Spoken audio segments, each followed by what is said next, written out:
Chapter 15:14.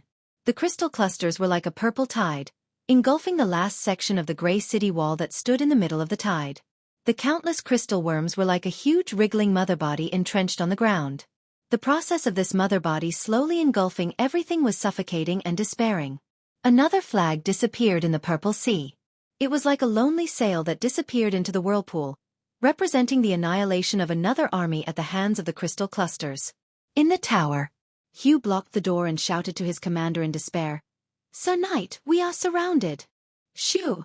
Death seemed to be close at hand, but the female knight with a deep scar on her face quietly put a finger to her lips, signaling him to be quiet. She pointed above her head and said to the young knight, "Listen." The last fortress was in front of them. On the battlements, Veronica, Mangrove, Vala, the old Prime Minister, the Duke of Mahotefan, and Duke Ludwig looked grave. Below them, the crew's army's defense line was thinner than a piece of paper. But everyone was looking at the sky. The thick clouds were parting. A huge halo was slowly spreading out from the southern sky of the wilderness of 4 territories, pushing away the clouds within a radius of a few thousand miles. A few hundred miles away from Babel Fortress. Thousands of meters above the sea of clouds, after the Baravito broke through the clouds, it once again saw the Kurlutz, which also appeared at the other end of the cumulus clouds. Under the sun, on the 2 magnificent flagships, the commanders of the Hazel Army and the Cruz Army were looking at the wilderness of 4 territories below through the observation device. Both of them looked grave. Outside the Oro Forest, a huge black sphere stretched between the sky and the earth. Its lower part was suspended above the plains, and its middle part had already passed through the clouds. Countless flying dragons and beetles flew around the black sphere. From afar, it looked like a few black dots. Below the black sphere, Canebell City was like a coin. There is the aura of a god. It is the dragon god Bahamut. This thing once defeated the allied army of the Green Army and the Black Army in the Metz area. There's someone in Canebell City. It looks like the Silver Bay Coalition Army. How do we deal with this thing? We can only think of a way to attract its attention and buy some time for those poor fellows to evacuate. Give the order. However, the messenger's somewhat anxious voice came from the messaging crystal. Sir Commander, 10 seconds ago, there was a large amount of energy reaction in the southeast direction. Those things are rapidly approaching at a distance of 1,500 meters. They're very fast. They don't look like elven air cavalry. Alert! Wait, they're responding to us. It's the dragon race. Dragon race. She said she's the current princess of the dragon clan. Her name is Alaz. Alaz Golden Flame. A golden dragon? The dragon had arrived. The group of dragons was flying through the sky near Sobias. These giant beasts spread their wings and swept across the sky above the forest. The elves living in the forest all ran out of their treehouses as if they had seen the end of the world. They raised their heads and looked in the direction where the dragons had left with deep curiosity in their eyes. The dragons have appeared. What happened in the west? This was the year of the sword, the first day of the month of the winter harp. Many years later, the people of Saint-Tassol living in the White Mountain area would still remember this day. And that was also the last time people saw such a large-scale dragon migration on the continent of Wond. There were a total of 173 dragons. That was the last group that the dragons could gather after the disastrous defeat of Metz. Alas! The little female dragon suddenly heard Flora's voice. She turned around and saw the graceful silver dragon flying beside her. The silver dragon was a beautiful creature, and its mate was the pride of the entire silver dragon tribe. Look to the south. Alaz was stunned. She subconsciously turned her head in that direction. Grey Harbor, the capital of Yanalasu. Refugees were crowded at the harbor. These people were poor people who gathered from Sylvanar or the Yenbao area further north. The sudden outbreak of war destroyed their originally peaceful lives. The rebel army began a massacre in the north, and the army of the No race did not let go of any villages they passed by. More and more people left their homeland out of fear and came to the south. But here, Grey Harbor was the end of their migration. The sea was full of ships that were preparing to leave, and each ship was full of people. The merchants were spontaneously dumping their goods in order to take more people with them. There was no return, and they did not care about their reputation. This was just a civilized creature taking the initiative to save themselves at the most critical moment. This was the biggest difference between human society and the beasts. But there were still not enough ships. Erewhon's air fleet also did not withdraw. The navy had not made a decision yet, but in any case, Count Yanalasu had to wait until the last ship left the harbor. This was the minimum promise that the soldiers made to the citizens they protected.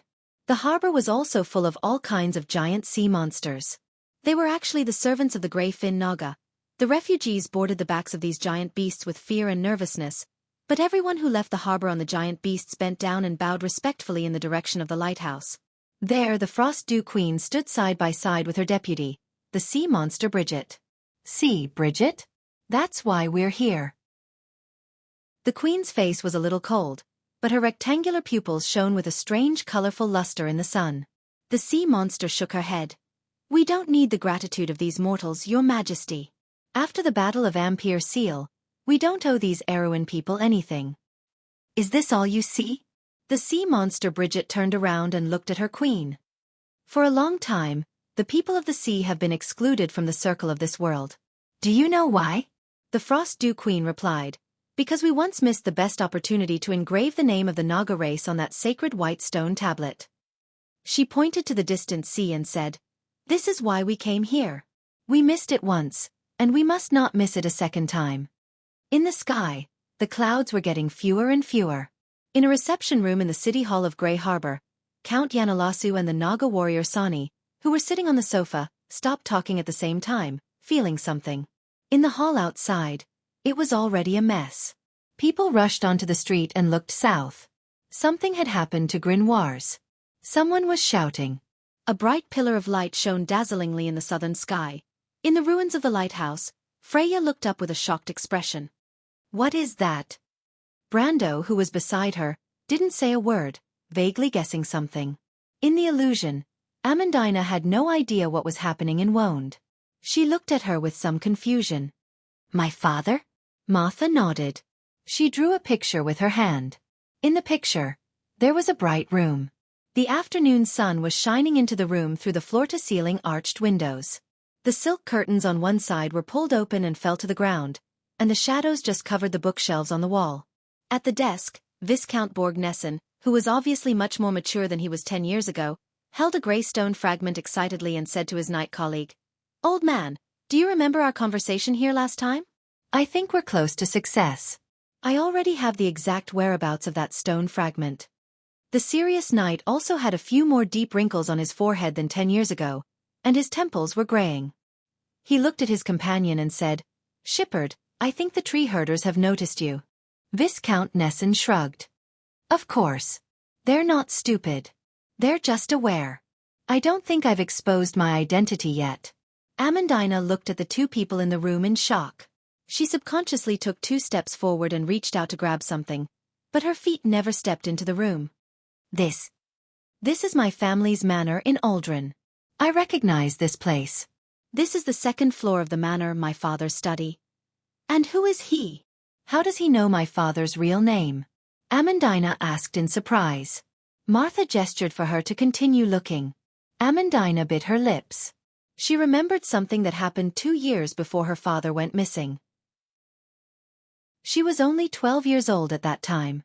She remembered that there was a guest who took her father away, but she and her mother had gone to a nearby farm to be a guest. She couldn't help but have a complicated expression on her face. This study was exactly the same as in her memory. The glass windows of the cabinets were still filled with grey stone fragments of various sizes. After so many years, she still didn't understand what her father was looking for. Were those stone fragments really that important in his eyes? He was an adventurer. As his daughter, she could understand her father's love for his career. She could even understand the man's deep love for her and her mother. But what could he not tell them? After her mother passed away, she thought about this question all the time until she met Brando. Her father was not only the heir of House Cypher, but also the student and knight of the Earthsword Saint. This was such a prominent identity, but he never told her and her mother. Why? But if that was the case, why did he let her know the fate of House Cypher? Since he didn't intend to tell her the truth, then wouldn't it be better to let her be a naive noble lady? Tears blurred her vision at some point. Amandina used to think that she was strong enough and wouldn't cry easily no matter how much she faced. But the memories of the past were buried deep in her heart and did not fade with time. Instead, they became clearer and deeper. She took a step forward, hoping so much that she could ask the answer to this question herself. But time was so merciless that she didn't have a chance. Viscount Nesson stood up. "Pommed, we have to act now." The knight pondered for a moment.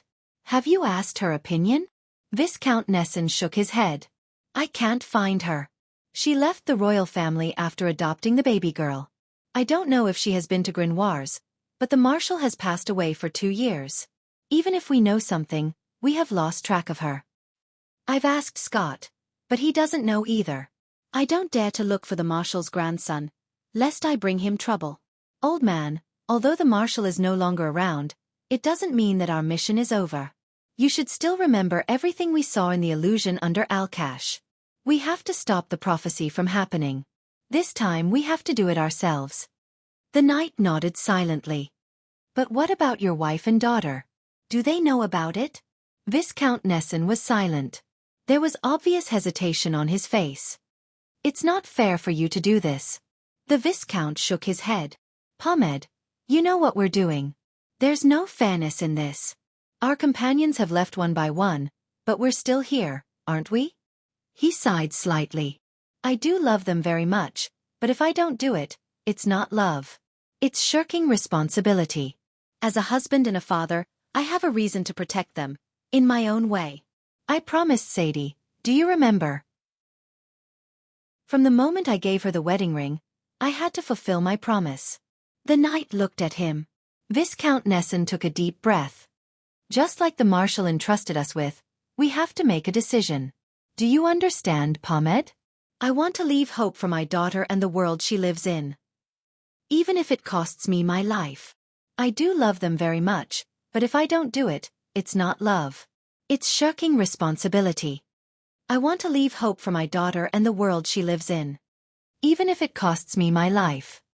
Such a voice echoed in the clouds.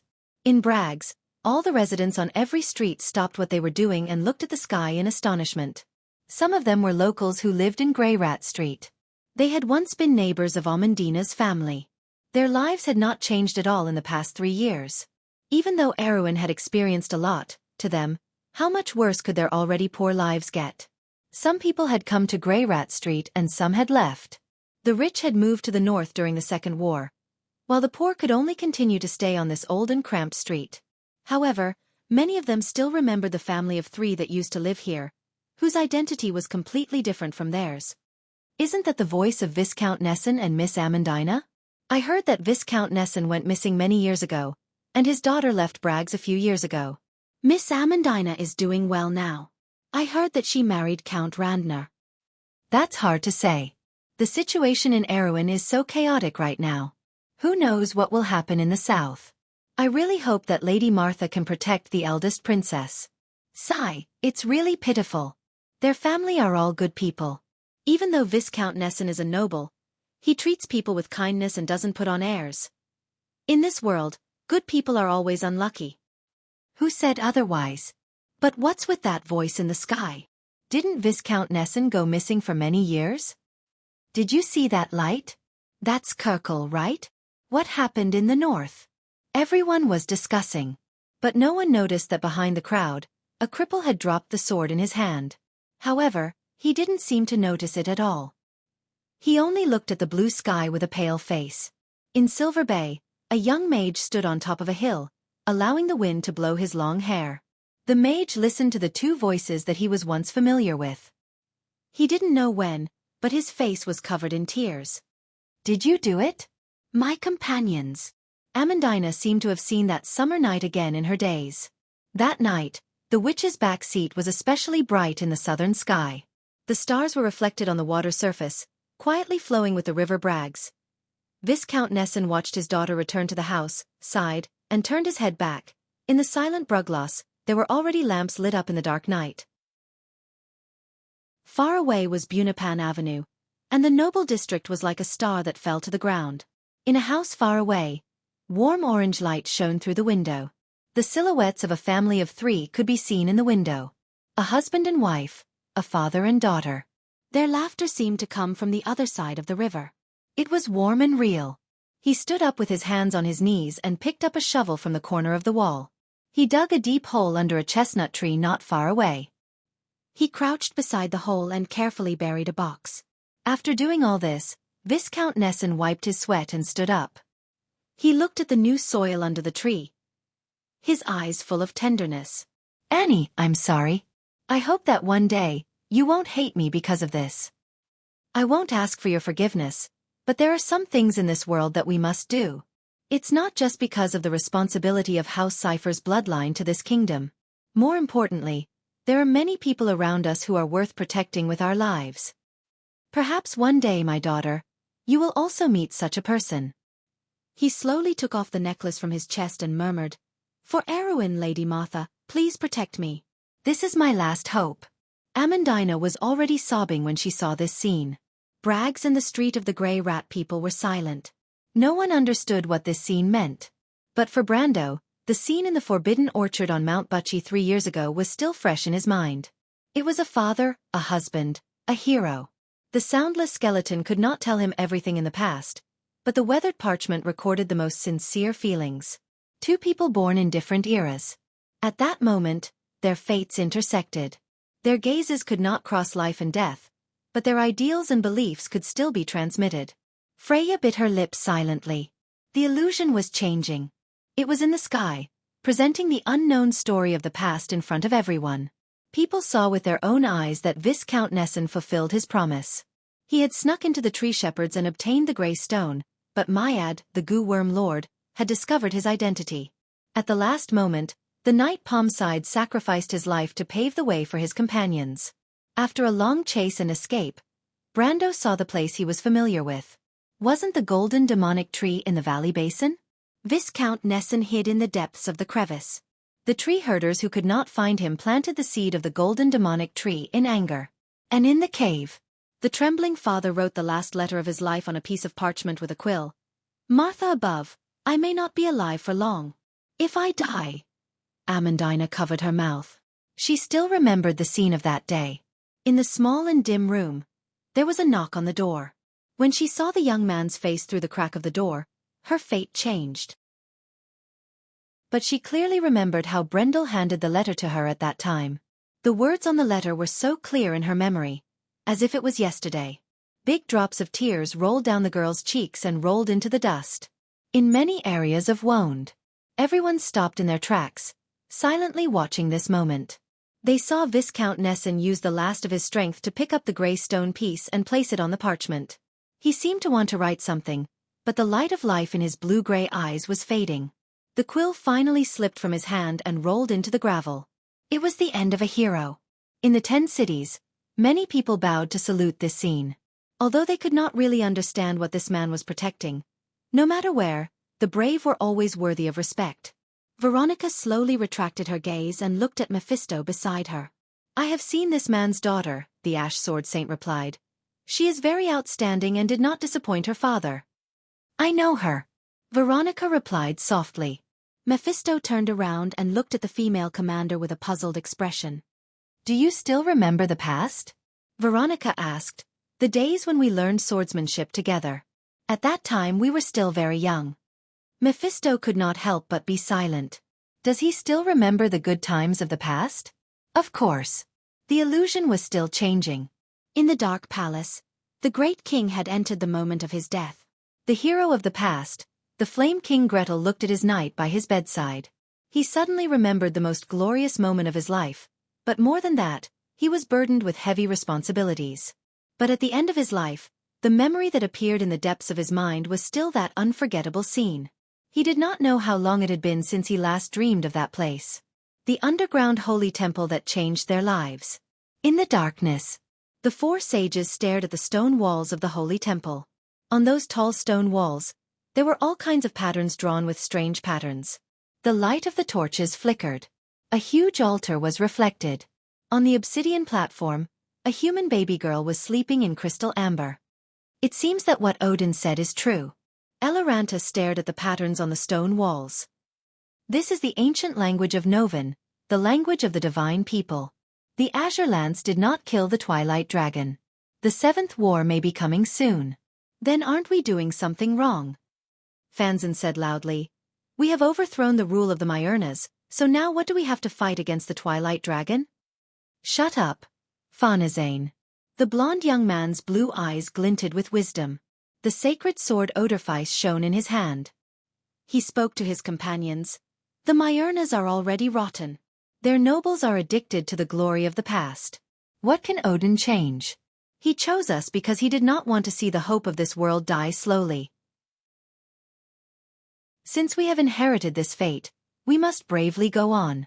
I support Gretel. The young Saint-Tassel was not as mature and sophisticated as she was later.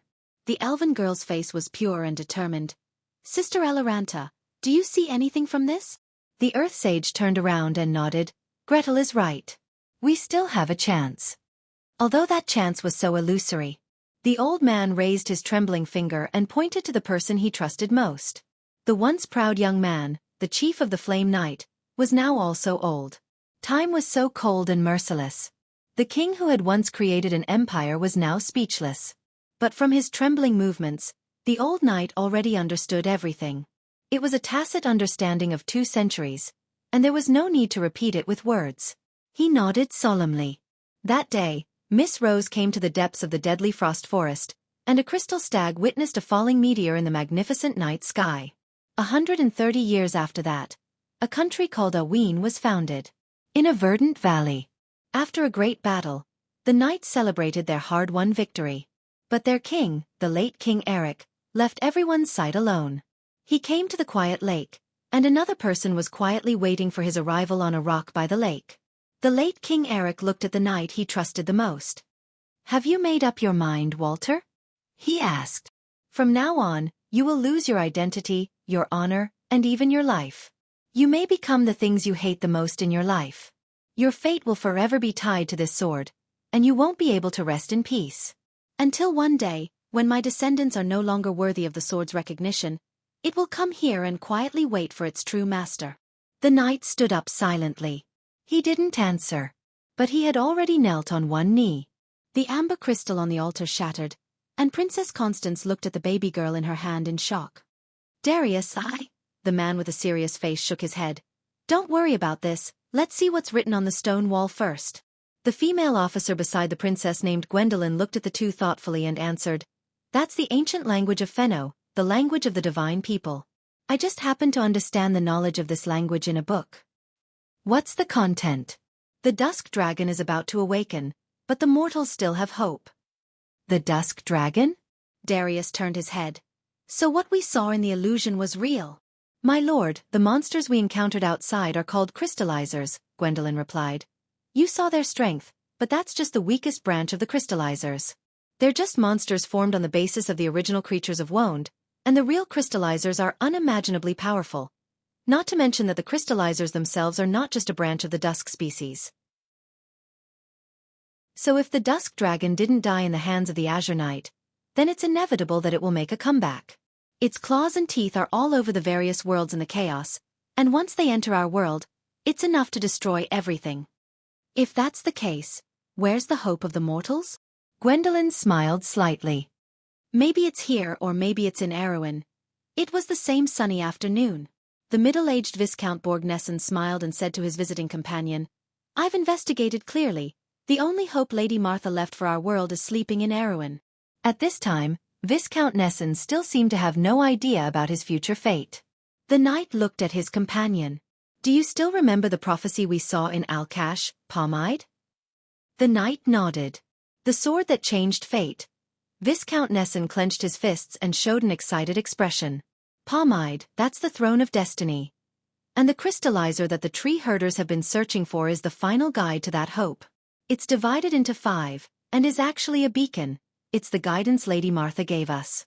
Pomide, we must not let the hope of the world fall into the hands of those people. It's an ancient prophecy. Engraved on the Azure poem, 16, the TOWER the lost moon took away the light. XX. JUD the light lost. 17. The silver generation was lost on the earth, walking forward in the darkness and ignorance. 8. The coincidental meeting of the Emperor and the Fool. 9. The rusty clockwork was being restored. XXI. The sword that changed fate. Amber. Chapter 15:15. Marcia gently hugged Amandina, who was sobbing uncontrollably. She gently stroked her back and comforted her child. Amandina finally realized something and looked at Martha with tears in her eyes. "You are Lady Martha?" Martha nodded gently. "You're back." The girl raised her head, her face was still covered in tears, and her voice was filled with eagerness. "Will you help us fight against the Twilight Dragon?" Martha smiled and shook her head. She gently wiped away Amandina's tears. "My child, you don't need anyone's help. The tenacious will and confidence of mortals are your most powerful weapons. I have given you the power, and the rest is up to you to open up a magnificent future." Amandina looked at her in confusion, but she saw Martha gently touch her right hand. Starting from the tip of her finger, the goddess slowly turned into countless flying petals of light. In the dazzling light that was like the birth of a supernova, Amandina saw a quaint throne. And on the throne, there was a holy sword that was quietly sleeping. A gentle voice echoed throughout the sky of Wonde. "Children, don't give up hope." At that moment, the whole world seemed to have stopped breathing. Everyone looked at the dazzling sword in the sky. In the elven palace in the deciduous forest of the White Mountain Range, the bell rang, and the elven guards opened the door. The wind elves were the first to stand up, and one of them reached out to her opponent. "Thank you very much. My name is Maria, the chief sorcerer of the elven court." The pale nobleman smiled and gracefully touched the elf's hand. "Although at this moment, your name and ours may be buried in the long river of history, but history will always remember this day. I believe that it is significant enough to change our future." Maria smiled. "In any case, welcome back." "Back to where?" Maria smiled and did not answer, but the dark aristocrat from Madara did not pursue the matter. It was as if both of them had a tacit understanding. The envoys from both sides nodded to each other and slowly walked out of the hall. Then, they stopped and looked up at the dazzling holy sword in the sky. No one said a word for a long time. South of Erewhon, a gust of wind blew through the Ansera forest. The forest rustled, and countless dead leaves flew over people's heads. In the distance, the sparkling waves of the Bernichal River quietly passed through the southern lands of Anthony. The trebuchet creaked under the force of inertia as it launched the last stone projectile into Bernichal's walls in a parabola. After the flash of magic, the sound of buildings collapsing could be heard from within the city. The cultists had given up on resisting, and a fat dragon was spitting fire on the broken city wall, driving the people who had already collapsed to flee in all directions. The battlefield stopped. Everyone stared at the sky. Haruz held Micaiah's small hand and stared at the majestic mountain peak in the blue sky, the dazzling holy sword. His heart was in turmoil for a long time. Miss Amandina's father was also a hero. His unyielding spirit left everyone with a last glimmer of hope, so he was worthy of the title of knight. There were always many such heroes in the history of mankind. Haruz could not help but think of his teacher. In the dazzling light of the holy sword, he could always see a tall and straight back. Firm beliefs and ideals that would never fade. Was it not his teacher's words and deeds? Erewhon's birth was so glorious, but could he bear the burden of his teacher's expectations? The little prince bit his lip and remained silent. Beside the two was the expressionless Duke Anthony. The Duke who had just experienced the pain of losing his son had gray hair, as if he had aged 10 years.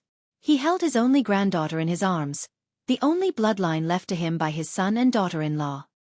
He stared at the sky for a long time without saying a word. The cultists slaughtered the people of Bernichal. This also filled their own graves with the last handful of soil. Bernichal did not take any prisoners. This was the order issued by the Duke. And from this day onwards, Anthony would also begin a great purge of all dissidents. Haruz knew that innocent people would die under this order, but he did not speak.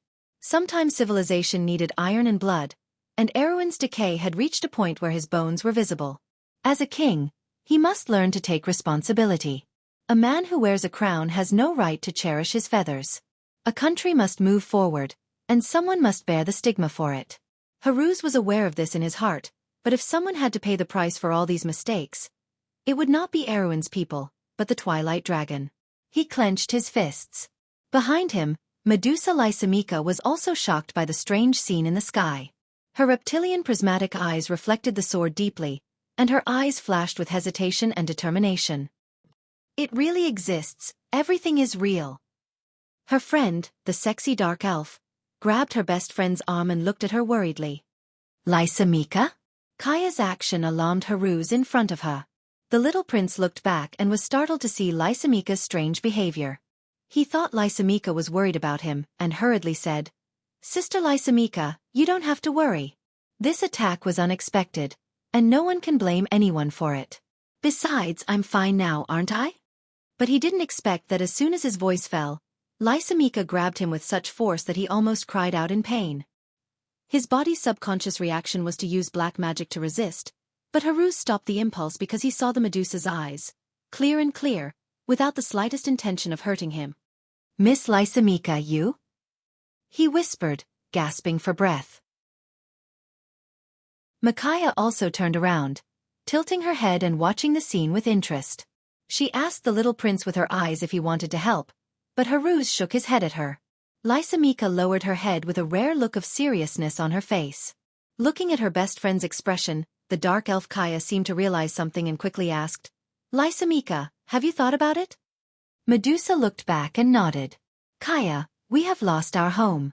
Do you want to experience the feeling of drifting again? We came to this world above ground to find hope. Now that we have reached the final moment, we must make up our minds." Kaya opened her mouth, wanting to say something, but stopped. "Kaya, do you trust me?" Xianxia asked when she saw her expression. "Who else can I trust, Xianxia? Without you, I wouldn't be who I am now. I've always treated you like a sister," Kaya couldn't help but say. "When I gave it to you, I trusted that you could make the right judgment." Xianxia interrupted her. "Kaya, thank you, but it's time to stake everything." Kaya looked past Medusa, glanced at the sky with a complicated expression, and nodded. Haruz looked at the two of them with some surprise. "Miss Xianxia, you?" Xianxia pressed her finger to his lips and stopped him from continuing. "Haruz, my little prince, do you want to hear our story?" Haruz looked startled. Of course, he knew that Xianxia and Kaya's background was bizarre, but because of the kindness of Ampere Seal, he never had the idea of doubting Medusa. And it was because of his trust that Xianxia had the idea of staying in this human kingdom. She looked at the little prince gently. "Kaya, she is of the Oath Keepers." General Phenoma withdrew his gaze from the sky and silently watched everything that was happening in front of him. Outside Ariel City, on the plains of Corvado, two torrents, one black and one white, were converging. The dwarf King Califen was in the black torrent of the dwarven heavy cavalry, looking at the snow-white formation in the distance and muttering to himself, "They're here too." The White Lion Legion that was besieging Ariel was in the midst of their final counterattack. The human knights were in their final charging formation. A sea of purple crystals was surging towards them from the front. But the humans were shocked to see the army of their former enemies, the Lion Men of Toquinen, approaching them from the side and stopping side by side with them. The humans vaguely felt the intentions of the Toquinen, but they were still unable to be sure. Under the order, the knight who sent the order raised the flag of inquiry. A golden swallow-tailed flag. Were they allies? The Lion Men hesitated for a moment, then raised a sacred white flag. On the flag, 7 sacred emblems fluttered in the wind. In response, they swore a sacred oath. General Phenoma stood on the remaining city wall and saw this scene. The sword in his hand fell to the ground with a clang. Woo! The horn was blown. The dwarven army had taken the lead, and the humans and the Lion Men did not hesitate. The night began to speed up, and the Corvado plains rumbled. The allied forces of the three races collided head-on with a sea of crystals like 3 hot knives cutting through butter. The dwarven heavy cavalry bore the brunt of the impact. Each of the dwarven heavy cavalry was like a moving fortress, and they were lined up side by side. Wherever they passed, there was a frenzy in the Purple Sea. Under the careful protection of Breton, Manrique, and the knight, Dilfrey followed the dwarven battle closely. "Miss Oathkeeper," the dwarf King Califen said to Dilfrey, who was standing in the middle of the night after smashing a crystal with his hammer. "Have you thought about where you intend to send the sacred sword after we win this battle?" Dilfrey looked at the dwarf king, and her eyes also fell on the sacred white flag. She held the long box in her hand a little tighter. However, a figure had already flashed through her mind, and she nodded seriously. The sun shone down from the Balta Plateau, bringing with it the warmth of winter. When the captain of the inferior knight, Adams, who belonged to the 5th Legion of the White Lion Legion, woke up, He felt that he was being carried on someone's back. His mind replayed the chaotic memories before he fainted. Across the ruins of Ariel, the monsters that rushed towards his column like a tide, General Phenoma's order to defend the street, and his companions were getting fewer and fewer until he was the only one left. Facing the surrounding monsters, he only had the determination to fight bravely. Wasn't he supposed to be dead? Adams struggled to raise his head. He wanted to see who had saved him. Had General von Norma's strategy worked? Did the White Lion Legion take back the street? Did they win the final victory? Did they save Ariel City? How many casualties did they suffer? But what he saw was a long snow-white mane. The Lion Man turned back to look at the human on his shoulder. There was a long and narrow scar on his face, and his green eyes seemed to be embedded in the middle of the scar. The Lion Man of Toquinen. Adams was very familiar with one of the opponents of the White Lion Legion. Every winter, there would be several clashes between the humans and the Lion Men. This hatred had lasted for hundreds of years and was deeply engraved in the bones of every sergeant of the White Lion Legion. It was the same for the Lion Men of Toquinen. But why were they here, and why did they save him, their enemy? You saved me? It's nothing, the Lion Man replied nonchalantly. He strode forward through the streets that had long since turned into ruins. You can remember my name. My name is Cher. I will definitely become the greatest hero in the future. Adams could not help but look back at the boastful Lion Man, but he saw that the Lion Man's eyes were firmly fixed on the distant sky, and there was a dazzling light reflected in the depths of his eyes. There was a sword. Don't be complacent too early, Martha. The Roman stood on a hill outside the lighthouse and sneered. Hundreds of miles away, the mercenary commander's eyelids suddenly twitched. Her movement startled everyone. Someone, Miss Uther is awake. There was a panic. In the same panic, far away in the desert country of Rubik, far to the south of the continent of Vaunt, gravekeepers in grey robes were running towards the center of the temple in groups. Everyone had a solemn look on their faces, and the bells in the city were ringing. Adeline stood behind Naquil and looked at the main gate of the temple in disbelief. This was something that had never happened in 1,000 years. The great elder, accompanied by 12 gravekeepers, looked solemn. He held a blue short sword in his hand and came to the two of them. That is the sacred sword of wisdom? Adeline stammered. Naquil nodded. The ring of the world. The great druid of the ring of the sky opened the window and the wind blew in. Even in the harsh winter, the trade winds of the ring of the world could still bring back the scent of summer. A green leaf flew in through the window and landed on his hand. The great druid raised his sparse eyebrows and couldn't help but let out a bitter smile. This little guy has given us a difficult problem. My lord? Go, let me see if it is that person. He looked back. Outside the window, the scenery of Atlanta was as beautiful as a painting. After the age of silver, do the Bugas still remember their glory and promise? As the guardians of the Truth Parliament, the guardians of the knowledge of the Great Library, and the descendants of the wise ancestors, do the Bugas, who have the blood of silver, pursue power or wisdom? What was engraved on the towering white spire? Was it the truth of laws or the judgment of destruction?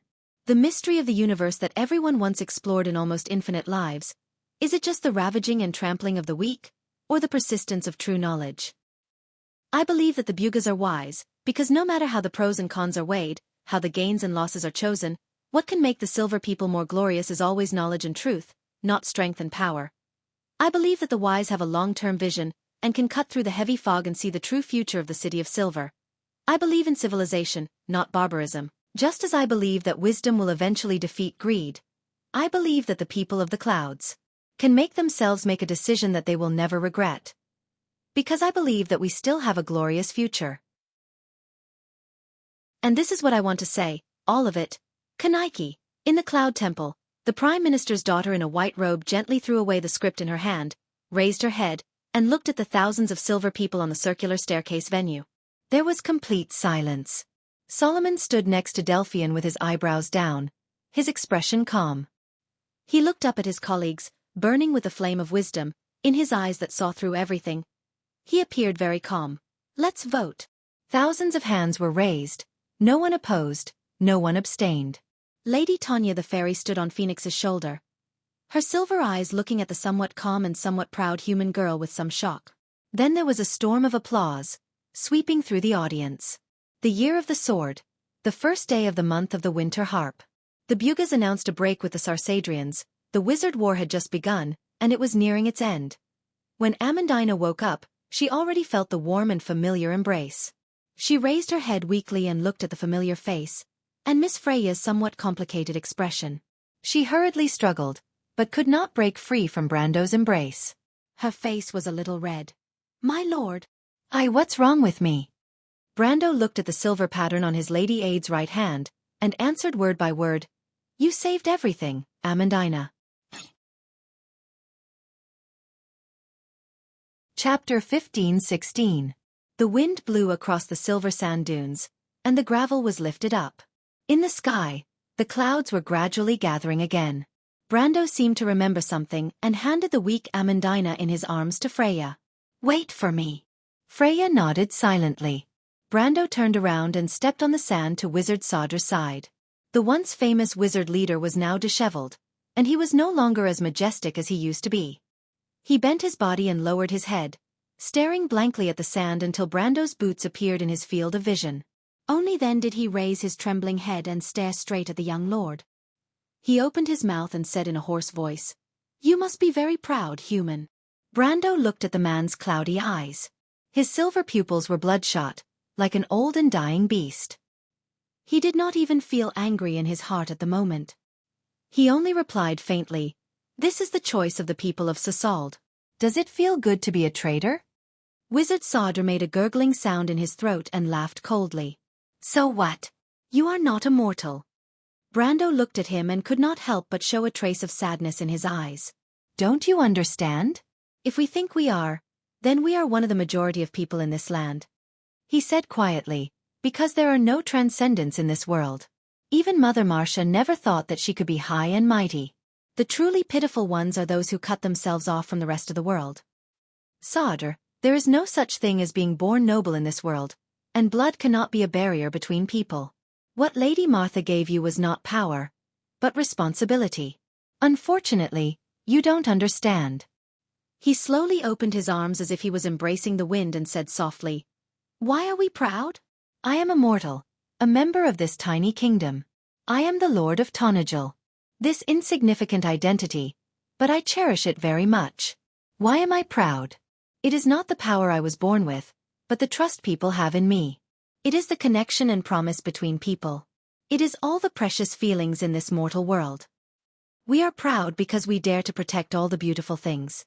This kind of pride," Brando looked at Sadr and replied with a heavy heart, "You don't understand." Sorcerer Sadr screamed. His decaying body struggled and lunged over, but he fell heavily onto the sand dune. He used all his strength to grab the sand, as if he wanted to crush it. Unfortunately, he could only watch helplessly as the sand slipped through his fingers. He fell on the sand dune and let out a howl like an injured beast. Brando looked at him coldly. "Isn't it easy to be mesmerized when my lord looks like this?" Amandina said softly as she looked at his back. Freya was caught off guard by this question, but she was too embarrassed to try to cover it up, so she could only nod her head frantically. Amandina looked at her with an amused expression. "Erwin is so small, Freya. So small that Mr. Brando can disdain its throne. But it's so big that he can't let go of everyone here," she said meaningfully. Freya responded with a n.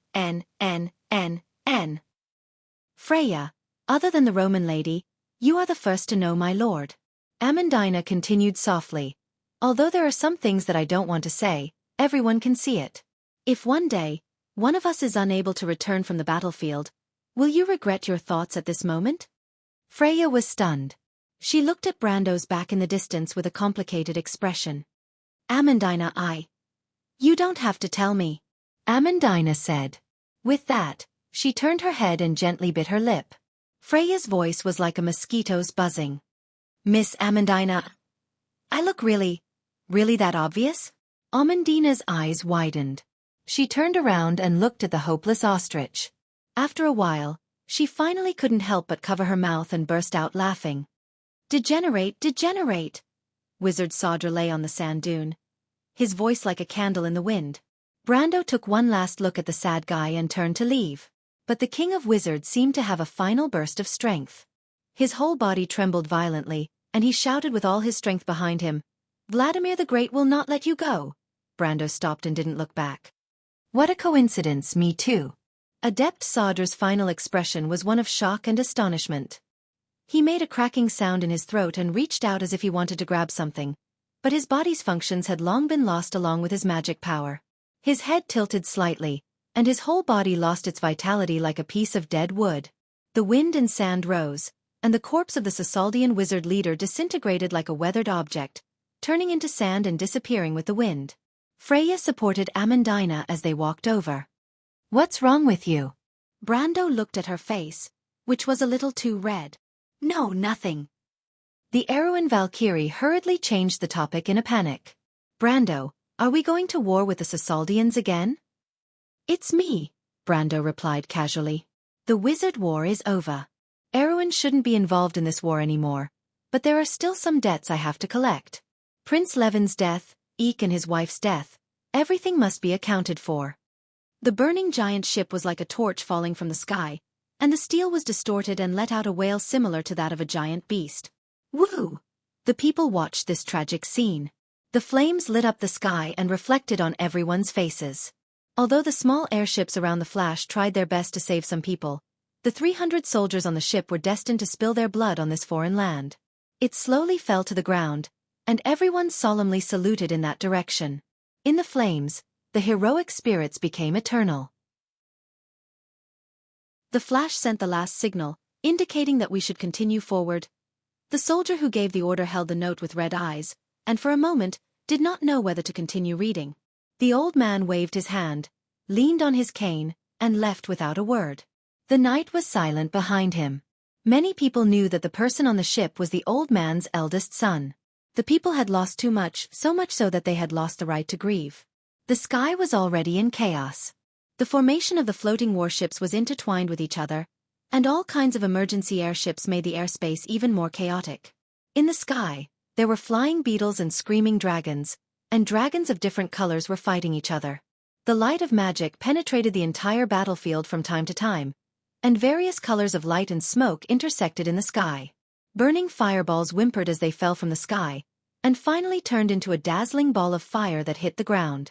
The corpses of the dusk species fell like rain. 2 injured dragons were forced to leave the formation, and began to make a forced landing in the direction of Candabel City. "Quick, cover them." On the warships, all kinds of shop alarms were blaring. The knight shouted loudly, even suppressing the hoarse voice of the messenger. "There's a high-intensity magic reaction in front. Full rudder left. Evasive maneuver. Subfleet, change formation. Watch the clouds, they're coming down." The beetles formed a huge arrowhead, and flew down from the clouds. The cruise fleet was in a panic, and the limited counterattack could not cause fatal damage to these monsters. Just as the tragedy was about to happen, a cloud was suddenly torn apart, and a huge silver dragon pounced from the right, smashing the beetles' formation into pieces. With a swing of her tail, Flora swept away countless beetles, and then spread her wings to split them in half.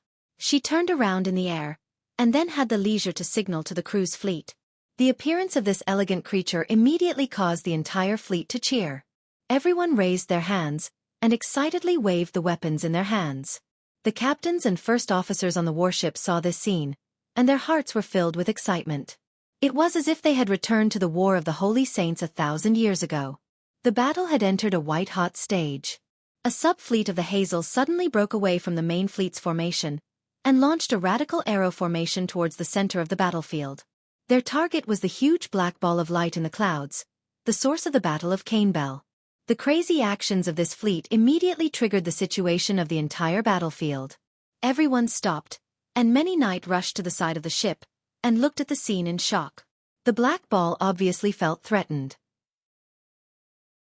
The Dusk army in the air began to gather in this direction under its command, and surrounded the fleet.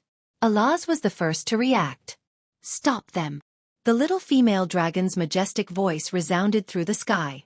Under her command, the dragons turned and climbed in order to seize a higher airspace. They needed to use swooping to divide and surround the beetles, which was the dragon's best tactic in the sky. The humans also reacted.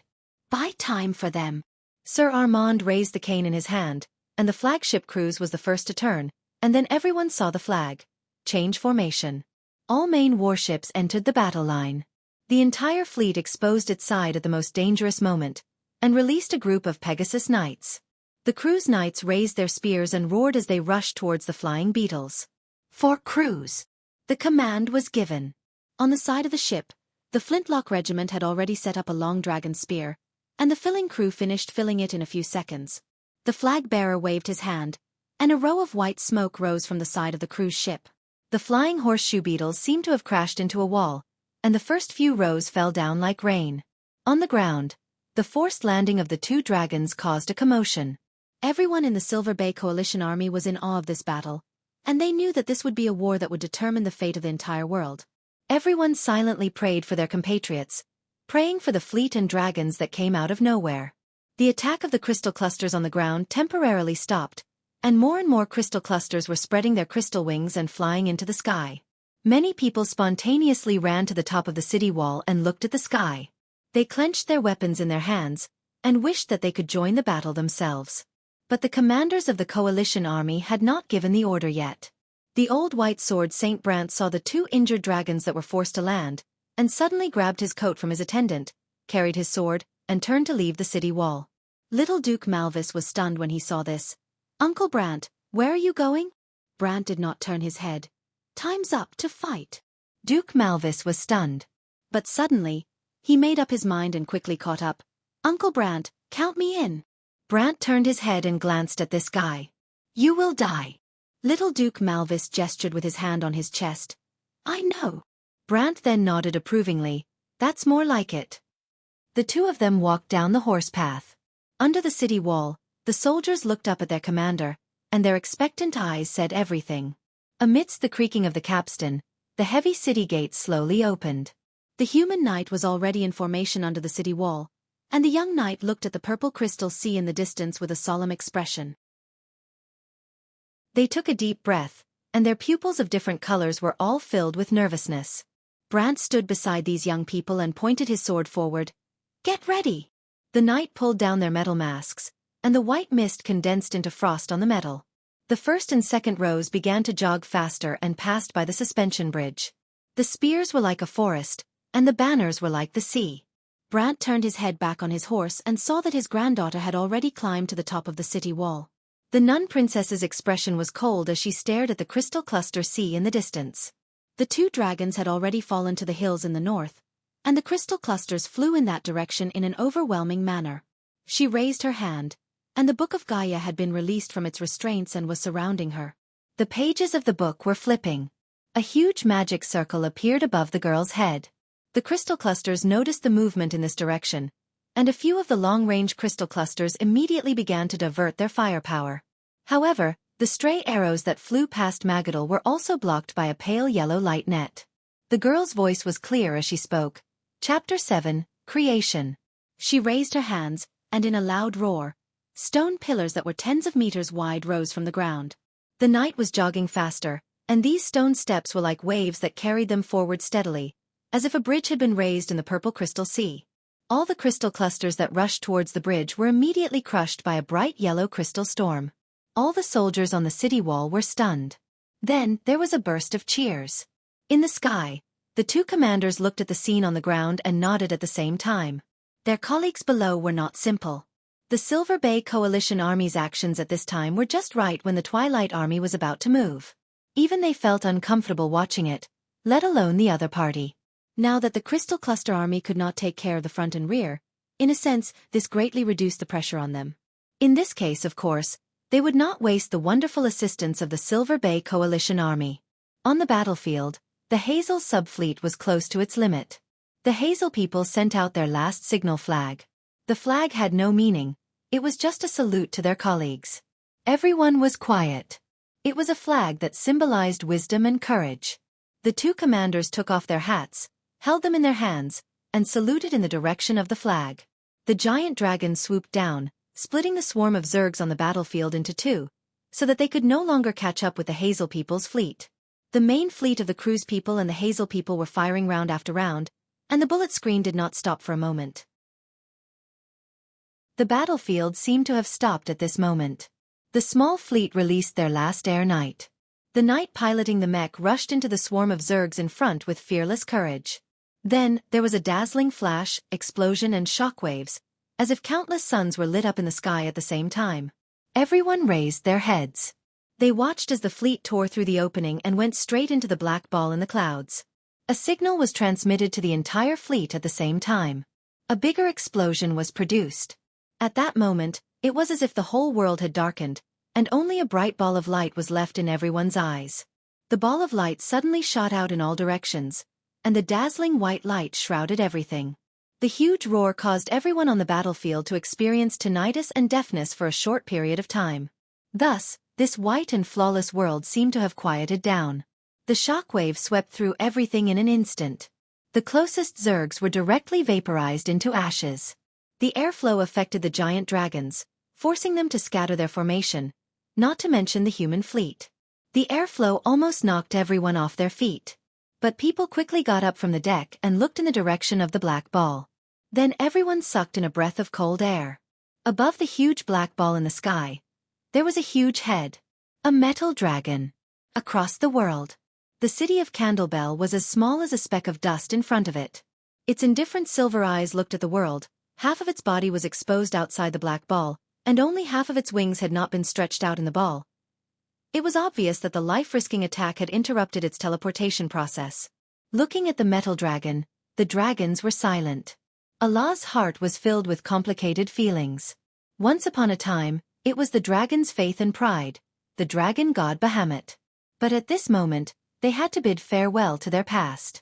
The little female dragon suppressed the grief in her heart and shouted, "We can't let the sacrifice go to waste. Before it comes out, let's form a formation. There's only one chance. Listen to my command, dragons. Supreme circle magic. Dragon strike." The dazzling light pierced through the sky. Chapter 15-17.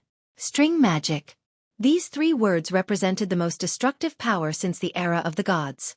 The incantation system based on the dragon language bypassed the restless elemental layer and the silver-white law network, directly extracting power from the lowest level of the Tiamat code. The three elements that made it up, the law, energy and matter, were the foundation of the construction of this world. With the string of law, it reshaped the purity of energy and magic. This was the origin of the name of string magic. The pinnacle of mortal spells was the 14-circle spell. The silver folk called it a forbidden spell because that was the limit that the law and elemental power could reach. But for the gods, this kind of power was just a secondary manifestation of the essence of this world. What was the universe? It was dimension and energy. Only string magic had the 15th circle, the spell used in the War of Gods. Even in the past countless eras, the brilliant god-slaying sword didn't have the opportunity to be used every time. In this declining era, there was only one race left on this continent that used string magic, the dragons. And after the War of the Holy Saints, in fact, the dragons could no longer use the ring ritual to recreate the glory of the past. But there was always a turning point. That was to use the power of life. A huge magic array unfolded behind more than 100 dragons. The chanting of the incantation resounded between heaven and earth, the air resonated, and a bright beam of light pierced through the magic array. Even though it crossed a distance of tens of thousands of meters, it was still like a spear of light, accurately piercing into Bahamut's head. The light was so simple and unadorned that the crew's people who were close at hand couldn't even detect any energy fluctuations in this spell. But when the human wizards on the ship saw this scene, they almost went crazy. Their understanding of this world told them that any magic would weaken, and no form of energy could transition between different energy forms without energy loss. But this dazzling beam of light, it was a perfect form of energy with zero dissipation rate. This was magic that couldn't exist. But it was displayed in the modern world by the string magic of the dragons. Everyone watched in shock as the beam of light pierced through the metal dragon's head. Bahamut howled in pain, raised his neck, and his whole body stood up from the black sphere and fell backward. However, this did not come without a price. The dragons in the formation were turning into dust one by one and were blown away by the wind. Prepare for the second attack. Alaz looked at the sacrifice of her own kind and felt like her heart was being cut by a knife, but she steeled her heart. For victory, even she could give up her own life. She reminded her companions loudly, Don't put your hopes on one attack, our goal is to stop it from coming to this world. Alas! Flora looked at her worriedly. I'm fine. The little female dragon shook her head vigorously. The formation lit up once again, and the second attack was charging up. However, the screams interrupted everyone's movements. Everyone look below. Alaz lowered her head. An inconceivable scene was reflected in the golden pupils. The black sphere was shrinking. And Bahamut? Everyone was stunned. The metal dragon had disappeared. In the dark and deep space, the remaining starlight was still half extinguished, emitting a small amount of light. The remains from the Age of the Gods floated quietly in this space. The surface was covered with a faint layer of starlight. At the end of the vision, the crystal wall divided the entire space into two. One side was the deep void, and the other side was Wone's fluorescent atmosphere. On the ground, many places were flashing with sparks of fire. The crystal wall was full of cracks, and from time to time, small pieces fell from the wall with a slight noise, floating in the space.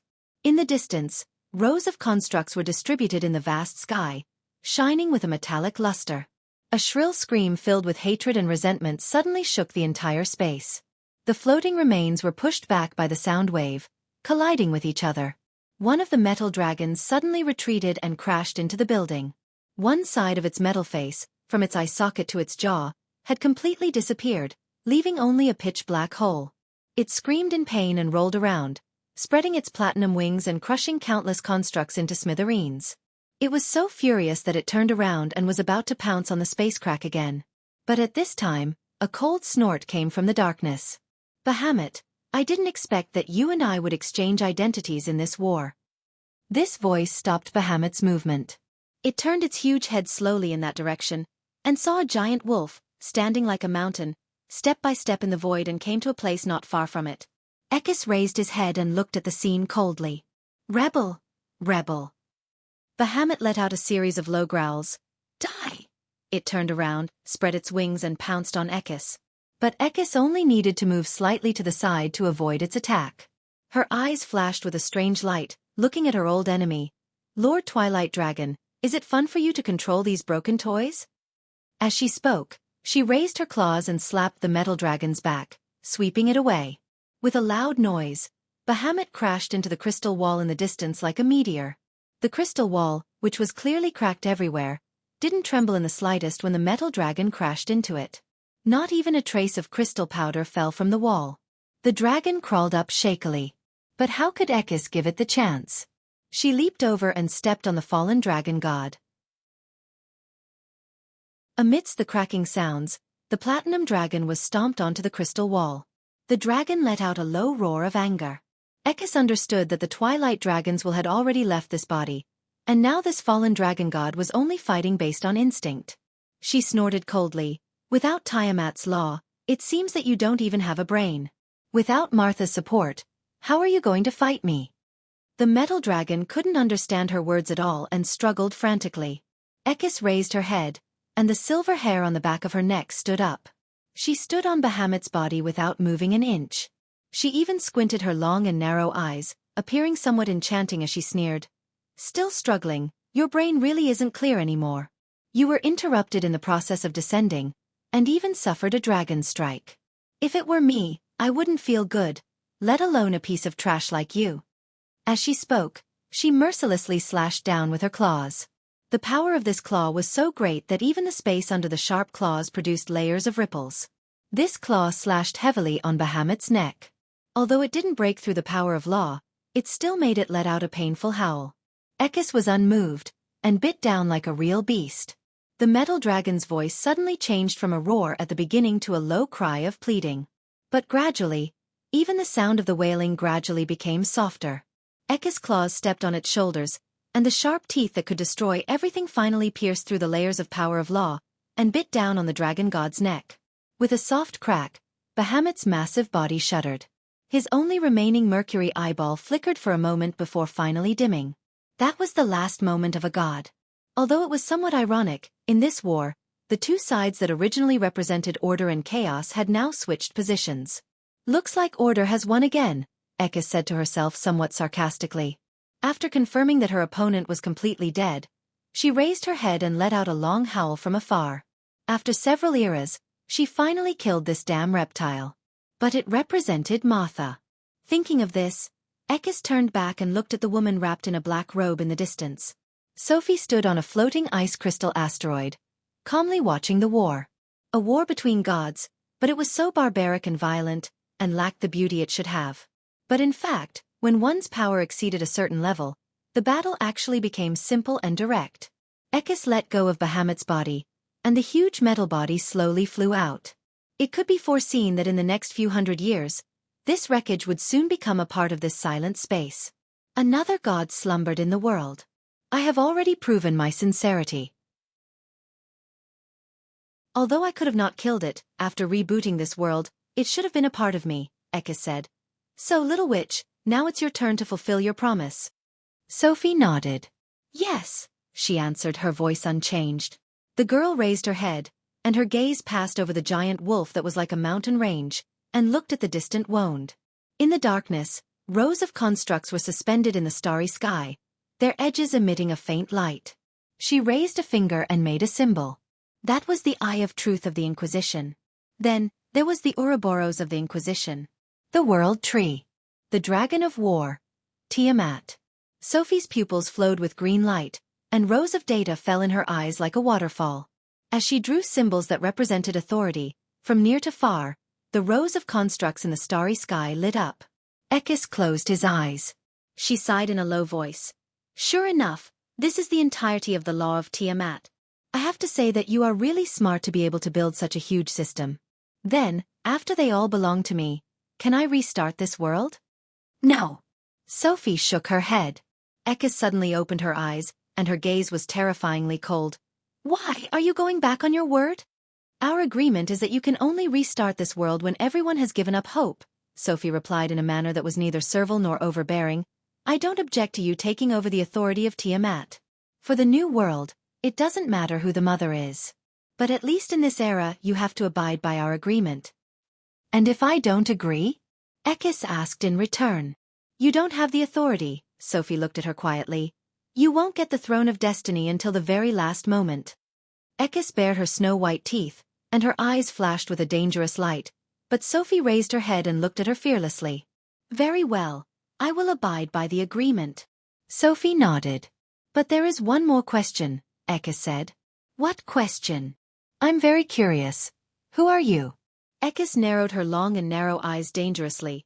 You said you are the inheritor of the 13th moon, but I have never heard of a witch's inheritance with a higher authority than the Witch Queen. Is this important?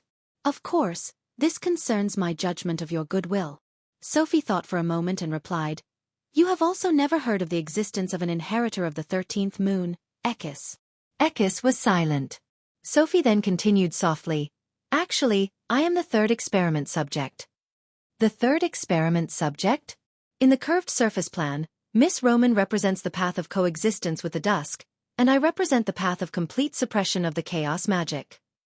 Complete suppression, Ekis sneered. What about the young man named Brando? The three plans were only to ensure the comprehensiveness of the plan, but Sophie did not argue with her and only replied, He is different from us, only Lady Martha knows about that. This answer made Ekis frown and ask, Even you don't know? Yes, Sophie nodded again. Miss Roman is a product of the truth theory. I am a product of the judgment union. Only Mr. Brando comes from the will of Gaia. Gaia's will has always been the most mysterious existence among the various organizations of the gods. And only Martha has all the authority. But I am Martha now. You are not. Ekis took a deep breath. Speaking of which, I thought of another thing. Where are the 47 psionic mechanical satellites of Gaia? Why didn't I feel it just now? Have you forgotten? Sophie calmly replied, That is the agreement between you and Miss Tiamas. I am not responsible for interfering. Humph, so that is an immortal object. She actually wants to use such a great existence to revive a mortal. I really can't understand your stupidity, Ekis coldly snorted. It doesn't matter, I can wait, but you better not play any tricks. Sophie was unmoved by her threat. Ekis was also somewhat helpless against this human girl. After giving her a deep look, she turned and disappeared into the darkness. Behind Sophie stood Ekis' other daughters, or to be exact, there were 4, the Ko-Hua sisters, standing hand in hand. The two sisters stood side by side, one dressed in black and the other in white, as if they were carved out of the same mold, except that one was cold as ice, while the other was quiet and gentle. Behind them was Agatha, dressed in black mourning clothes, with a black veil on her head. She looked like a woman living in seclusion, but her face was as calm as water, as if she did not care about anything. Ekka's youngest daughter stood at the back of everyone, still naked. Her snow-white bare feet stepped on the metal surface, and she wrapped herself with a large silver-white tail. She tilted her head and smiled, revealing her small fangs, occasionally moving her long silver ears. She looked more like a fox than a wolf. She looked left and right with a curious expression, and finally whispered to Dark Ko-hua. "Sister Ko-hua, why does mother look unhappy?" Dark Ko-hua coldly snorted, ignoring it. The black sphere had completely disappeared. In what seemed like the blink of an eye, the sky outside Canterbell had returned to its clear and boundless sky. The crystal clusters were receding like the tide, and the locusts and giant dragons had also lost their target, running amok in the human fleet, but without an orderly command, their destruction was only a matter of time. On the ground, the exhausted Silver Bay Coalition army could no longer give chase. Many people sat on the ground, paralyzed, looking at the disappearing pillar of light in the southern sky. They already knew that it was Erewhon. That was where the hope of civilization lay. The huge fleet in the sky slowly changed its formation, and more floating battleships began to leave their original formation, joining the ranks of the pursuers. The people who had survived the disaster looked at the scene in front of them in a daze. Young Duke Malvis knelt on the ground with a pale face, and a giant dragon girl with bright eyebrows and bright eyes was bandaging his wounds, giggling from time to time. Blank turned his head back from a distant hill, and could not help but shake his head at the sight of young Malvis. He was here to save someone, but in the end, he was saved by the person he was supposed to save. How embarrassing. But most of the night did not think so. Most of these warriors who were covered in blood looked at their duke with reverence, and even a little envy. The cheers from the direction of Canterbell City could be heard from afar. When the cheers sounded like a tsunami, everyone here realized that they had won. Yes. Victory. Magadal stood on the city wall, covered her mouth, and tears rolled down her cheeks. Many people were crying. They were happy for the desperate situation, sad for the friends who died in the battle, and happy for the future that was saved. Those were tears of excitement and sorrow. Their cries echoed in the wind. Look, this was the victory of the mortals. The sword that changed fate was always held tightly in the hands of everyone. The spirit of never giving in was the flame of civilization.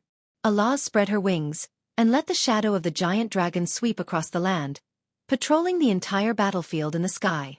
But her emotions were a little messy, and her face was slightly pale. Some of the closely connected things in her bloodline told her one thing a few minutes ago. Bahamut was dead. The era of the Golden Folk was over. P.S.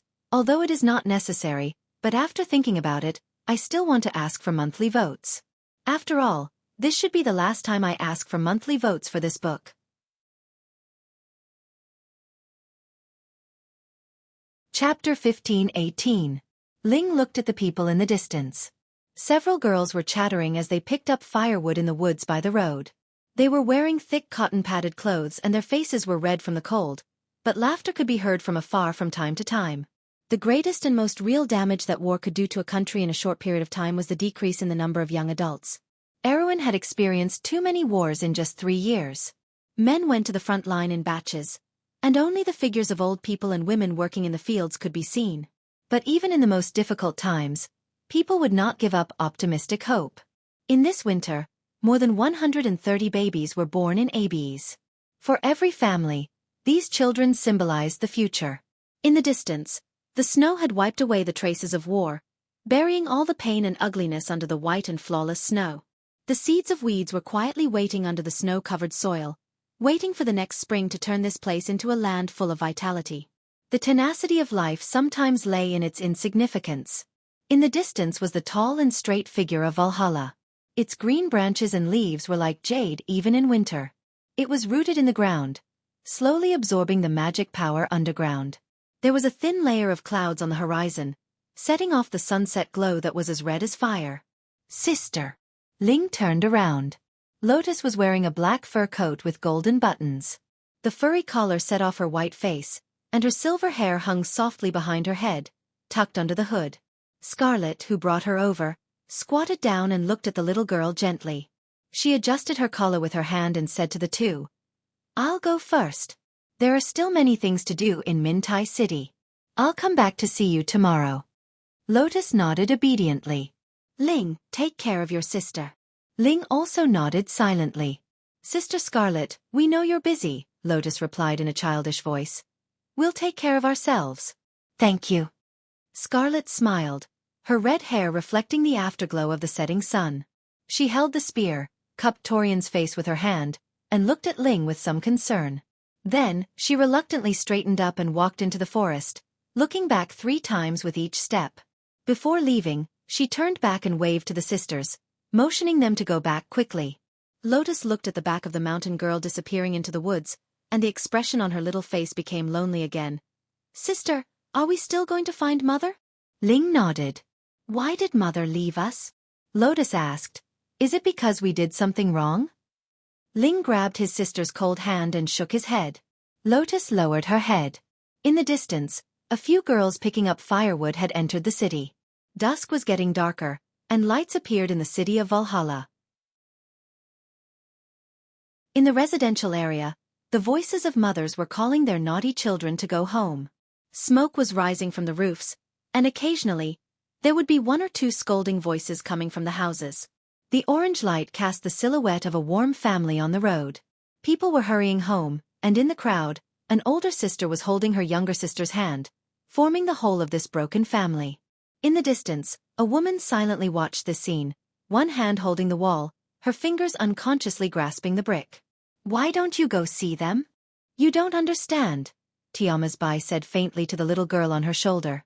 "Why wouldn't I understand?" Lut replied. "Aren't you just afraid?" "I am afraid, so what? But you are their mother. Do you know how long they spent looking for you in Madara? How much they suffered for this? They are just 2 little girls. Miss Tiamas, they are your daughters." Lut did not know where his anger came from, but he felt that he could not remain indifferent. "I have to leave in the end." "How great, you have to leave in the end. I know what you are going to do. Isn't it that she-wolf?" Lut said. "But if you have to leave, why did you come here? You still want to see your daughters, don't you? But you saw them, but they didn't see you." The fairy prince turned around and looked at the woman. "You are not afraid even in the face of death, but in the end, you are afraid to face your own daughters?" Tiama's Bai's silver eyes flashed with a slight emotion. She also turned around and looked at the little girl. "You haven't been with Brando for long, and you have learned how to talk like that guy? If it wasn't for the fact that we have fought side by side, I wouldn't care about you." Lut snorted and turned his head away with great dissatisfaction. The wind was getting colder. It began to snow. The snow seemed to be burying the world. The snowflakes the size of goose feathers dyed the world white. Ling turned the key to open the door and was about to stand on tiptoe to light the hanging lamp by the door. But she suddenly stopped and looked at the bright light inside the door in astonishment. In the young silver eyes, there was a flash of astonishment, a trace of doubt and a trace of fear. She suddenly took a step back, turned around and was about to run down the stairs, but she bumped into her sister. How could Tiama's Bai not understand the meaning of that look? How deep was that love and how deep was that hatred? She felt like a knife was being twisted in her heart. She had already stepped forward to her 2 daughters and hugged them into her arms. Lotus was completely stunned, and Ling struggled for a moment. This strong little girl, who didn't even say a word in the face of hunger and cold, burst into tears at this time. Her cries were so miserable that even the left and right family members opened the door to visit. When these people saw Tiama's Bai, they suddenly understood something. Because of Scarlet's advice, they already knew the origin of the sisters. The older people's eyes fell on the 2 sisters gently, happy for them. Some of the women even wiped away their tears. The undead couldn't cry. But Tiama's Bai felt a slight warmth in her heart. She could only mutter in a low voice, I'm sorry. In the early morning, the ice crystals on the branches had not yet melted. The soft snow fell silently to the ground, and in the dim canopy, there were occasional sounds of birds fluttering away from the canopy. A few people stood in the cold wind. Tiama's Bai looked at her 2 daughters reluctantly. 3 days seemed to have passed in the blink of an eye. Before she could react, it was already time to leave. She wanted to stay a little longer, But there were some things that were destined not to be decided by her. Ling and Lotus stood quietly beside the Fireclaw Lizardman Lord Ropar, like two delicate dolls. Lotus didn't stop crying for a moment, while Ling looked much stronger. She pursed her lips tightly, held her sister's hand tightly, and looked at her mother with stubborn eyes without saying a word. Tiama's Bai suppressed the reluctance in her heart, withdrew her gaze, and said to Scarlet in front of her, "Thank you for these days. Help me tell Brando that I owe him a favor. I will give him a surprise." "Do you really have to leave?" Scarlet stood in the snow, and asked with some reluctance. "Scarlet, you are a good girl." Tiama's Bai looked at the soft-hearted girl. "I am very glad that my daughters met you and Brando. Can I entrust them to you?" Scarlet shook her head. "But they need their mother, Lady Tiama's Bai." Tiama's Bai forced a smile, and her expression was very bitter. "Today, what I regret most is my paranoia and narrow-mindedness. If I could go back in time, I would cherish everything that I once had. Unfortunately, it is too late. I have chosen this path, and now it will not allow me to turn back. Now, I only hope that the path I have chosen can redeem my sins."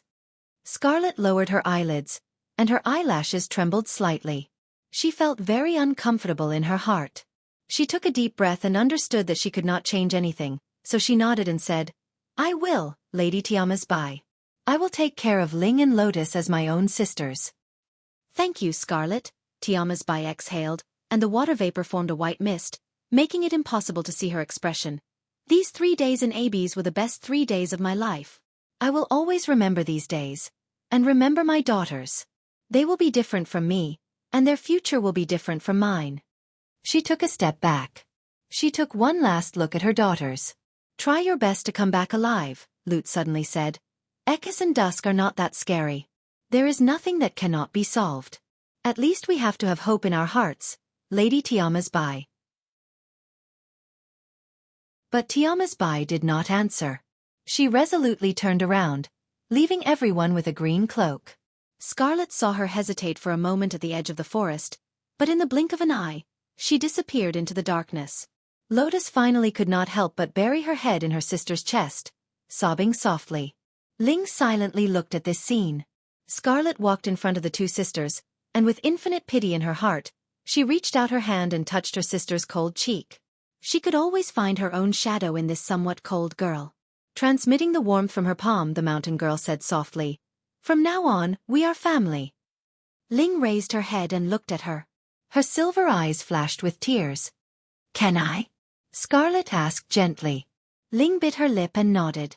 Countless iron men converged into several torrents, passing through the forest under the curtain of night. The light of teleportation portals flashed from time to time on several hills, and more silver-robed mages appeared. In the sky, groups of gargoyles were flying towards the west, and at different altitudes, they formed several groups of square formations. After the iron men, there was an army of demons, and then there was a small number of 6-armed snake demon warlords, and the wind spirits whistling through the air at low altitude. Finally, the earth trembled, and the figures of colossi appeared in the forest. These colossi swayed in the valley, and were almost as tall as the lowest hill. Delphians silently watched this army from a nearby hill. Bansha was in front, but the Banshans had already been defeated by the 9 Phoenix army. After the two armies met, only the Sisaldians were left. "I didn't expect you to come," she turned around and said to Huang Hua and Feng Qi. She looked at the two of them curiously. "Have the Ghost Chariot and the Jade Phoenix family reconciled?" "There is still some friction, but everyone has agreed to join forces against Dusk," Huang Hua replied softly. "This is the only time in hundreds of years that the 9 families of the 9 Phoenix have stood together. We have to thank Mr. Feng Qi for this." Delphian looked at Feng Qi. "I convinced the elders to return to the 9 Phoenix." After a moment of silence, Feng Qi said, "Although there was some resistance, I believe in what I saw." The Prime Minister's daughter knew that it was not as simple as some resistance. It was destined that one could only grow in such a short period of time after experiencing some things. She sighed softly. In this era, if one could not change the era, they were destined to be changed by the era. She was the same. The three of them were silent. Everyone was thinking about the same question. What would people lose in this war, and what would they gain?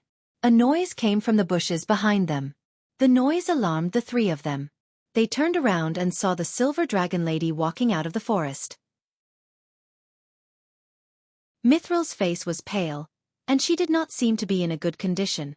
What's wrong? Delphian knew that it was about the dragons. Lord Bahamut is dead, Mithril replied. After this war, the dragons may leave this continent. I'm here to bid you farewell. Delphian opened her mouth slightly.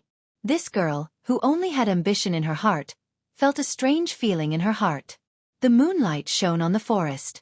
Metisha, who was standing by the pool, suddenly felt something. When she saw the face in the water, her body suddenly froze. She turned around, almost trembling, and looked at the person who appeared behind her. Under the gray cloak, there was a face that was similar to her own. It was holy and cold, and the silver eyes looked at her silently. The expression on the face was always so indifferent, as if there was a trace of innate arrogance. Once upon a time, the owner of this face used to be the person she looked forward to the most sacred shadow in her heart, her eldest sister, the first princess of the empire. It was a question that had haunted her for thousands of years. Why? Sister? The elven princess voice was trembling. Metisha. Is it really you? It's me. Before I leave, I just want to see you. Brando should have told you, right? Tiama's expression was a little lonely. I originally found the immortal item, but I didn't expect that you don't need it anymore. Metisha bit her lip. But her eyes flashed with disappointment, and she gently shook her head. That's not what I want, sister. You know it. But Tiama's did not answer. After a moment of silence, Metisha softly asked again, that night in the AB's territory, was it you? Yes. Why? Erwin is too weak. I don't want to see you die with those humans.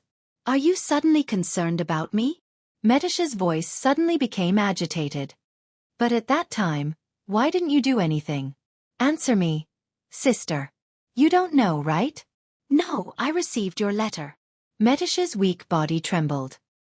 What they said is true. Tiama's nodded. But why? Metisha finally could not help but burst into tears. She almost lost her composure and shouted hoarsely. I love you so much, sister. Don't you know? Tiama subconsciously took a step back. She had never seen her sister like this. She was so outstanding, so talented. In that era, her radiance overshadowed all of them. But at this moment, Haku only felt that her heart was ruthlessly stabbed. Only then did she realize how wrong she was. I'm sorry, Metisha. The elven princess covered her face, kneeled down, and cried bitterly. The question that had been in her heart for 1,000 years finally had an answer. Although she had doubts in her heart, she unilaterally did not want to believe that it was her most respected sister who killed her. If all of this was just a dream, then it must be the most terrible nightmare. I have to go, Metisha. Tiamas looked at her sister and said, seeing that you have escaped the fate of being cursed, I am very happy. I hate you. Metisha raised her head and looked at the woman with tears in her eyes. Do you know how much I hate you, sister? I'm sorry, Metisha. I don't want you to be sorry. The elven princess almost shouted. Do you think that by finding the immortal item, you can make up for the mistakes you have made in the past 1,000 years, sister? Tiamas looked at her sister silently. She wanted to say something, but she could not say a word. Please stay, sister. If you want to make it up to me. Looking at her sister's tear-stained face, for a moment, Tiama's heart almost swayed. 1,000 years. 1,000 years left a deep mark in her heart. She gently walked to Metisha's side and hugged her sister. She whispered in her ear. Metisha, I'm sorry. Jealousy clouded my heart and now it is too late for regrets. But at least I haven't lost you forever. If everything could go back to the past, how I wish I could still have that world's most outstanding sister. Sister. Metisha sobbed. You still have her. Tiamas gently wiped away her tears with the tip of her finger. But in the end, she shook her head. But I realized it too late. Metisha, there is no turning back. But why? Metisha asked in a broken voice. Can't you just stay? No one will hurt you. I will beg the Lord to protect you. There is no reason. Tiamas stroked her silver hair. I don't need anyone's protection, Metisha, although he is a good man. But I chose to leave. She replied gently. It is because I love you. When I realized it, I still love everyone in this world. I chose to leave, because the end of the road is the hope of everything. It was a poem, lasting in the darkness.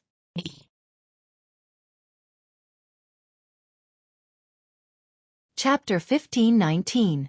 At the top of Tartaki's tower, an abstract black eye was painted on the stone wall. The omniscient eye was both the symbol of the Red Robe Wizards and also represented an extremely powerful artifact. It used to be the pride of the Saucered Alliance. But at this moment, it was watching the fall of Tartaki.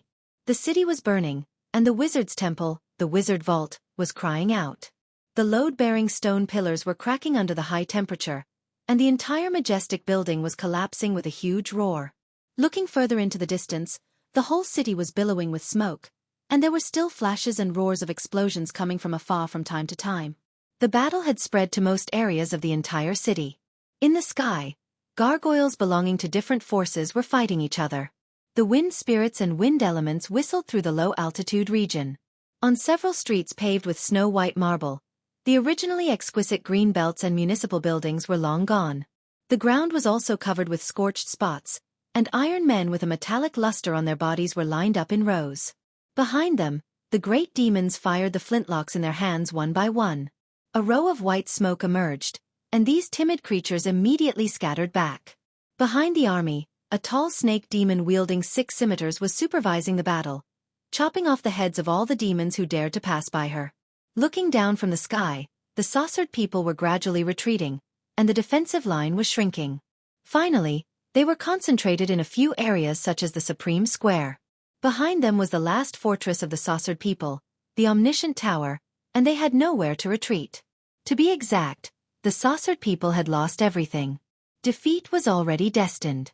The saucered people were once the nobles of the Buga people, the rulers, the direct descendants of the scholars of Oxido, and the guardians of the Temple of Knowledge.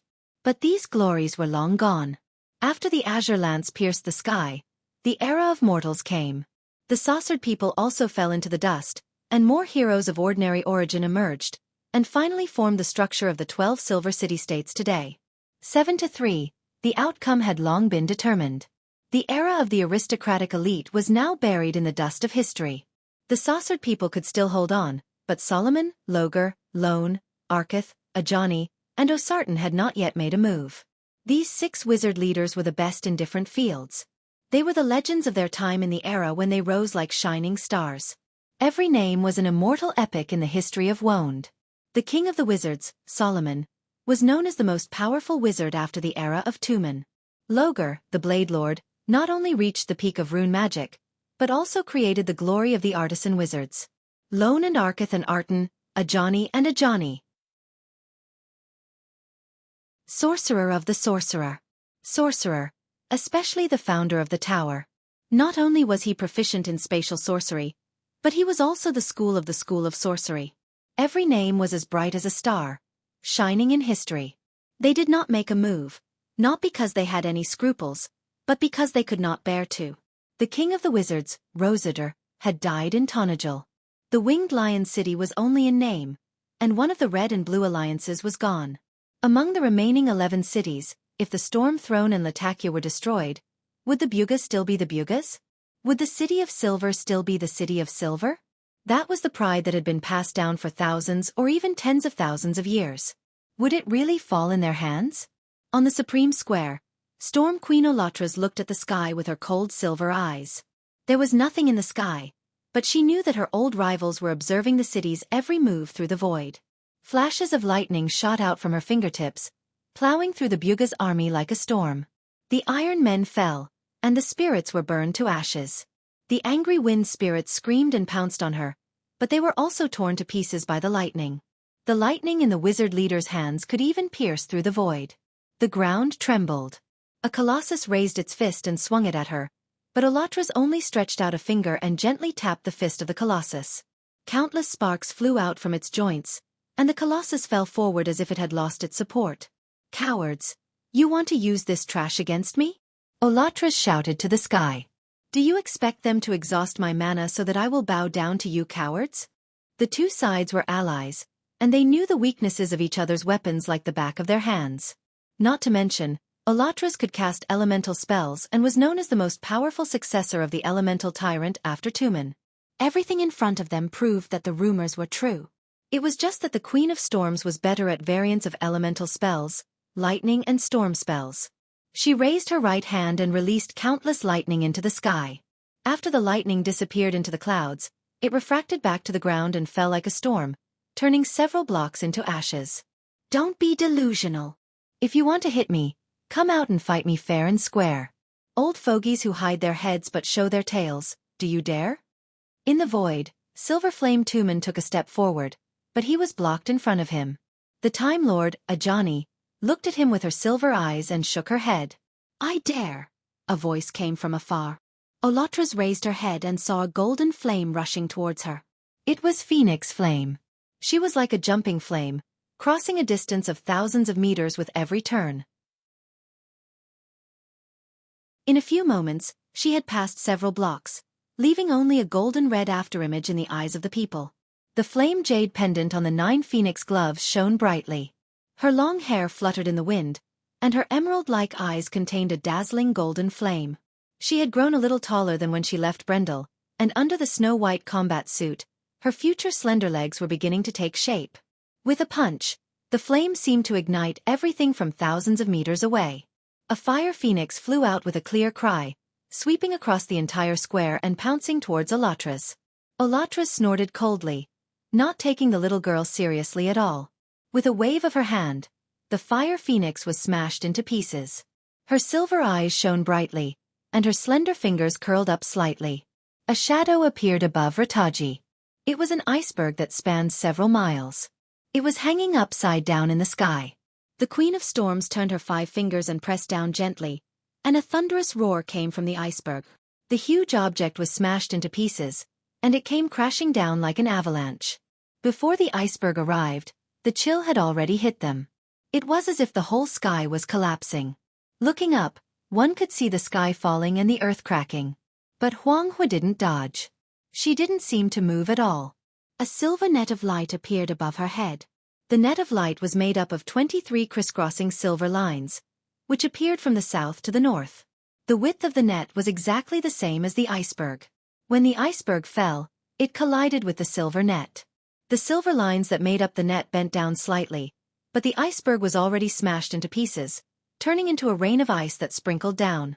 More than half of Latakia City was hit by a torrential rain mixed with hailstones. The flood surged and washed away many of the streets. Olatras was slightly taken aback. She raised her head and saw a silver dragon controlling the spell on a spire not far away. However, Mithril's face was also pale. In front of a Buga wizard leader, a giant dragon was just an insignificant existence. However, there was someone behind Mithril. Feng Qi appeared there with a huge box on his back. He took off the scabbard on his back and placed it on the ground. He growled, "Jade dragon out of the scabbard." A ray of green light flew out of the scabbard and into the sky. Everyone in Rataji City saw the green light beam. When the light beam disappeared into the clouds, an emerald brilliance rippled. In the middle of the halo was a green jade sword in the style of a 9 phoenix. Although Olatras had not seen the power of the jade dragon holy sword in Rosaline, her judgment of magic was sharper than that of Brando, a half-baked swordsman. Her silver pupils shrank slightly as she immediately felt the threat from the sword. She raised her hand, and her silver hair moved without wind. She was about to cast a powerful spell to knock the sword down, but before the silver runes could appear, a fist burning with golden flames had already arrived in front of her. Phoenix Flame had arrived. Olatras screamed in anger and had to give up the spell in her hand. At the same time, the 12 silver tattoos on her left hand lit up at the same time. She clawed back and shattered the huge shadow of the green phoenix behind Phoenix Flame. Jade Phoenix Mage. The Storm Queen's voice was full of anger. But that doesn't work. Phoenix Flame did not say a word. Her pupils had completely turned into green jade, as if she was not human. If Brando saw her now, he would definitely remember the 9 Phoenix Queen in history. Flames. It was the most violent force in the world. After the fist was neutralized, she immediately swung her leg. It was like a sharp axe, and golden flames filled the sky. Olatras sneered and waved a wind blade from her hand.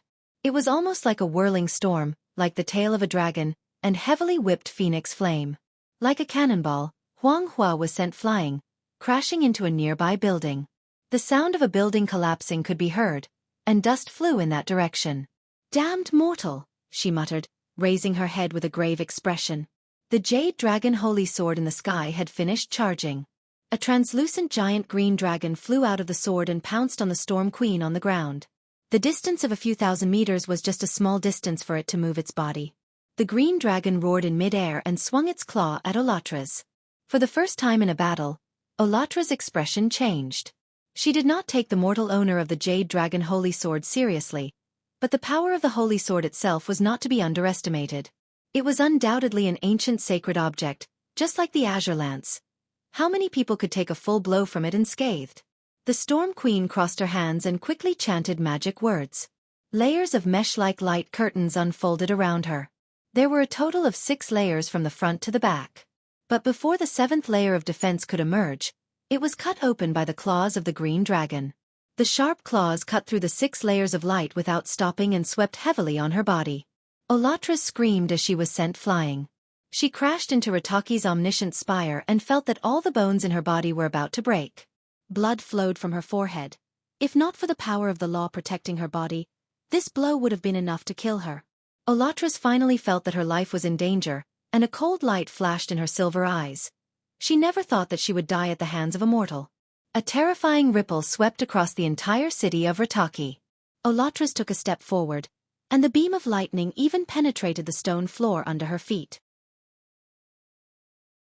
The majestic magic escaped uncontrollably, and in an instant, half of the square was overturned. The Wizard Queen was in the center of the storm. She looked up, and her silver eyes stared at the holy sword in the sky. But at this time, Huang Hua, who had climbed up from the ruins, gritted her teeth and rushed over again. "Stop it!" Olatra's was finally angered by this little girl from the 9 Phoenix. Tolman finally could not stand it anymore. He reached out and pushed a Johnny in front of him, and a light door appeared in front of him. "Oh Sartan, that's just Olatra's. Our enemy is Harionov." A Johnny, the Time Lord, could not help but say. But Tolman shook his head and said, "There's still you, isn't there?" With that, he stepped through the light door. In the void, the few people did not say a word and only looked at each other. Everyone was thinking about the same question. After this war, where would the artisan wizards go from here? Under Olatra's fury, the space was boiling. In the entire city of Rataki, gravity seemed to have suddenly disappeared. The gravel on the ground vibrated and then slowly floated up. Then, the larger objects, broken stone slabs, public facilities, trees. In the end, the Iron Men who were in the middle of the battle also flew up into the air with their arms and legs flailing. In a series of cracking sounds, a bridge that was burning in flames suddenly broke, but the broken part did not fall into the water. Instead, it swayed and floated up, slowly rising into the air. The wreckage of more buildings showed the same situation at this moment. The vault of the Wizard Temple. The broken spire. The whole city of Rataki seemed to have fallen into a state of weightlessness. Even the flames were floating in the air, forming the shape of clouds. In the golden-red clouds, lightning was intertwined with each other. The beams of lightning that contained infinite power seemed to have completely pierced through the air, turning the whole city into a superconductor. The air was buzzing and vibrating, like the surface of the water before an earthquake. It was full of dense ripples. In some streets, the big monsters who could not stand the high-frequency sound waves covered their ears and screamed as they fled in all directions. Some were knocked down by their companions. The Iron Men lost their magic power one by one and turned into scattered metal parts that fell to the ground. Then, they were lifted up by an invisible force and flew into the sky. The sky was full of floating debris of different heights. Olatra's eyes had completely turned silver white. Beams of lightning rose from her feet and extended along her body to the top of her head. Then, through the silver hair that danced like Medusa's snake hair, the lightning scattered into the air. The Queen of Storms raised her head. Dark clouds were gathering above her head. Soon, the sky of Rataki City was completely dark. She looked at Phoenix Fire and only said one word, "Scram!" A light spot appeared out of thin air. Phoenix Fire looked as if she had been struck by a ball of lightning. She screamed miserably and was sent flying again. But this time, Tolman walked out of the silver light gate and held her back with one hand. Olatra's did not even look in this direction. She reached out her hand and a zigzagging lightning bolt pierced toward the jade dragon sword in the sky. The azure dragon in the sky roared and tried to block it, but the lightning bolt made a big circle in the sky. A bright silver arc of lightning pierced through tens of thousands of meters. That was the speed of light and lightning. The azure dragon did not have time to turn around, but the arc of lightning had already landed on the jade dragon sword. Fortunately, the jade dragon sword emitted a bright green light and blocked the arc of lightning. On the ground, Feng Qi spat out a mouthful of blood. The sword box in front of him let out a sorrowful cry. He knew that he had reached his limit, so he quickly pressed his hand on the box. The next moment, a green light fell from the clouds and went straight into the box. But the joint attack of the three had failed. Feng Qi looked at Mithril in the distance with a pale face. The silver dragon lady also looked helpless. Although they had tried to overestimate the strength of a wizard leader, they did not expect her to be far more terrifying than they had imagined. And this was only the Storm Queen Olatra's. What would happen to Harionov, who was known as one of the three giants of the Bugas, who was on equal footing with Solomon and William? Was this the difference between a mortal and a silver person? Gates of light opened in the dusky sky of Latakia. Solomon, Logar, Roan, Arketh, Ajani, and the others walked out one by one. They floated in the air and looked at Olatra's on the ground. And Olatra's also saw them. To be precise, she only had eyes for Solomon. The Storm Queen sneered. Finally willing to come out? Solomon, is this the result you want? The winged lion city has been destroyed, and the Sasardians will die out today. But so what? You only need to remember that the Bugas destroyed themselves. Come on, Solomon. Let me see the true strength of the King of Wizards. Let me see the courage of you cowards. Didn't you want to destroy the Sasardians? Why don't you dare to do it? Solomon was about to speak. But all of a sudden he stopped. Everyone subconsciously looked up, but there was nothing unusual in the sky. There was only one person. A young man wearing an earl's coat and carrying a long sword. The wind howled under the dark clouds. His long hair fluttered as he stared coldly at Olatra's, his face expressionless. He only spoke in a calm and indifferent voice, one word at a time. Olatra's, they don't dare, but I dare.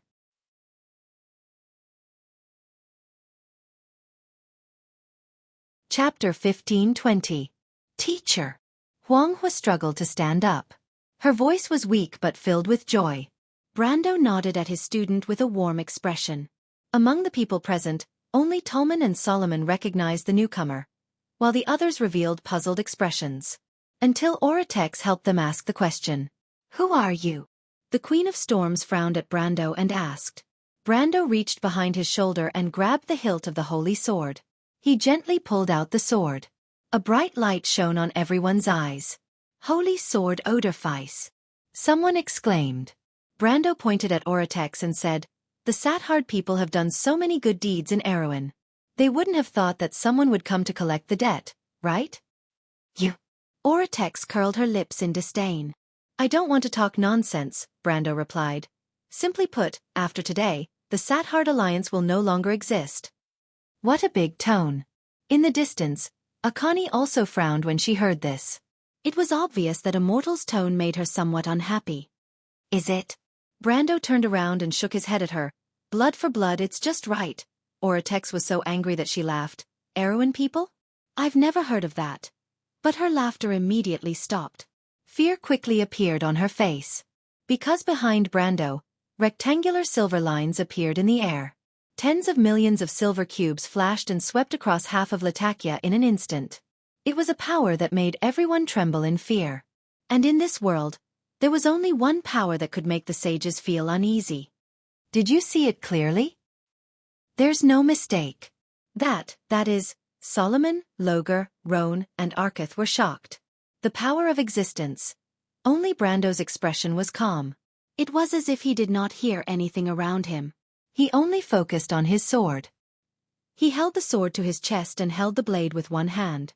The next moment, he disappeared from everyone's sight, leaving only an afterimage. Arketh was the only one who caught a glimpse of the tremor in space. It was like a long and narrow light in the darkness. Oratex's expression changed drastically. The golden light in the depths of her eyes grew bigger and bigger. She desperately released lightning. Lightning flashed in the square, but the blade still broke through the obstacles and arrived in front of her. Oratex screamed and rolled to the side. The dark golden blade passed by her, drawing a line of blood on her arm. Olatras clenched her teeth and swung her lightning whip at Brendel, but Brendel had already disappeared. It was still the flash strike sword art. Olatra's heart was filled with fear as she retreated.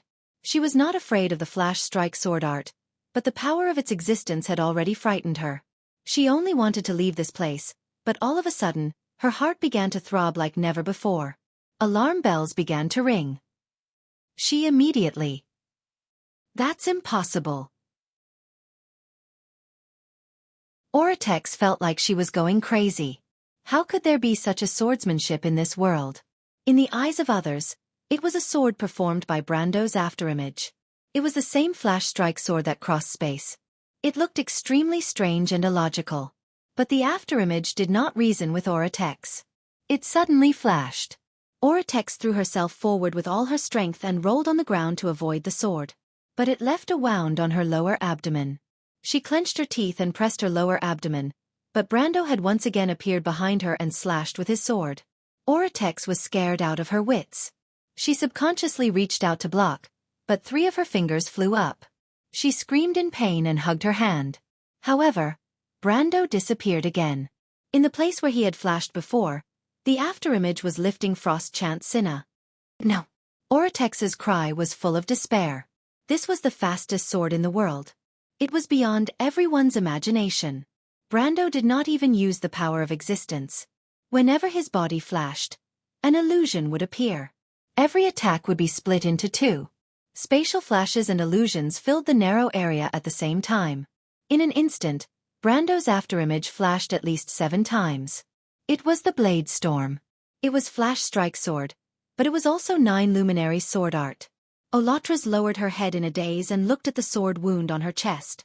Silver blood was flowing out from the wound. Brando stopped in front of her and pointed the tip of his sword at her neck. A chill passed through the blade, causing the Storm Queen to shiver. Brando was silent. But the result had already explained everything. After entering the Sage domain, this was the first time he had combined 2 supreme swordsmanship. The power produced was not beyond his expectations. It was the life work of 2 sages and the supreme inheritance of the Dragon clan. In front of these existences, the Storm Queen Oratex was nothing. But at this moment, Brando's heart was boiling with fighting spirit. In the distance, Xianxia clenched her fists in excitement. Her eyes returned to their original jade-like black, shining brightly. This was the first time she had seen her teacher display such swordsmanship in front of her. Brando silently looked at the blade in his hand, which was pressed against Oratex's snow-white neck. At this moment, many things flashed through his mind. The ridiculous, simple and naive vows of the past, the heavy sense of responsibility, the tears of joy and regret, all turned into one simple word: memories. His responsibility towards Aween had come to an end, and the only thing left was a lingering sense of guilt. In the end, he had let down a person who had trusted him. That sincere and idealistic young man. He had thought that time would make the Knight of Lantern Island mature, but time had played a joke on him again. Perhaps this was Martha's special protection for Eek. This young man had fallen twice in the most glorious years of his life, and did not even have the time to see the ugliness of the world. Some things were destined to be engraved on monuments, but the idealist should be a commentary on history, so that people could see the glory beyond reality. Although they were fragile, they existed, and were even easier to become eternal than power and authority. This was the pursuit of beauty by civilization. But even so, Brendel would not allow the masterminds behind this scheme to get away scot-free. If they sacrificed the idealists, he would turn them into ashes. Since you believe in power, then I will show you the true power of this world. Oratex suddenly understood something and laughed bitterly. I understand, you are one of the ancestors. Brando's hand was about to reach forward. Mr. Brando, wait. Before Solomon could stop her, the Time Lord Ajani took a step forward and opened a magic circle in her hand. The Bugas had paid a heavy price. Was it necessary to completely destroy the legacy of Taraki and the Storm Mages? She finally made up her mind. She would not allow it. But Brando did not even look back. The rectangular silver lines and tens of millions of silver cubes flashed again, like a wall across the sky, standing in front of the 7 Bugas mages. The silver network swept forward, and except for Solomon, the others found themselves unable to move. Ajani screamed and found that the magic circle in her hand was disintegrating. She could not help but be shocked. Oratex's body fell heavily to the ground, her empty eyes staring straight at the sky. She probably did not understand until her death how the Sasaldians came to this point. In the scorched palace, the silver-robed Bugas mages were counting the losses everywhere. Although the Sasaldian alliance had been declared dead, the legacy of the red and blue mages had not been destroyed. Brando could not kill everyone indiscriminately. What was the difference between him and these people? Of course, the guilty would never escape justice. Unsurprisingly, the leader of the Sasaldians, the king of the red-robed mages, Haryanov, had already left Taraki with his omniscient eye. Brando had already known this.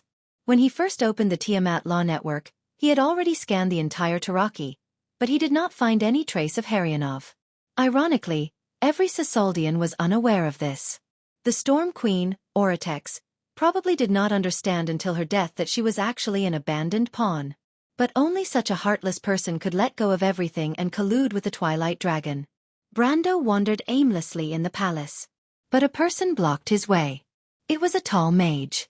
The Bugas were rarely as burly as this person. He had dark skin, short white hair, and his exposed skin was covered with black secret patterns. Although his eyes were also the silver of the Bugas, they were very different from ordinary people. This person's eyes had no pupils, only an ocean-like silver white. Brando knew that the person in front of him was the uncrowned king of the Bugas. The king of the mages. Solomon. Mr. Brando. Even though all the rumors about the Sorcerer King depicted his unparalleled majesty, Solomon's voice was surprisingly cultured and refined, making people feel close to him upon hearing it. Brendel raised his head and furrowed his brows. "Please don't misunderstand," Solomon said. "I'm not here for the previous matter." Brando nodded. At least the king of the mages did not disappoint him. "That's existence?" Solomon asked. "It's not complete, but at least it's a manifestation of the power of existence." "So you've already seen the Throne of Destiny, right?" Brando shook his head, knowing that the descendants of Scholar Oduki more or less knew some secrets, and replied, "I've only seen the phantom of the Throne of Destiny in the Stagnation Realm, but it's not there." "But you already know." Brando was silent for a moment, then nodded silently. "The Throne of Destiny is the ultimate authority of the law of Tiamat." "Yes, authority is power," the king of the mages said seriously. "So why have the people of Martha been confused for so long, and why there are so many divisions between the Truth Parliament and the Ring of the World?" "You mean the division of the Sasaldians can be foreseen?" Brando asked. "But that doesn't mean I agree with them," Solomon replied. Brando lowered his eyelids silently. Mortals drew power from the network called Tiamat. What they thought of as magic, elements, and truth all came from there, and behind all the illusions on the surface, it was actually just a fight for authority. Did mortals really become powerful? Even if there were sages among them. But for thousands of years, the power of Tiamat itself had not grown at all, and the authority it could distribute was ultimately limited. But even if it reached the peak, what could it do? The ancestors created this network called Tiamat, but even its creator did not change his fate. In fact, the Bugas have understood this for a long time, Solomon continued. But Tiamat is our last resort, and if we lose even this, we won't even have another chance. Reincarnation after reincarnation, Brando replied softly. When will it end? Maybe this time. Solomon turned around and looked outside the palace. In the distance, the nine-headed phoenix and the Bugas army were converging. The Twilight Dragon has come to our world, and even at the cost of putting himself in danger, it is to seize the supreme authority of Tiamat. The king of sorcerers did not say the latter part too clearly, but the meaning was very obvious. If it succeeds, we will have no future. So we have to stake everything. He looked back at Brando. His silver-white eyes were indifferent. You are the one chosen by Martha, Mr. Brando. Can you answer me a question? Is there still a chance? After hearing this question, Brando just walked forward silently, and in front of him was the gate of the palace. The sun spread across the unclear line between light and dark. Brando raised his head and looked at the blue sky of Latakia. Is there still a chance? In that slim hope, there were still some things waiting for him to decide, like a responsibility in the unseen world. He vaguely understood what Martha's expectant gaze meant when she looked at him. But he still nodded. There is still a chance. Then he walked out. Solomon silently looked at the young man's back. Maybe an era is over. And when will the new era begin? Teacher. Xianxia stood quietly under the steps, and did not appear to be cheering because of happiness like most girls of her age. But it was still obvious that her heart was full of joy at the moment, and that joy seemed to be glowing from her eyes that could speak. But because she was as reserved as ever, Xianxia just blinked quietly. For this excellent student, Brando felt a warmth in his heart and smiled slightly. Teacher swordsmanship is as enviable as ever, Xianxia said sincerely. You are also good, your training is fast, Brando stopped and said to her. But compared to you, teacher, I am still far behind. Brando laughed and said, Don't worry, you will surpass me one day. Really? Brando nodded seriously. He was definitely not exaggerating. Xianxia's dark eyes flashed with anticipation. One day, she would be able to protect her teacher. The two walked down the steps, and Xianxia took the sword from Brando's hand. Holding the sword, she felt that she was one step behind, strictly adhering to the role of a student. She raised her head and looked at Brando's back, her eyes full of reverence. In the distance was the desolate city of Latakia after the war. The residents in the city were not only Sisaldians, but also many Banxians. Many people had lost their families in the war. Cries could be heard from afar in the wind. However, very few people would understand the significance of what had happened today. In the future, in the wizard war that would last for nearly 60 years, people would lose even more. Latakia would also be reduced to ashes by a magic attack in the year of Lin Shao, and less than 1 in 10 people would survive. But the destruction of the Sisaldian alliance announced the early end of the Wizard War. This was not only the revenge of Erwin's kingdom. More importantly, the mortals were united in advance.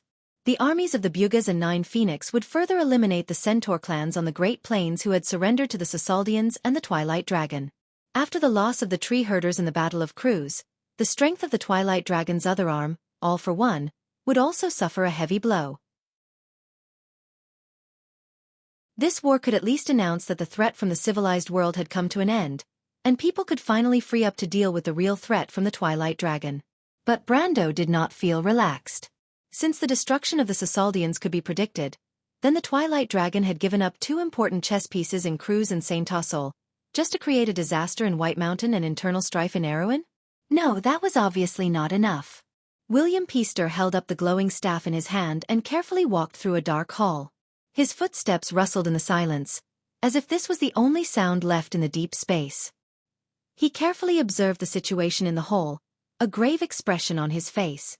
At the edge of the light, tiny insects were escaping into the cracks in the walls, leaving only empty spider webs. The hall was filled with dust, debris scattered on the ground, and the air was filled with a moldy smell that kept people away. But he suddenly stopped. The light of magic illuminated a flight of stairs in front of him. His gaze followed the stairs, and on the gray throne sat a skeleton in a black robe covered in spider webs. The skeleton wore a crown, and one hand was still supporting its lower jaw, sitting crookedly on the throne. But in its black eye sockets, the light of the past had long since disappeared. With a clang, the staff in William's hand fell to the ground. He took a step back with a pale face. This is impossible. The Hermit Order, the most proficient sect among the silver sorcerers in psychic spells and magic formations. At the same time, it was the most unique sect among the Buga tricolor sorcerers. These powerful black-robed sorcerers were not keen on fighting for power on the continent. On the contrary, for 7 centuries, they had been standing at the forefront of the fight against chaos. They were also the biggest enemies of the silver heavenly snakes and tree herders. Ever since the leader of the Hermit Order, the black-robed sorcerer Yuki, left this floating city on top of the glacier, they had always kept their promise. Although they had not returned to the continent for nearly 300 years, no one expected their ending to be like this. William Peaster recognized the crown. It was Yuki's king's laurel crown. Countless rustling sounds suddenly came from the darkness.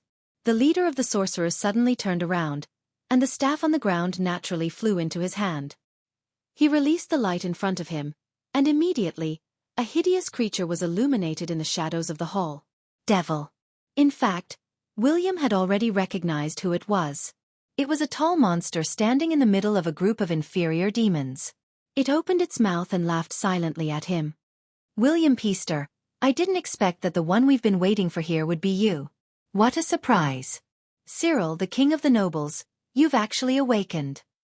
The monster laughed coldly.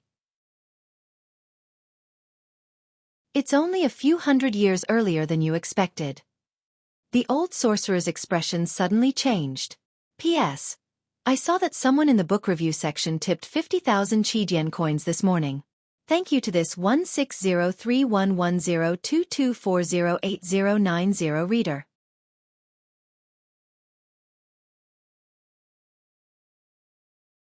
Chapter 1521. Walking out of the woods, Brando saw the person standing on the top of the mountain. The sea breeze blew gently. Delphian stood under a European maple, one hand holding the back of her hat, her long black hair fluttering in the wind. She looked up at the distant coastline.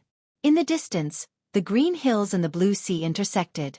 There was a white line on the shore, and the sound of gulls could be heard. The white city of Latakia was located in a bay. Today, the Prime Minister's daughter was wearing a navy blue dress.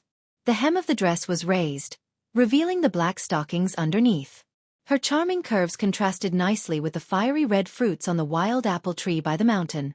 When she heard the sound, she turned around and looked at Brando with her purple eyes. A smile bloomed on her face, revealing her white teeth. How is it? Very good. I mean, how is it? Is it beautiful? The Prime Minister's daughter lifted her dress with both hands, leaned slightly to the side, and asked with a faint smile. Brando was stunned for a moment, then nodded and answered honestly, very beautiful. Thank you for the compliment. We should be the ones saying thank you. You did better than all of us imagined. Even the Bugas were impressed by your speech. I heard from Miss Mithril that it was quite a wonderful speech. But I don't want you to say thank you to me. Delphian raised her head proudly. I only want you to fall in love with me. Brando shook his head. But you know. I know. Delphian closed her eyes, her eyelashes trembling slightly. She took a few steps towards the top of the mountain and took a deep breath. Her full chest rose and fell as she answered word by word. But I don't care. Brando saw Delphian really closed her eyes and walked towards the cliff. He was shocked and quickly stepped forward to grab her hand. Be careful. What are you doing? But what he saw was a pair of sly eyes. Delphian turned around and looked at him with a faint smile. I want to be in a new relationship and throw away the past. The person I want to pursue is the most outstanding man in the world, so I have to give it my all. Brando looked at her sincere eyes and was speechless for a moment. You always give it your all. That's why I won't regret it. Delphian was a little sad when she didn't get the answer she wanted, but she immediately shook her head. One day, I'll make you agree. Brando smiled bitterly. Is this considered irrational? So what? Emotions are wild to begin with, but my gaze has always been clear. Yes, Brando stared at the conflicted girl. She was fanatical, yet calm, ambitious, yet persevering in some incomprehensible things. What kind of family, what kind of life, could create such a treasure? The Prime Minister's daughter tucked a strand of hair behind her head and looked back at the scenery she had been looking at. Suddenly, she said, after the war between the Revenants and the Bugas, the situation in the wilderness of the Four Realms is very different. The power of the twilight may temporarily retreat, and people can finally breathe a sigh of relief and reconvene the wilderness of the Four Realms.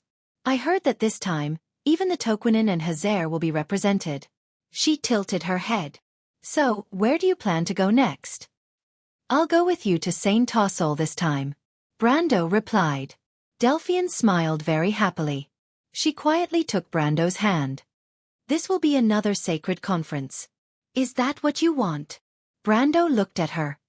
What's the difference? The Prime Minister's daughter turned her head, her eyes reflecting the azure color, clear and infatuated. I want to personally put you in that position and win that crown for you. Brando did not say anything, but surprisingly, he did not refute her. He allowed Delphian to gently hold his hand. Their cold fingers intertwined with each other.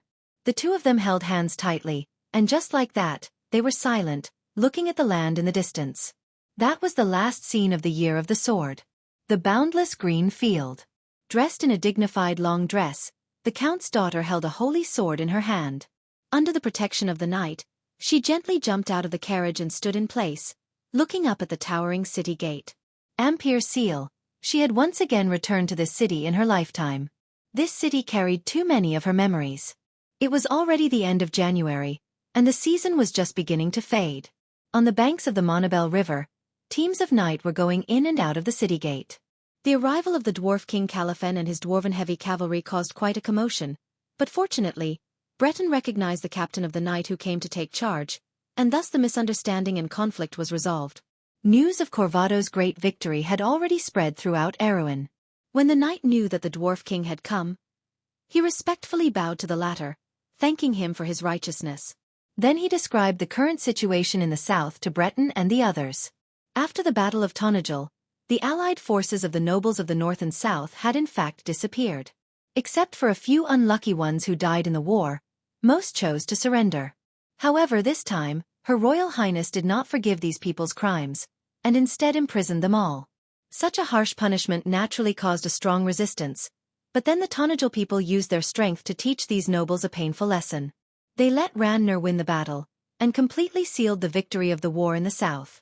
After the rebellion in Lantan Island was quelled, Haruz entered Offa under the escort of the Knight Regiment to reclaim Erech.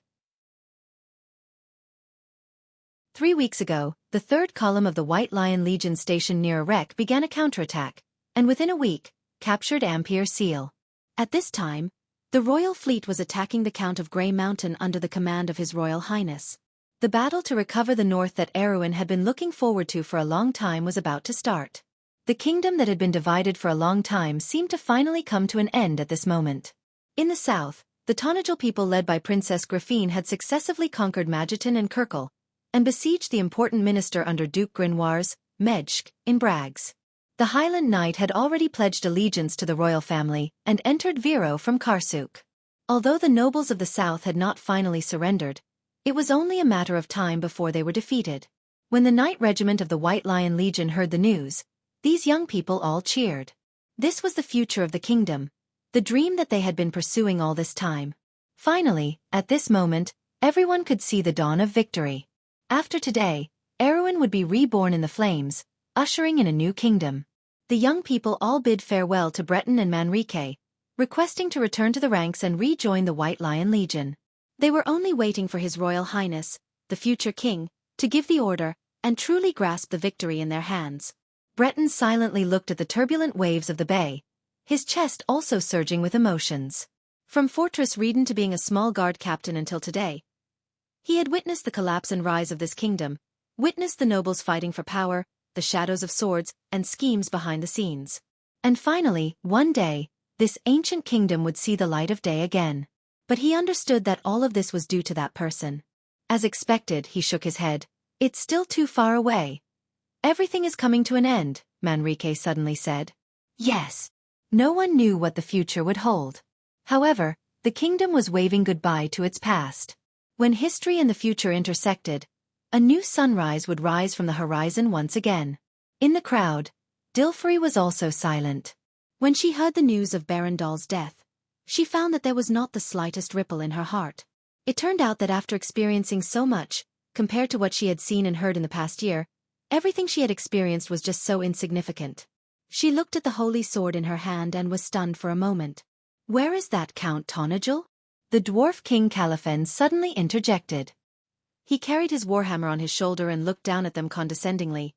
After talking for so long, where is the hero of Erewhon? Where did Count Tonajul go? The knight captain was also stunned.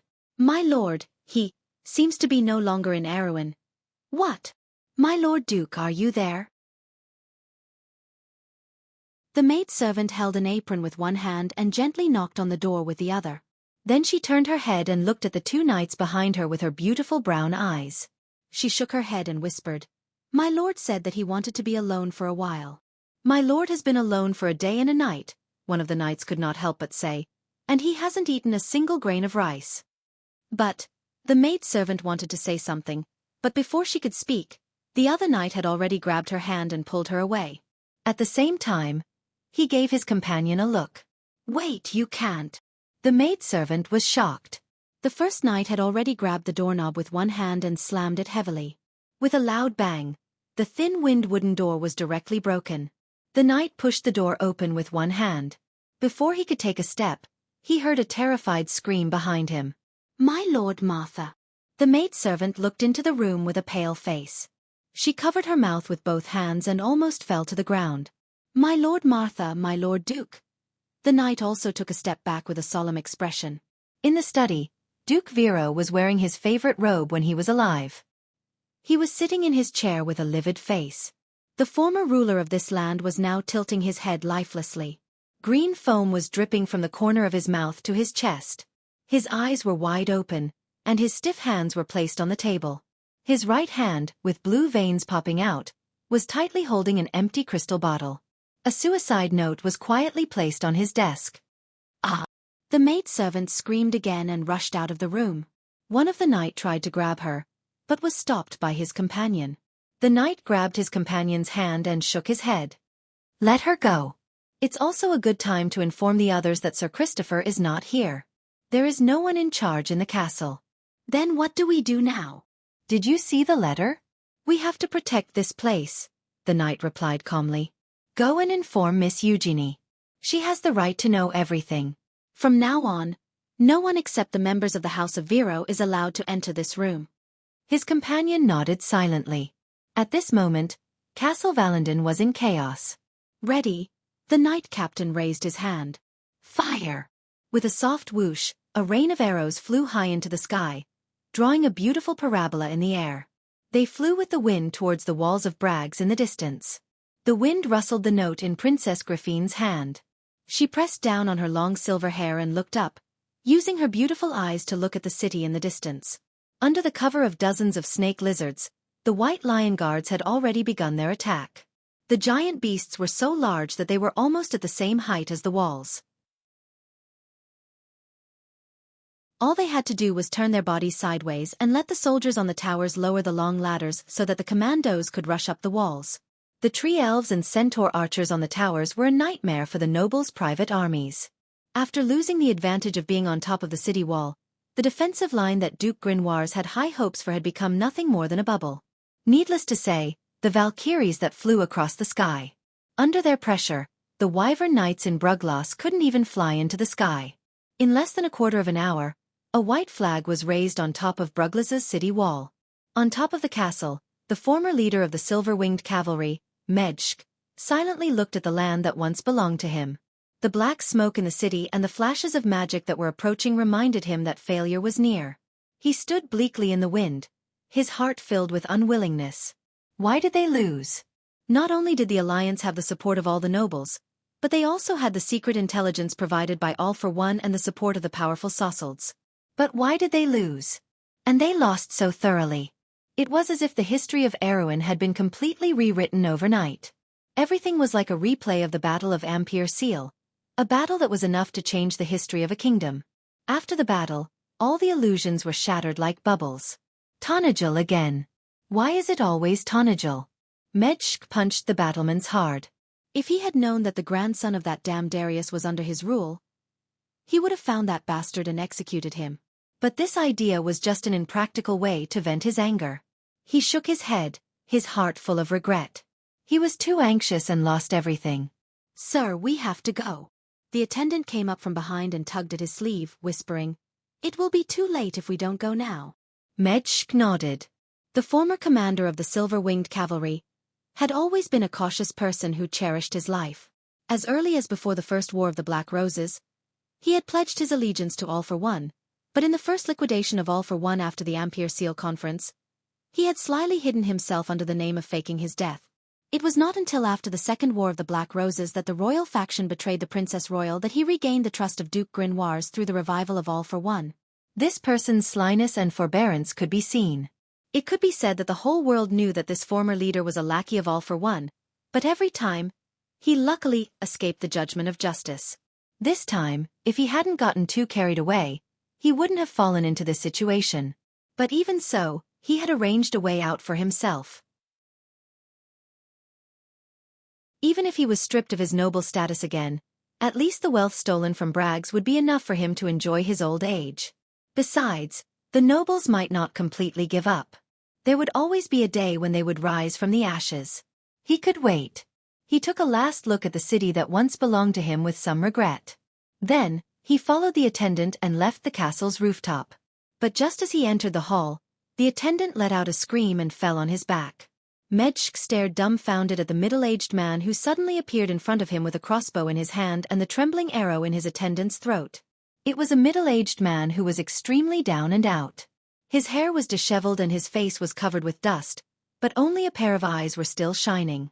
Although the style of a noble could still be seen on his clothes, they had long been tattered and dirty, as if they were picked up from the garbage dump. But it was such a person who was smiling politely at Medshk. Then, from the door behind him, two people walked out. Medshk was shocked to recognize one of them. It was a low-level member of Brax's noble parliament. He remembered that this person was called Harbuch. It was said that he had a son who was serving in the White Lion Legion, and was quite trusted by the princess. And it was such a person who was usually cowardly, careful, and did not offend anyone, who was now holding a bloody long sword and looking at him coldly. And the other person, whom Medshk did not recognize, made him even more afraid. The reason for that was because this man, who was dressed as a knight and had an ordinary appearance, was currently holding a long sword and wearing an exquisite badge on his body. On that badge, there was a candle flame that was shining brightly. It was a candlelight badge. In the whole of Erewhon, there was only one of it. "Scott, thank you for bringing us here," the middle-aged man said to the knight with a smile, his tone full of respect. "If you don't mind, I will take over your duties." The knight glanced at Medshk and nodded silently. "Oberway." Medshk's voice was a little hoarse. "You won. Why do you have to kill me?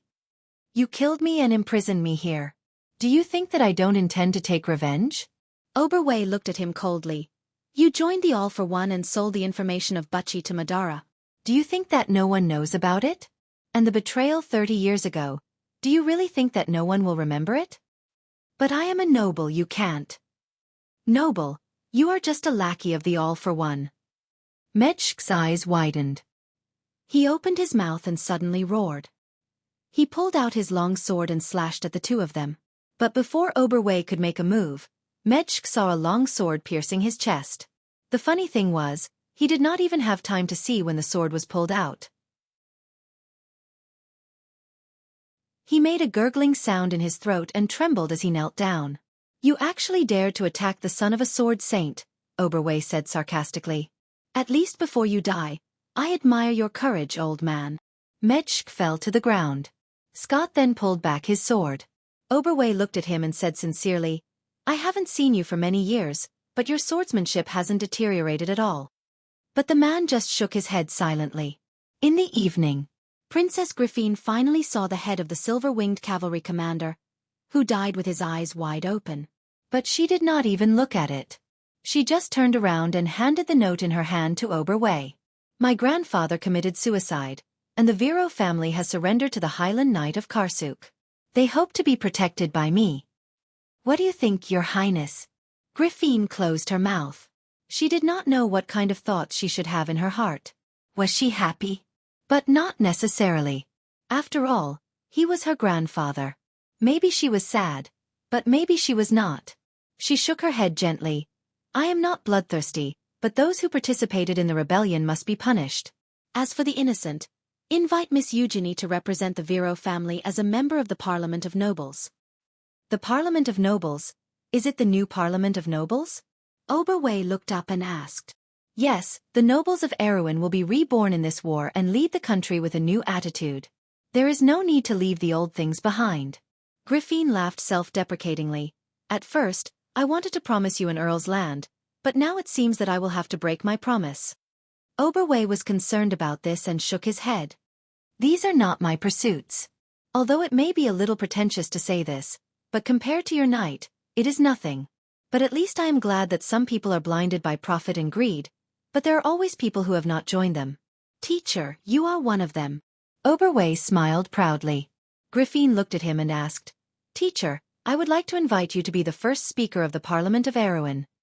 When the lone wolf of Erewhon heard this question, he looked at the sunset in the distance with some emotion. He was silent for a while before giving the answer to this question. "There should be a more suitable candidate for this position," he said. Whether it is the eldest son of the king or Brando, they are more suitable than me. My brother is indeed the hero of Erewhon. Oberwei was a little surprised that Her Highness deliberately avoided that person. But Griffine only raised her head and gazed calmly at the stars that rose faintly in the east. She had finally realized her dream and re-established the faith of this kingdom. But at this moment, she found that she did not feel much joy in her heart. It turned out that she had lost more because of this.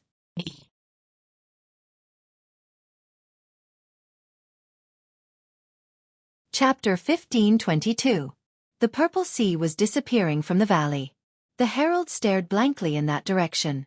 After a while, he turned around and said in disbelief, They are retreating from the first line of defense, Sir Legion Commander. Veronica watched the scene calmly. In the valley, Vahina lifted her helmet and flung her long golden hair. Her entire body was drenched in sweat. She threw her helmet far away and raised the knight's sword in her hand. She shouted hysterically into the distance. We won! Tears welled up in his eyes. Beside her, the knights were already cheering. Everyone was cheering. A gentle breeze blew across Alkash Valley like a gentle hand. Broken flags, corpses, and blood were scattered all over the place between the rocks. This was a bitter victory.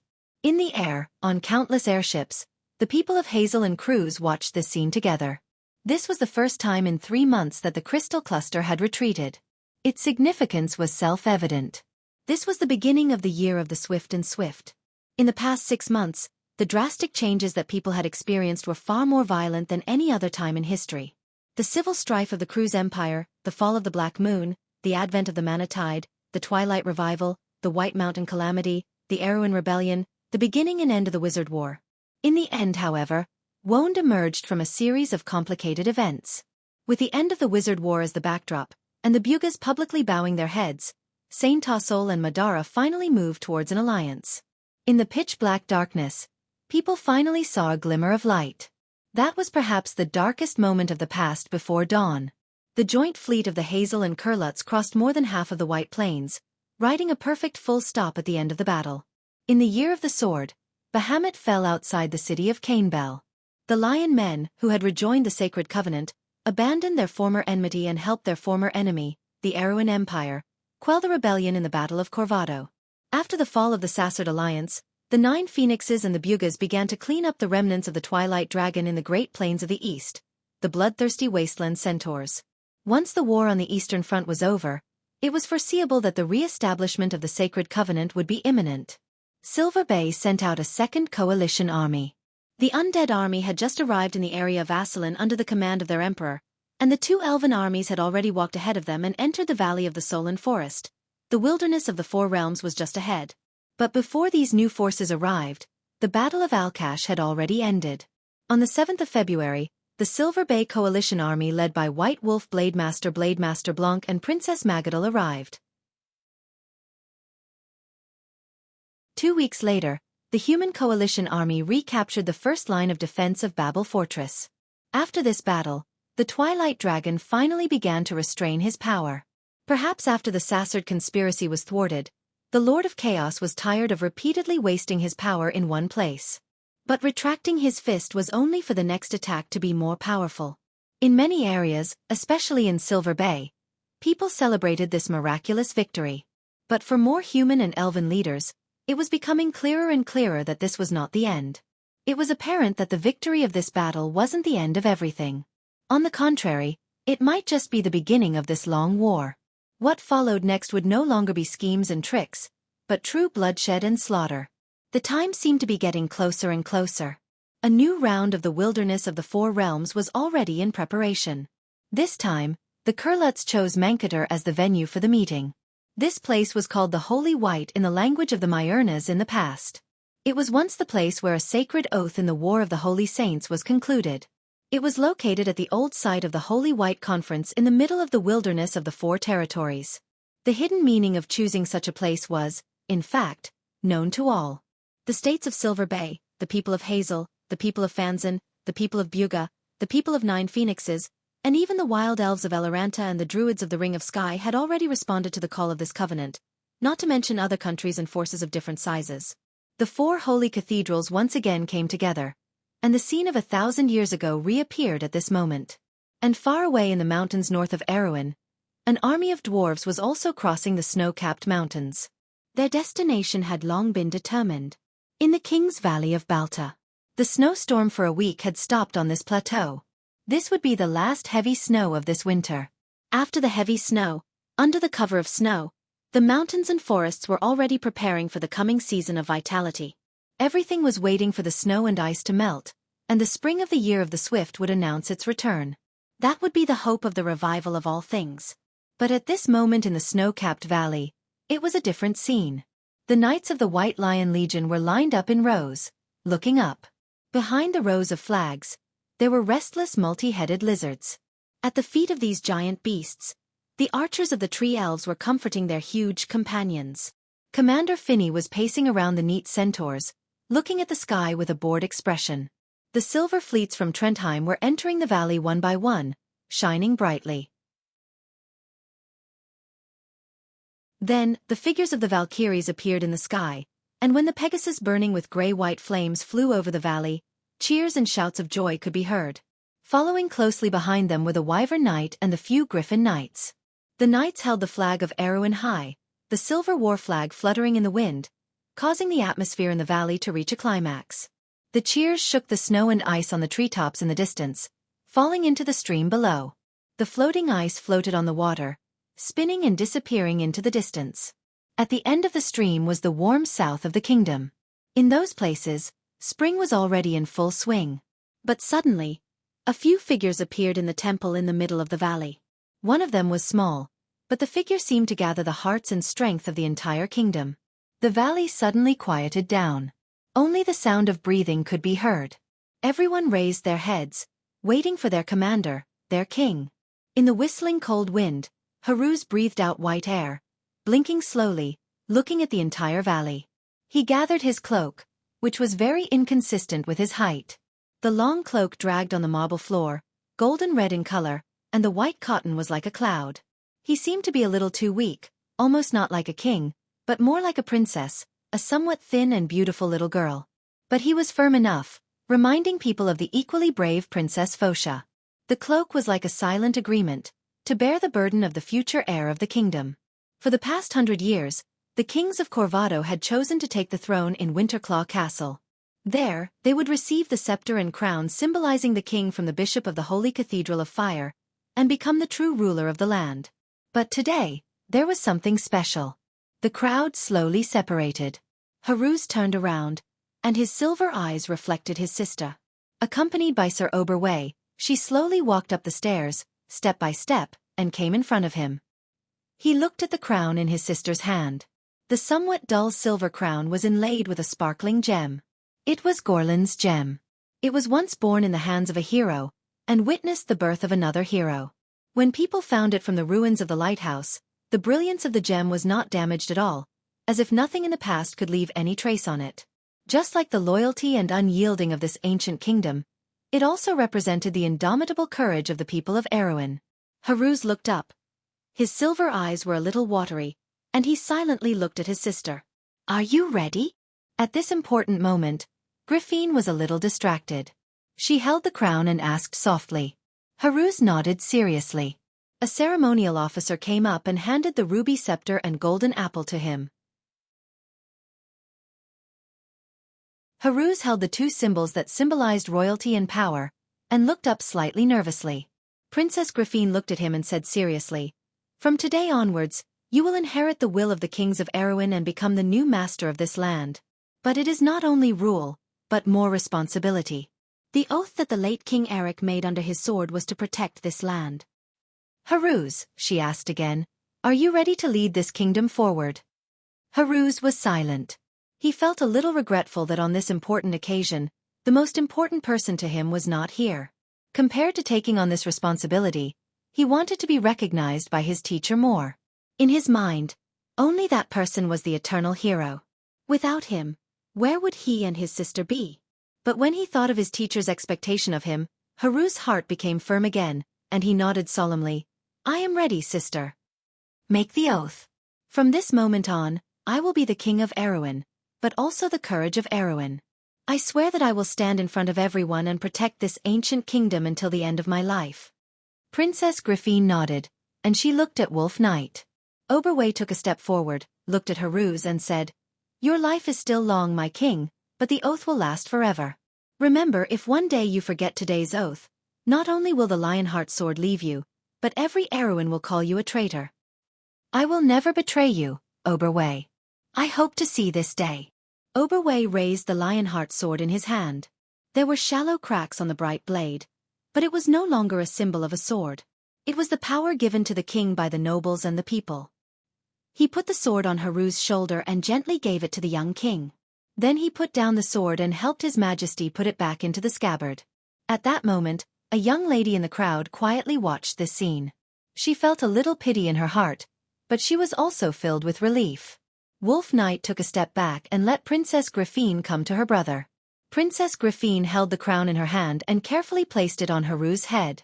The little prince lowered his head slightly to bear the weight of the crown.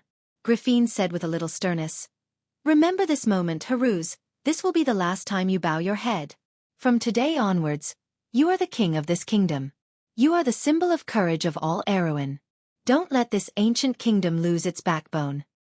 "I remember, sister." The crown was gently placed on his head. Haruz also raised his head at the same time. The whole valley was silent. This was a scene that many people had been looking forward to. How much blood and tears had been paid for the rebirth of this kingdom. 3 days ago, the last noble of Erewhon, the Earl of Grey Mountain, voluntarily handed over his power. He also allowed his daughter, Edney, to join the House of Nobles and become a noble member of Parliament. A month ago, the disheartened Grand Duke Anthony announced that he would live in seclusion with his great-granddaughter and return his fief to the royal family.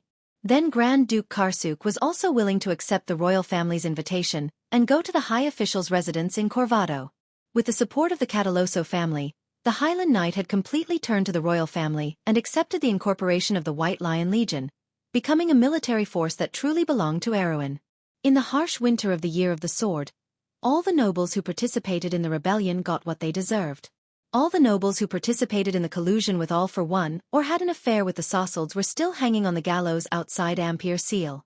The provinces of Viro and Grinoires were directly taken back by the royal family and were no longer in theft. In the north, the rebels had long disappeared.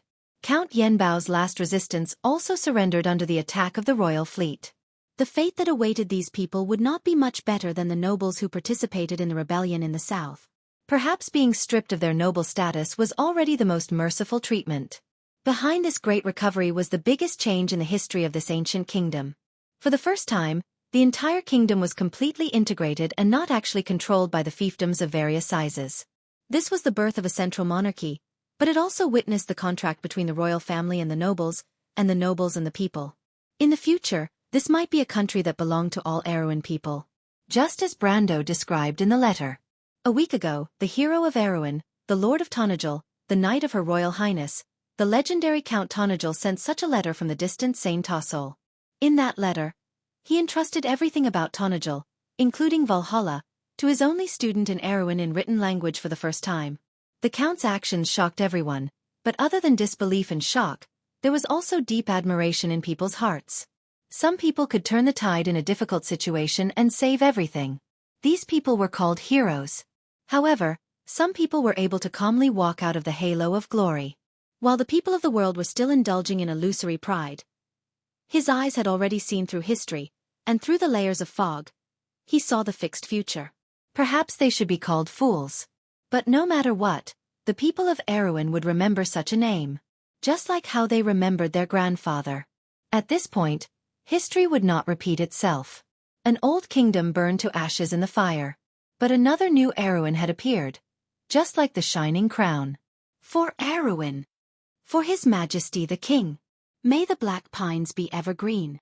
May the Erewhon live forever. May the faith shine as before. May the sword be as sharp as before. The young king slowly turned around with a scepter in his hand. He dragged his long cloak and came to the edge of the balcony. His silver eyes, which still showed his childishness, looked at all his subjects. It was a boiling sea. Then, He raised the scepter in his hand and pointed to the northern border of the kingdom. Since the Second Holy War, half a century had passed. At this moment, the army of Erewhon stepped out of the country again. Their opponents were no longer their compatriots, but for the future of the world of order. P.S. After today's chapter ends, tomorrow will be the last chapter of the Amber Book. Thinking about it makes me feel a little emotional.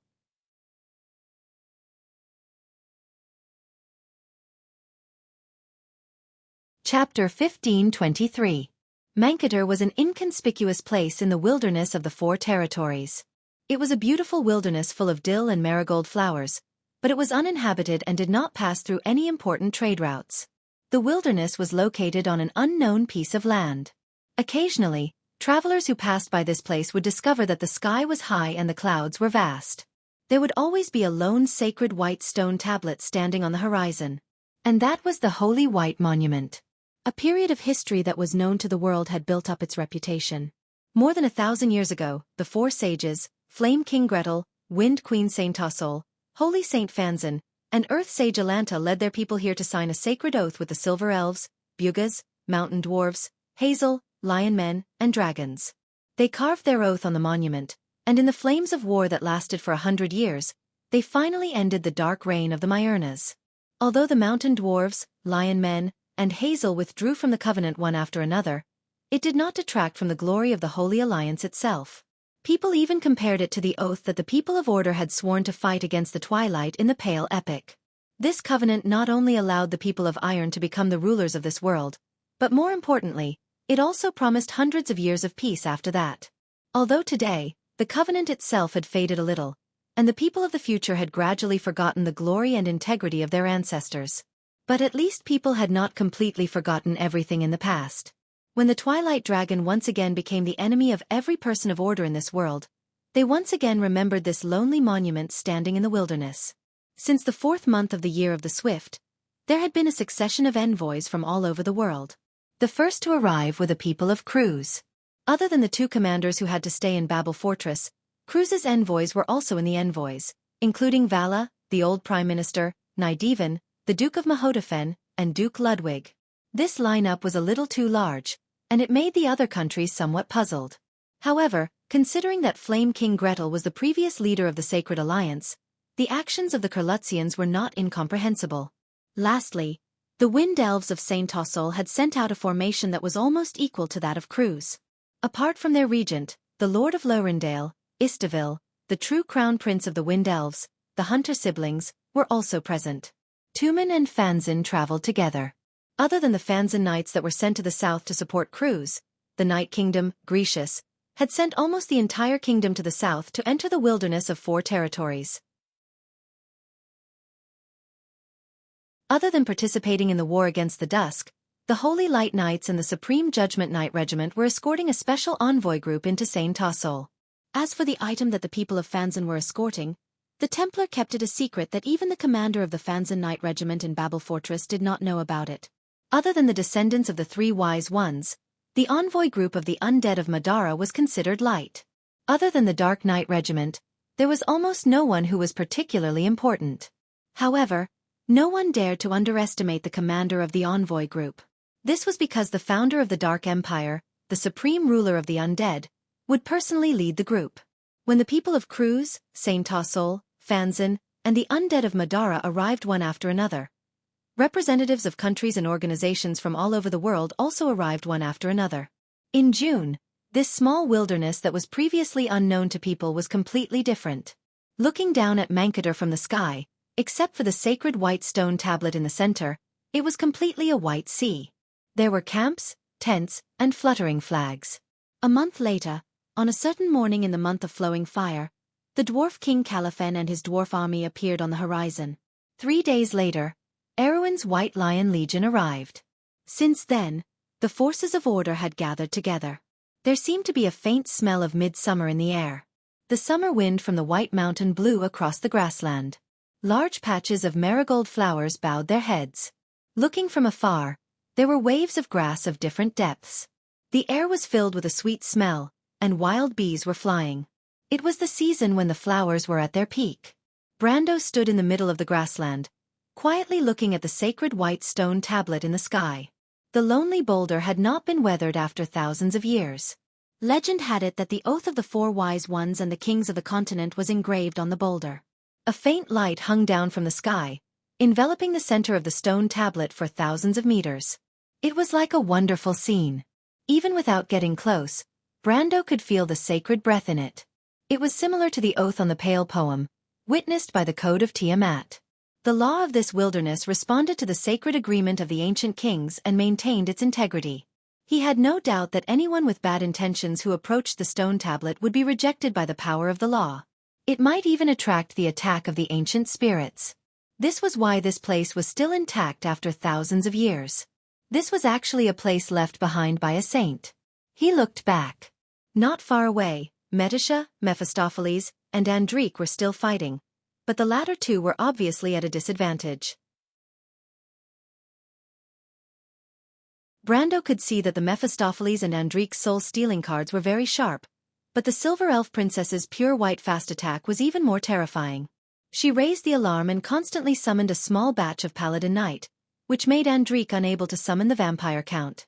And the light-winged guardians were even more invincible after absorbing a large amount of mana. Even if they were occasionally torn apart by the Mephistopheles, the sky full of ornithopters under the protection of the holy white barrier was even more difficult to deal with than before their masters fell. The battle fell into a bitter struggle from the beginning. Metisha was not so much a planeswalker, but more like a dignified and meticulous commander commanding her Knight Legion.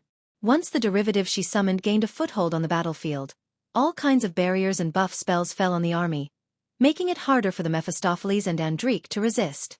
This scene of destruction reminded Brando of the Holy Grail Knight in The Amber Sword.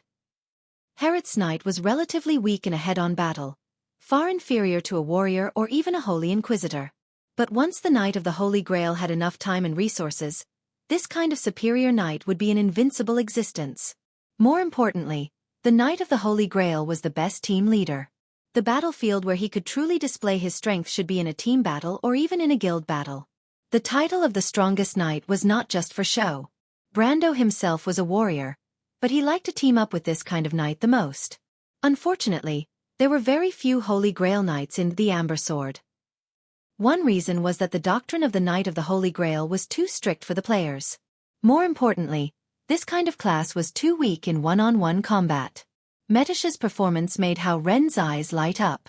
He had to admit that Metisha's Holy Offensive deck was better than the Holy Grail Knight because it was an army in itself, and the Silver Elf Princess herself was the best commander. The power of the two combined was multiplied.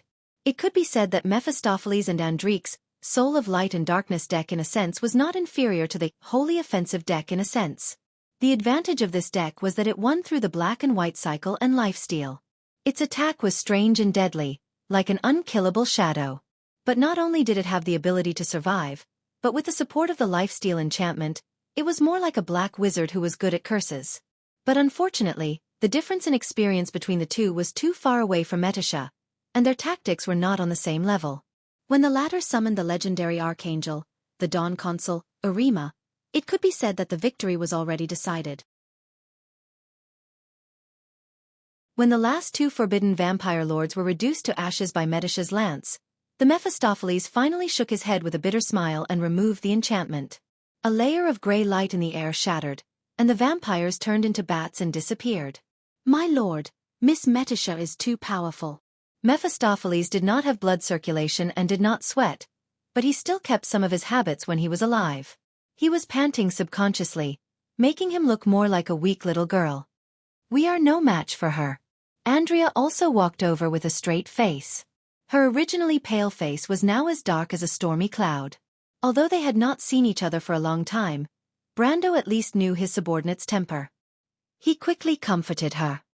"Indeed, your deck is more suitable for one-on-one battles. Against stronger opponents, the Holy Offensive is a little inadequate. In comparison, the Soul of Light and Darkness is much better." The vampire princess glanced at him with a little surprise, and gave him a look that said, "It's good that you understand." Brando could not help but shed tears of gratitude. Mephistopheles stood at the side with a smile, as if he did not care too much about winning or losing. As long as he could be by his lord's side, it was enough to make him happy. At this time, Metasha also came down from the arena. She tied up her long hair with one hand, and her white forehead was still glistening with sweat.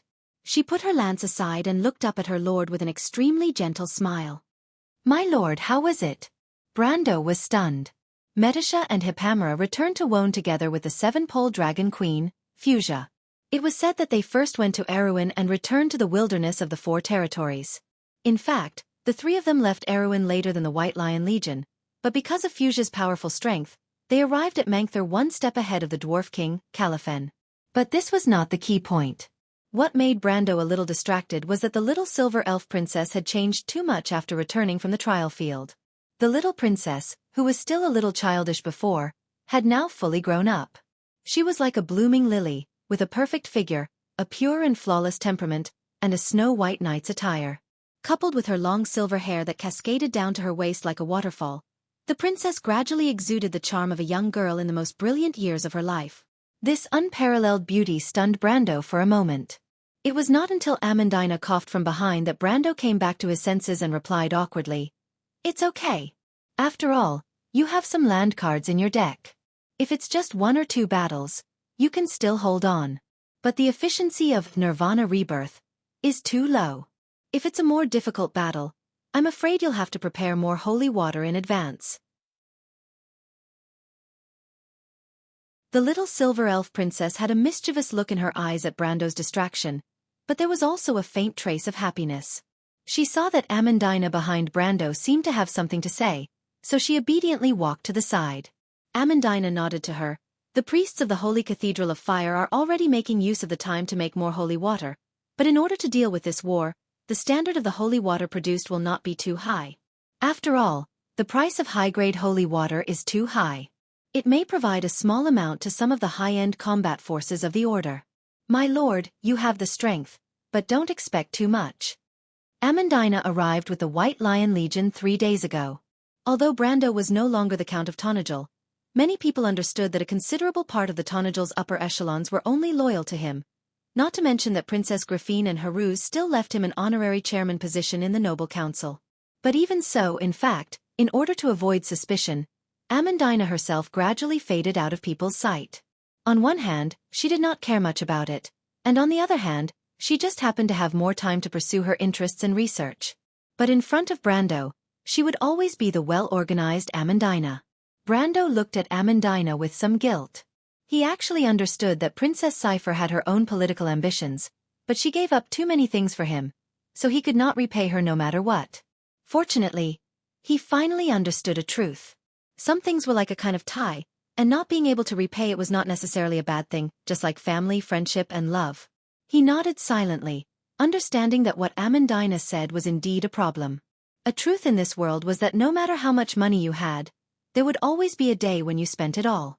In fact, the inheritance from the Archbishop Amon had become less and less as time passed, and gradually it was not enough. Although there was still some left, it was all low-grade holy water that was useless to him. Before leaving Erewhon, he left all of it to Princess Griffine and the White Lion Legion. In fact, there were only a few bottles of high-grade holy water left on him. "Is there a solution?" Brando asked subconsciously, but then he was startled and realized that he was no longer the Count. Amandina did not care and replied very naturally. "In fact, the ones who are really good at making holy water are the Templars. The priests of Fanzan are far more professional in this aspect than the Holy Cathedral of Fire. There are also the Druids. The Druids are also masters of potions, so it depends on the relationship between the Lord and them." The Druids were easy to deal with, Brando thought to himself. He had already received news that Sifrid would soon arrive in Mangther. Now, the little girl he saved back then was already the chosen of the goddess of the forest, and the most likely candidate for the next great druid and prophet of the Ring of the Sky. She had a lot of weight in the Ring of the World and had a lot of say. And even if this factor was ignored, in fact, because of the Battle of the Loop of Trade Winds, his reputation in the Ring of the World was still relatively high. As for the people of Fanzan, this made Brando feel a little strange. In fact, these days, the people of Fanzan had come to find him more than once, and the other party's attitude towards him was very strange. Although he was once a member of the Knights of Grecius in the Amber Sword, that had no connection to this world. But the leader of the Knights of Judgment was very close to him, which made him feel that it was a little strange. The people of Fanzin seemed to know something. But since the other party did not say anything, Brando would not easily mention this matter. He looked up at the sky. It was almost time. According to the agreement, the real meeting of the Sacred Alliance should be officially held today. "Let's go back to the camp," he said. But at this time, a voice came from afar. "Brando!" Brando turned his head in surprise and was pleasantly surprised to recognize the person who came.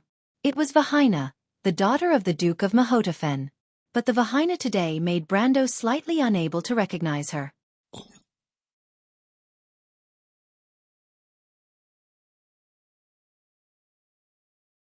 Chapter 1524. Vahina was dressed in a sky-blue knight's uniform. Even the oversized uniform could not hide her slender figure. Her bright golden hair was neatly tied into a ponytail behind her head, and her sapphire eyes were filled with confidence and maturity. She did not look like a spoiled noble's daughter at all. Brendel was stunned when he saw the young lady's expression. Vahina seemed to be satisfied with his reaction. Her eyes narrowed into crescents as she smiled mischievously. "They said you were here and you really are here." "You're looking for me?" "Of course. What else do you think?" Vahina's tone was still a little angry. "Why didn't you come looking for me these past few days? You know I'm here." Brando looked at her strangely. "The meeting is about to start. Aren't you with Duke Mahotafen?" Vahina's eyes widened in anger as she glared at Brando. "My father told me to come." Brando looked at her and could not help but laugh. "I'm sorry. I've been too busy these past few days. Besides, it's not suitable for me to meet with crews in private, is it?" This explanation extinguished Vahina's little dissatisfaction. The poor girl did not care about her lover's excuse at all. She looked at Brando with a gentle gaze and said, "Actually, it's more suitable for you to meet with crews in private." "No, it's more suitable for you to meet them in public." "What?"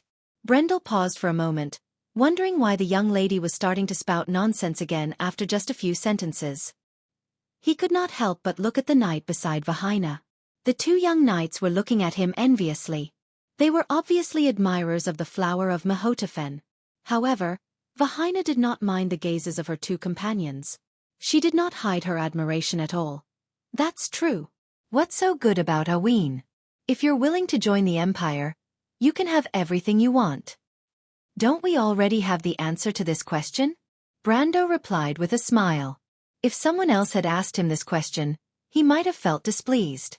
However, when the question was asked by this young lady, it reminded him of the good times he had spent in the loop of trade winds. He could still remember the warm and fragrant feeling in his arms. Vahina could feel the warmth in Brando's eyes. Her heart fluttered a little and her face blushed a little. Evidently, she had thought of the same thing. She stuttered, "But it's different this time." "What's the difference?" What's the difference?" Vahina opened her mouth to reply, but quickly changed her words as if she remembered something. "I know you can't let go of Erwin's princess, but I'm a princess as well. Even if my father is a duke, Mahotafen is much more powerful than Erwin.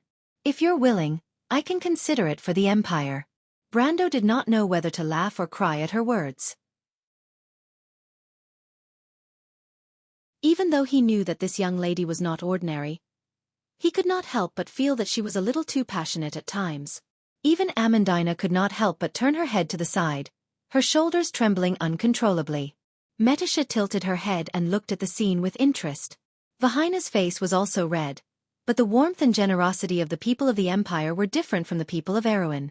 She looked at Brando with determination, her blue eyes waiting for his answer. "Vahina, thank you, but I'm from Erwin." Brando shook his head. "But it's not impossible for someone from Erwin to become the Emperor of Cruz." Vahina could not hide her disappointment. "What did you say?" Brando did not catch the young lady's mutterings. "And nothing." Vahina quickly shook her head when she realized that she had let the cat out of the bag. "What I meant was, it was my father who asked me to look for you. Sister Delphian is also waiting for you." "Oh?" Brando knew that Delphian never joked about important matters. It was only then that he realized that Vahina might really be representing the Duke of Mahotafen. "But why is the Duke looking for me?" Apart from Vahina, he had only met the Duke once, and it could not even be considered as an acquaintance. As someone from Erwin, He did not seem to have any relationship with Cruz. Moreover, he felt that the young lady in front of him was a little strange. She looked like she wanted to say something but stopped herself. This was not her usual personality. One must know that the arrogant and willful noble lady might have disappeared, but her outspoken personality was still imperceptible. It wasn't something that could be changed in a short period of time. As the saying goes, it's easier to change mountains and rivers than to change one's nature. Brando looked at Vahina suspiciously. He felt that this young lady was conspiring with the Prime Minister's daughter to plot against him. As for why it was Delphian, it was not that he looked down on her, but she really did not have the brains to plot against him. Vahina did not know that her sweetheart had already labeled her as a bad person in his heart. She asked in a serious tone, "You are no longer a noble of Erewhon, right, Brando?" Brando nodded. Ever since he took the initiative to remove his identity as Count Tonajul Ranner, it could be said that he had faded out of Erewhon's circle of nobles. Although in name, he was also the descendant of the Cardoloso family and the Earthsword Saint, this identity wasn't much to begin with. Moreover, he had never considered himself as such. The princess gave him the title of honorary chairman, but it was only binding within Erewhon's borders. Rather than calling it a noble title, it was more of an honor and a symbolic position. He suddenly understood Vahina and Delphian's intentions. The Prime Minister's daughter had deliberately planned for him to attend this meeting as a Kurlut citizen. If he insisted on attending the meeting as a citizen of Erewhon, the best choice would be to use the identity of Count Tonajul. Even if he denied it, it would not prevent others from thinking so. This was because the Count represented Erewhon's hero, a legendary lord who had saved the kingdom and the royal family more than once. Furthermore, people were fond of talking about his love with the princess. After all, the story of the princess and the knight had always been popular in Wonde. But more importantly, people recognized him as the regent of Erewhon. So if he attended the meeting with Haruz, whether he liked it or not, people would think that he, and not the royal family of Erewhon, was the leader of the meeting. This may not seem like a big deal on the surface, but it would cause damage to the central authority that the ancient kingdom had painstakingly established. Perhaps the princess had already seen through this, but for some reason, she and Haruz did not show any signs of minding. Brando could understand the brother-sister's feelings for him. But if he did not realize it, then he would not allow everything he had done in the past to go to waste. But Brando himself also realized that he might have no talent in politics, because it was only now that he figured it out. Not only Princess Grafine, but the Prime Minister's daughter also saw the crux of the problem at a glance. Brando sighed and stopped thinking about this depressing problem. In fact, he could seek the help of the Bugas. Because of his identity, Solomon would definitely give him a place. However, this was not the best choice. After all, in the Sacred Oath, the Silver People had always been onlookers and not participants. What he had to do was to lead the meeting. After all, in this war, there was probably no one who knew the Twilight Dragon better than him. If he participated in the peace conference as the Count of Tonajul, because the whole of Wonde witnessed the dazzling holy sword when Amandina resisted Sorcerer Sadr, the people of Erewhon would naturally have an advantage in this alliance. Especially when people already knew that the holy sword Amber might be in Erewhon. But if he had to give up this advantage, then the other best choice seemed to be Cruz. The reason was simple. Because the sage of Cruz was the Flame King, Gretel. But there was also a problem. He frowned and asked, "But I'm Erewhon after all. Even if I'm with you, it's not legitimate, is it?" Farina replied confidently, "Brando, don't worry. Sister Delphian said that she will definitely satisfy you." Brando thought of the woman with 9 orifices. Delphian was indeed not a helpless person, but this time he really could not think of a way that the Prime Minister's daughter would solve this thorny problem. But every time he thought of that charming name, his heart was more with the touch of the cold fingertips intertwined with each other, the burning skin, the half-open starry eyes, and the breath that was like orchids and musk. This impression in his mind was somewhat indifferent at first, and even made him feel afraid. But gradually it became so profound. Brando looked back at Amandina, and she nodded silently to him. The light in the clouds was fading. The grass was low, and people gradually appeared on the wilderness. The representatives of the various countries on the side of order began to enter the real sacred white hall. "Teacher!" Entering the hall, 2 voices with the same childish tones sounded at the same time. Haruz stopped. His small hand under the thick cloak clenched the scepter tightly, and looked at Huang Hua not far away vigilantly. His expression was like a small animal protecting its food. Huang Hua already knew that this teacher had another student, and also stopped to look at him curiously. She did not avoid Haru's gaze and looked at him with a calm expression. Teacher, she is Huang Hua. In a sense, she is your classmate. According to Zhou Feng, you are the senior brother, the elder brother. Brando of course understood the little prince's thoughts and reminded him, although Huang Hua may be far away from you in the future, at least here, you have to take on the responsibility of protecting her. Then, is she learning swordsmanship from you? Haruz frowned and asked in a low voice. More or less. Brando replied. Of course, Huang Hua did not only learn swordsmanship from him, but she could also be regarded as his successor. In the eyes of outsiders, he was more of a sword saint, so it was not wrong to say so. Haruz was even more disappointed and muttered in a low voice. So, it would be great if I could learn swordsmanship too. Brando looked at the little prince's increasingly deep eyes that seemed to contain stars and shook his head indifferently. Black magic is not bad, Haruz, and maybe this is the future. Besides, I said to have confidence in yourself. At your age, your swordsmanship is not bad. Of course, it was still not as good as Huang Hua. Really? After all, Haruz was still a child. Although he had tried to be mature and steady most of the time, it was different in front of Brando. It was a mixture of gratitude, admiration, and expectation. Brando nodded. The venue of the sacred white stone monument was actually a group of short stone pillars surrounding the monument. It was unknown who had built this group of stone pillars. Stone slabs were laid out in standard concentric circles in the grass. Circle after circle, they intersected with the short stone pillars. There was a huge white stone monument in the distance. Looking at it from such a close distance, the holy white rock looked like it was towering into the clouds. More and more people had entered the venue, and some people had noticed this direction. Every move of Erwin's people was now being watched, but few people could recognize Brando's identity. People saw him talking to Erwin, the young king, and were secretly trying to figure out his identity. Compared with Haruz, Huang Hua's performance on the side was naturally much better. She still silently served her master with the sword. This was also the tradition of the 9 phoenixes.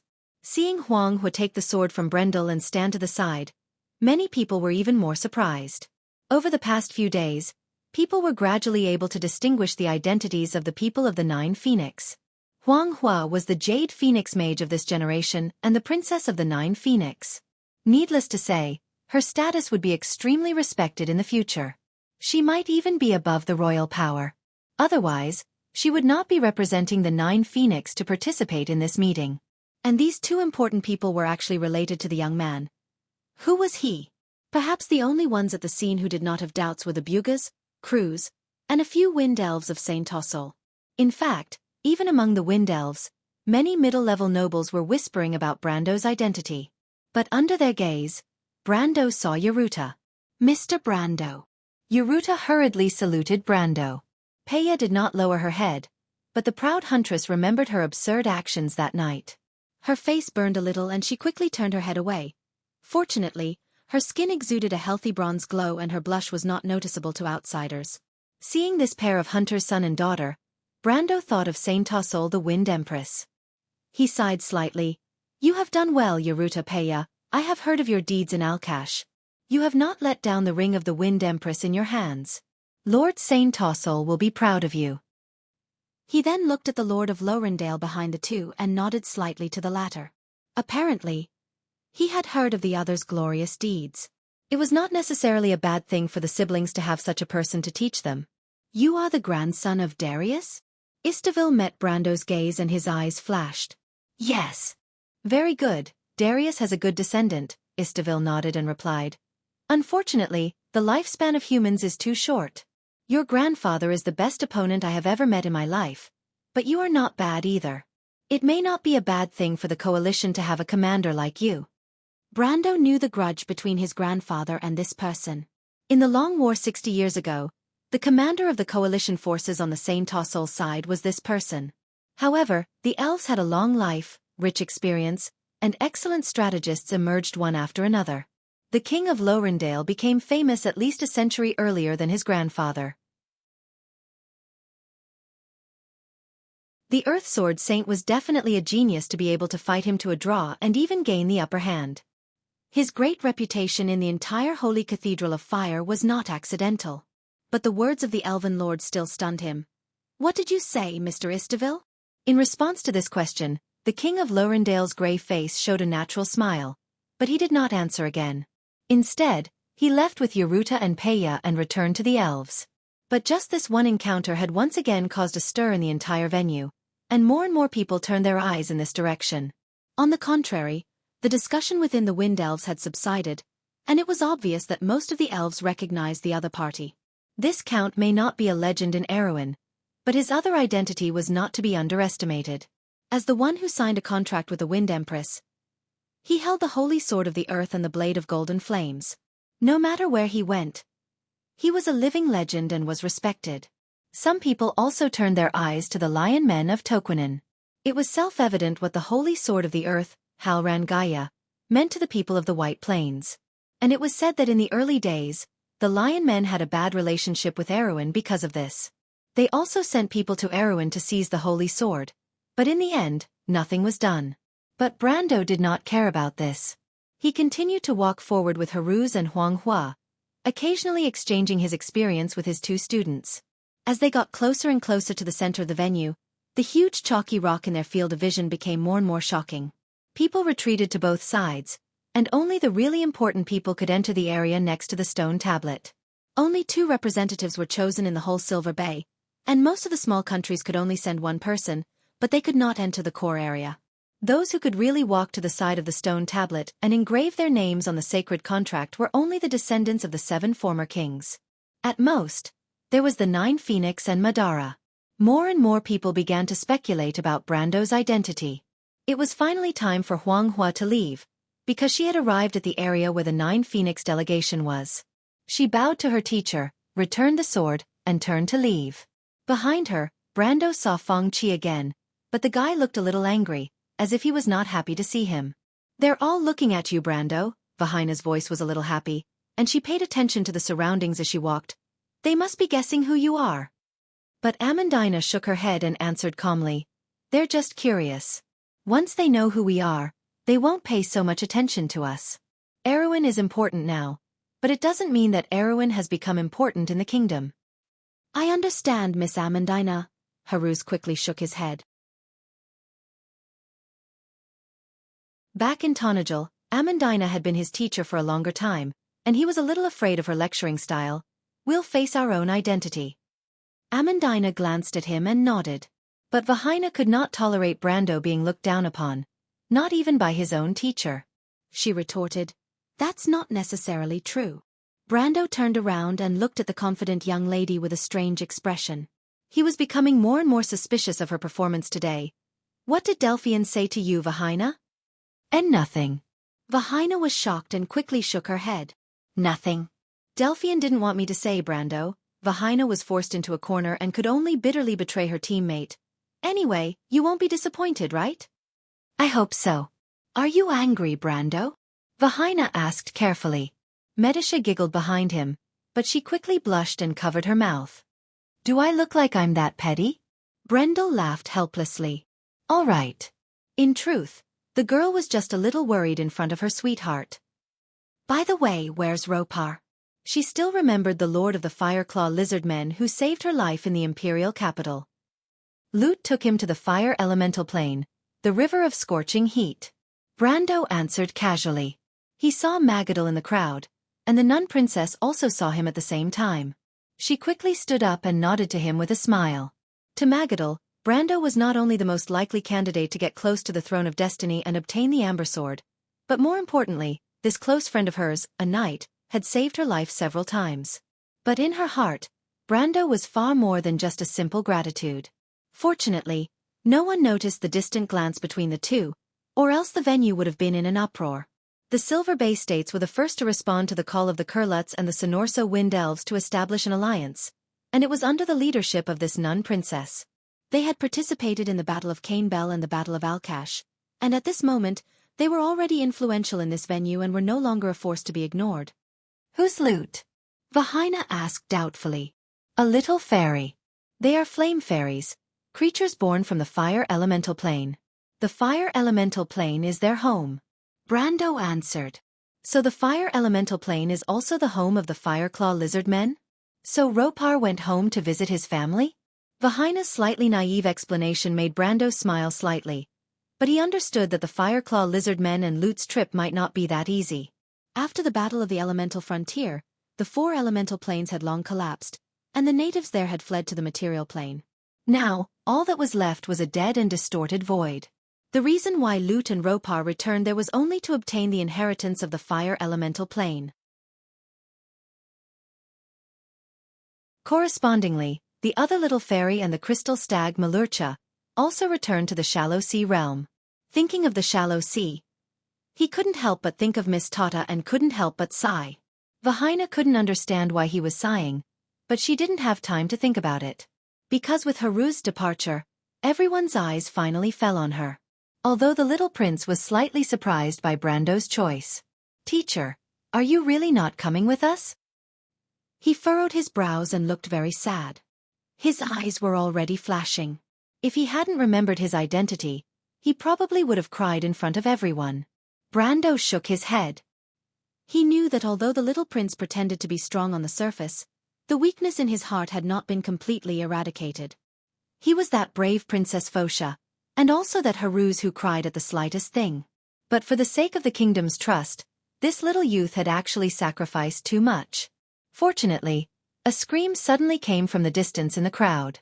A fat dragon suddenly flew over from nowhere. Haruz and Brando both looked at the Hippamera chasing after it with some surprise. The little prince only then realized that he had lost his composure. He wiped away his tears, bowed to Brando, and then returned to his position with his attendants. So only Metasha, the Mephistopheles siblings, Amandina, and Vahina were left by Brando's side. But they still continued to move forward. At this time, the people in the venue finally recognized Vahina. It's the people of Cruz. Strange. Is there such a young man in Cruz's representative? Is it their eldest prince? No. Look at the sword on his back dash, the blade of golden flames. The crowd suddenly fell silent. And at this moment, Brando had just stepped into the innermost ring of the sacred white monument. Lastly, the little female dragon Alaz and Flora. Every gaze had a different meaning. Some were understanding, some were happy, some were anxious, some were admiring, some were calm, some were scrutinizing, and even some were doubtful and suspicious. Brando distinguished every gaze and responded to a few of them. He looked at Dilfari with a little surprise. He did not expect to see the Count's daughter and his captain here. Manrique was obviously very excited. He had wanted to return to Erewhon long ago, just like Breton, but the mission given to him by his lord forced him to stay and continue to protect Dilfari. He also did not expect to see his lord in this place. Then, Brando saw Alaz. The little female dragon's golden eyes did not hide her longing for him as she smiled and responded to his gaze. Finally it was Brando. The old man nodded slightly to greet him. But Brando noticed another gaze in the crowd. That gaze made him feel a little warm. He looked in that direction and saw a pair of dreamy green eyes. The little girl looked at him with incomparable gentleness and admiration. Her gaze was so firm that it was like a hope. On the night when Castle Abes was filled with blood and fire, he personally preserved this hope. This hope was like a seed that took root and sprouted in people's hearts. Now, it had broken through the soil and was about to grow into a towering tree. He smiled slightly and suddenly understood something. Perhaps he had made too many choices and taken on too many responsibilities, but as long as he remembered his initial decision, he would not regret it. Because he believed in all things righteous. He nodded to Sifrid, and the little girl's eyes seemed to suddenly light up as a satisfied smile bloomed on her face. Then, Brando stopped. Raising his head to look at the huge stone tablet, he felt a faint throb in his heart. As he stood there, time seemed to flow backwards. It was the wilderness from 1,000 years ago. The wind blew the leaves, and the waves splashed. The faces of everyone standing around the stone tablet were so clear and vivid. The air seemed to ripple with a sacred and solemn aura. Brando could clearly feel that there was a gaze that seemed to have transcended the shackles of time and was looking at him. He reached out his hand. There was a buzzing sound. Delphian stood in the crowd and looked at the scene with a faint smile. The sacred ring of fire in her hand at this moment emitted a dazzling light and trembled slightly in her palm. The wind rose in the grassland, and the wolves in the distance howled to each other. The sound of howling rose and fell one after another. The lion men of Toquinen stood up one by one. The tall young lion man with a shallow scar on his face held a burning ball of light in his hand. He looked at the scene with some disbelief, and then looked in the direction of the crowd. Human, who are you? The wind elves, Fanzan, Hazer, druids, and dwarves also stood up one by one. Although some of them had expected this, the scene still shocked them. Every ring was emitting a dazzling light, and every ring was trembling as if it was trying to break free from all restraints. That was an ancient story, the Flame King's sacred oath of the 7 precepts. And now, their king had returned.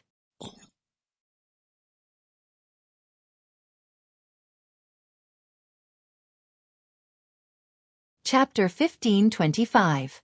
Who am I? This question made Brando flinch. Was it Sophie or Brando?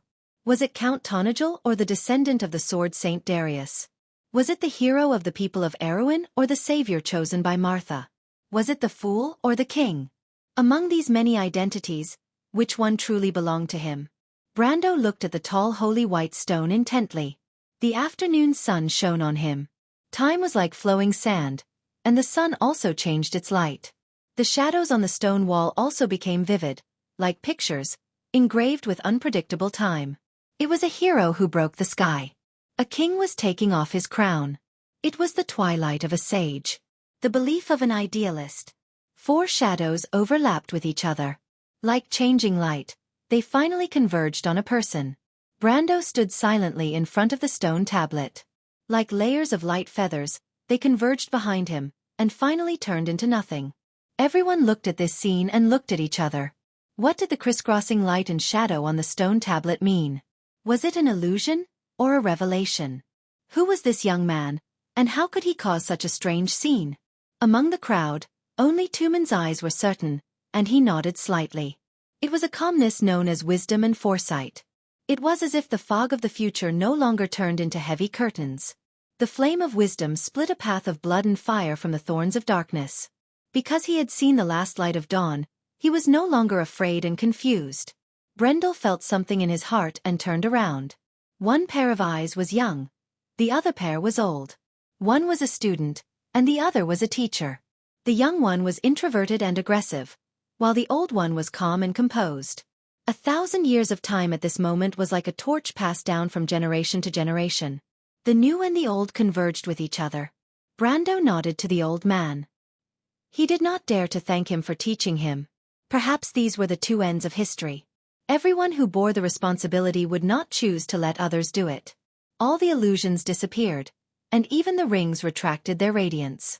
Each and every one of them returned to their original appearance in the hands of their owners. But everyone had already forgotten all of this, because Brando silently turned around and looked at everyone. Who am I? Now, there was an answer to this question. He looked at the lion man with clear eyes. I'm Brando. The scene was completely silent. One person's aura overwhelmed everything else. It took a while for the young lion to react, but its weakness made it a little embarrassed. It spat in a low voice. Brando? I know, you're the leader of the Tonagel people, Erewhon's so-called hero? Teacher is not a so-called hero, but a real hero.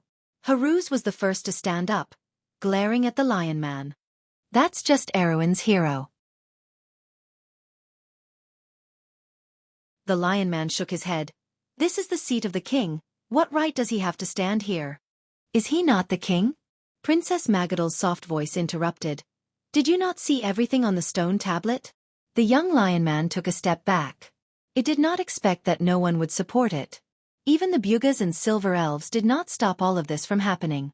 But its unyielding nature made it unwilling to give up, and it said loudly, Then please tell me, is this Lord the king of that place? The question echoed in the hall. The nun princess hesitated and closed her mouth. Alaz was so angry that she was about to go on a rampage. However, Fuluafa quickly grabbed her arm and shook her head. Let me go, Fuluafa.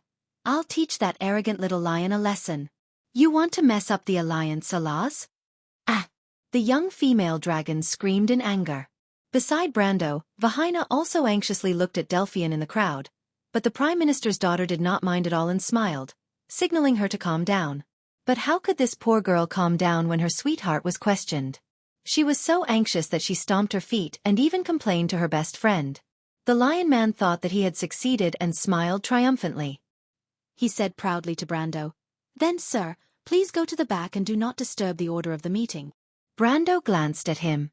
A voice had already answered, "I'm afraid he's not going anywhere, Prince Nair Fisher." It was the soft, calm voice of the Prime Minister's daughter, with a sense of wisdom in her words. Why? The young lion man turned around and looked at Delphian with dissatisfaction. "Don't you understand what I mean, woman?" Of course I understand what you mean, Your Highness, but I think you don't understand what I mean, because His Majesty belongs here. His Majesty? Nair Fisher chuckled. What a good His Majesty. Then, miss, can you tell me, where is this gentleman's king? He is the king here. Another voice replied coldly. Brando turned around and looked at the crowd in surprise. Nair Fisher could not find the source of the voice for a while, but he did not need to find out, and replied proudly, "The king here? Is it the king of this wilderness? Or the king of Saint Tossol?" The wind elves stood up together and glared at him. The young lion man prince knew that he had misspoken and hurriedly made an apologetic gesture to the wind elves. But he did not intend to let Brando go. Instead, he looked in the direction of Cruz. But the firm voice continued, "Because this is neither Mankator nor Saint Tossol." That's funny. Nair Fisher was a little annoyed by the secretive voice. Then where is this place? Don't tell me we don't know where we are? 2 or 3 chuckles came from the crowd. Delphian looked in that direction and also chuckled. Her smile was indifferent and proud. "Your Highness, of course you know where you are. You just didn't realize it at the moment." Our world, isn't it called Woned? King of Woned. Nair Fisher showed an exaggerated expression and laughed. How come I didn't know there was such a title in this world? But suddenly he could not laugh anymore. Because the Lion Man Prince saw that this time, it was Cruz's turn to stand up and look at him with a gloomy expression. At that moment, Nair Fisher suddenly remembered that there was such a title in this world. It was the King of Kings, but it only once belonged to one person. That man was called Gretel, a young man from the Great Plains. He was a sage of the Kurlutz people, the first master of the holy sword Oderfeis, but he was also the Flame King, the leader of the Sacred Alliance. So, only the rustling of the wind and the leaves of the grass could be heard. Everyone's eyes were focused on Brando. For the first time, people felt that the hilt of the sword behind him that reflected the sunlight was shining a little brightly. Brando also finally noticed that something was wrong. The answer Delphian gave him seemed to be a little unusual. Under everyone's gaze, he turned around to look for the Prime Minister's daughter, but the latter was hiding in the crowd with a bright smile, like a little devil who had succeeded in her scheme. This was a scene she wanted to see so much. The crowd suddenly parted, and a person walked out from it. Brando looked at the owner of the voice and subconsciously took a step back. It was the eldest prince of Cruz. Lenoret was slowly walking out of the crowd. He looked around at everyone calmly, then took a crown from his attendant. This action allowed Brando to finally find the answer to the question, which was what kind of identity Delphian had arranged for him. But this identity... Brando looked at Lenoret silently, and his eyes seemed to be asking, "Why?" But the eldest prince only shook his head gently. He no longer looked at Brando, but held the crown with both hands and answered loudly to everyone present. As the flame holy ring is witness, the last emperor of the empire named one person as the successor of Cruz before his death. And now, the faith of the golden flame has not been extinguished, and the holy sword Oderfeis also has this new master, so the people of Cruz will keep their promise and support him as the king. So, he will be the legal monarch of Cruz. Wow! Not only the people in the venue. At this moment, even the nobles of Cruz were shocked. People stood up from their seats one by one, and for a moment, there was a surge of heads. There was an uproar. Brando was like a stone statue, standing in the crowd. It turned out that the ring was the legendary Flame Holy Ring. What happened that night in Rushta was still vivid in his mind. The unwilling eyes of the Silver Queen before she died were like a slender knife, engraved into his heart. That was clearly a longing for life. But why did she still have to go on such a path? He used to wonder. But now he understood. Brando silently turned his head and glared fiercely at Farina. The young lady of Mahotafen shrank her neck, knowing that she was in the wrong, and replied anxiously in a low voice, "Brando, you have to accept it." Brando looked at Delphian again, looked at the great serene Wara and the old Chancellor Nidevan, as well as the Dukes of Mahotafen and Ludwig. Was this everything they wanted? Or was it everything she wanted? But if he refused, then not only would Farina and Delphian lose face, but Cruz would also become a laughingstock. So what was the answer? But Brando also asked himself in his heart. At that moment, the smile on the Chancellor's daughter's face disappeared. She looked up and gently looked at Brando. Her gaze was somewhat simple and unadorned. Step by step, she forced him into a desperate situation, but it could also be said that step by step, she led him to the last step of the throne. So, choose to follow your heart, or walk the path to the end. So this was everything that had happened. Brando finally understood what the Silver Queen was passing to him. He shook his head. While everyone watched his movements, he only silently raised his hands and took the crown from the eldest prince. "Do you remember what you said to Haruz?" Brando whispered to Lenarinat. "It's yours, and one day, no one will be able to take it away from you." Lenarinat was stunned and looked up at Brando in astonishment. "I think one day you will be a good king." Brando silently lowered his head and put the crown on his head. Then he turned around, leaving only the view of his back to the eldest prince. At that moment, there was an indescribable silence in the venue, and even the wind seemed to have stopped.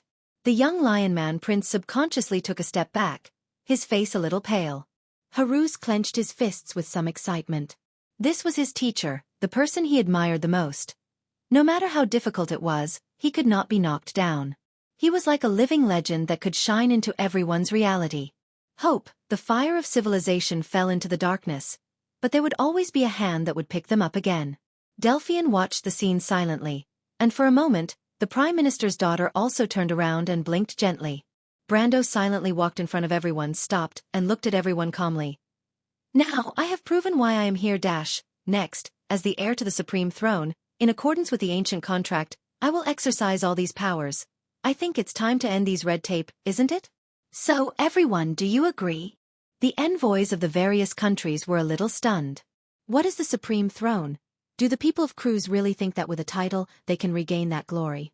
That is not as simple as being the master of the holy sword Oderfeis.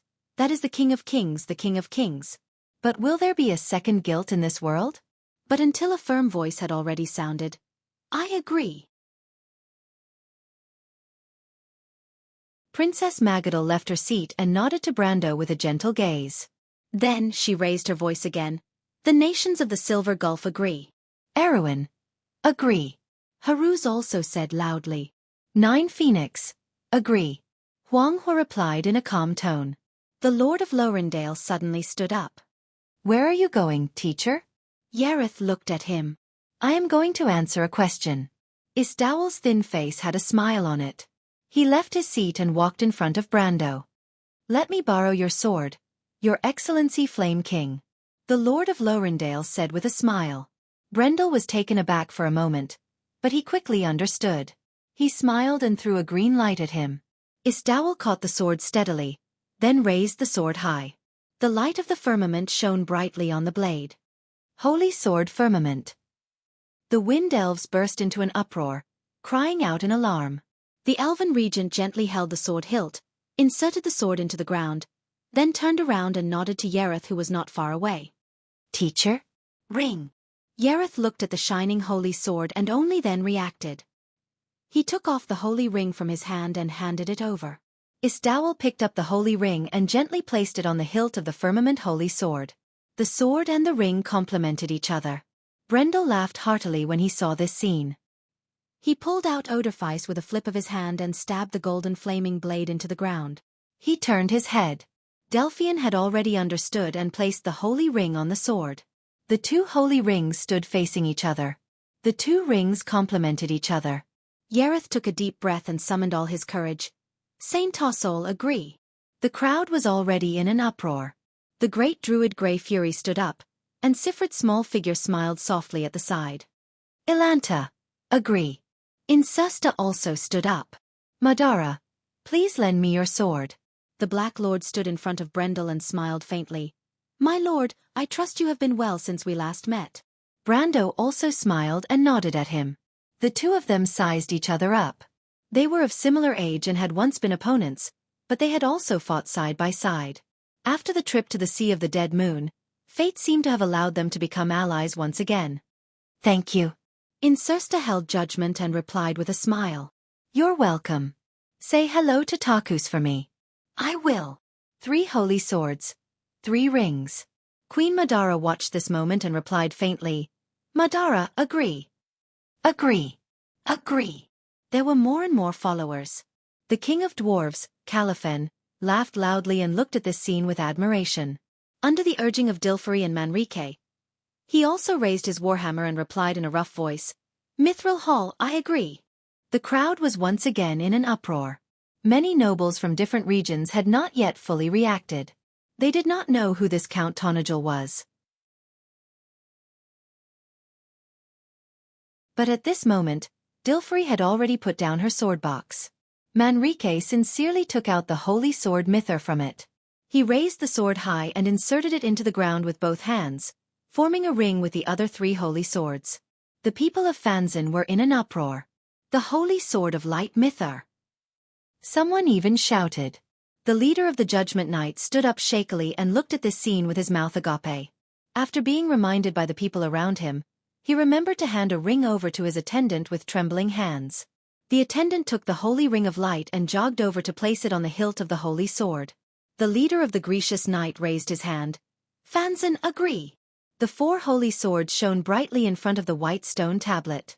Look, that's the sword of the shallow sea. The people of Hazel suddenly became excited because they saw another sword in Brando's hand. The light blue blade looked as if it was made of crystal, emitting a faint cold light. It was the Frost Chant Sinna. Oh my god, I didn't expect it to exist.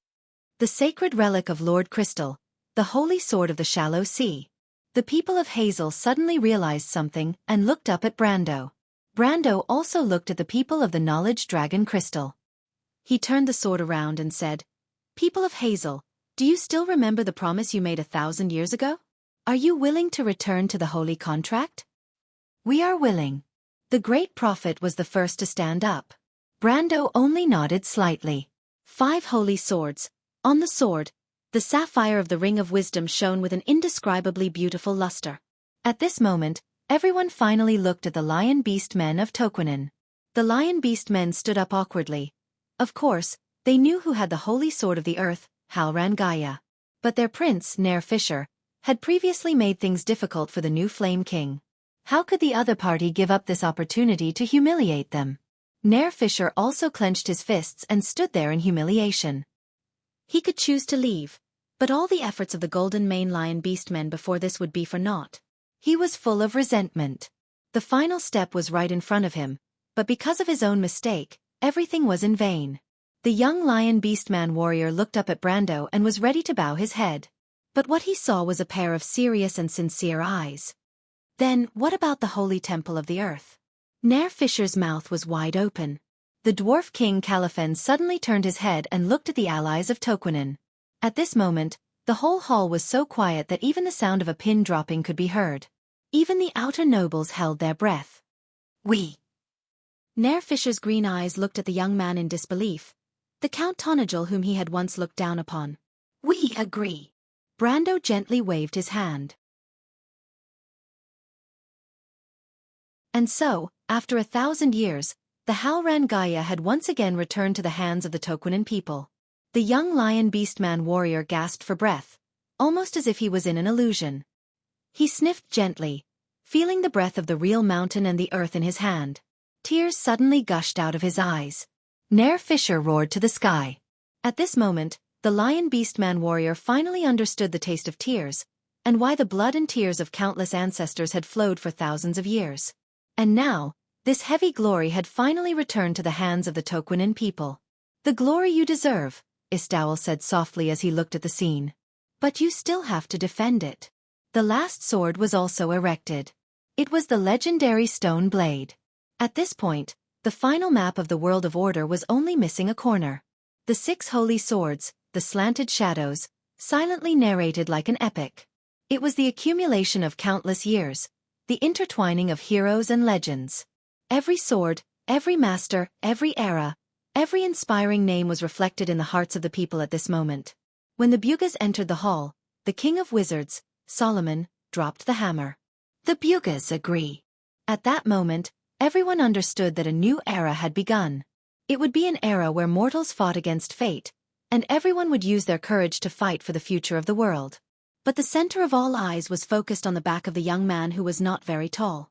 The lower corner of Count Brando's trench coat fluttered in the wind, and his wild long hair and calm demeanor, at this moment, became eternal like a statue. It was also the back of an era. It was also young. It was also holding a holy sword. It was also filled with conviction. It was also fearless.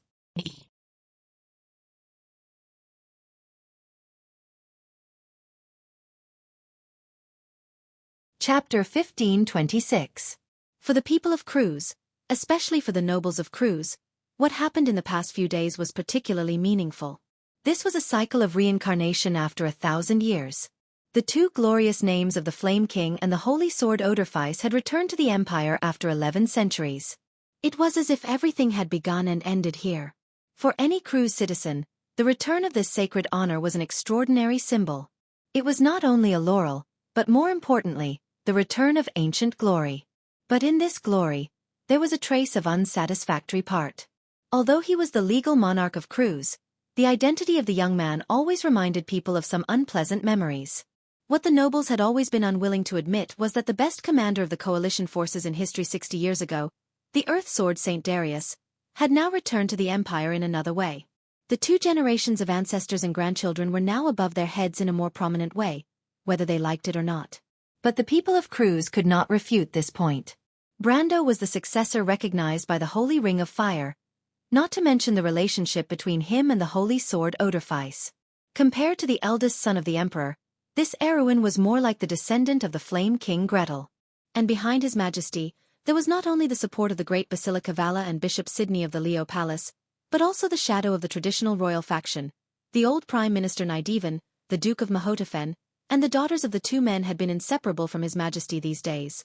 Outsiders could see the relationship between them at a glance. And even among the military nobles who supported His Majesty, there were also outliers like Veronica. In today's empire, the Azure Legion and the Folded Sword Knight Regiment were not small forces.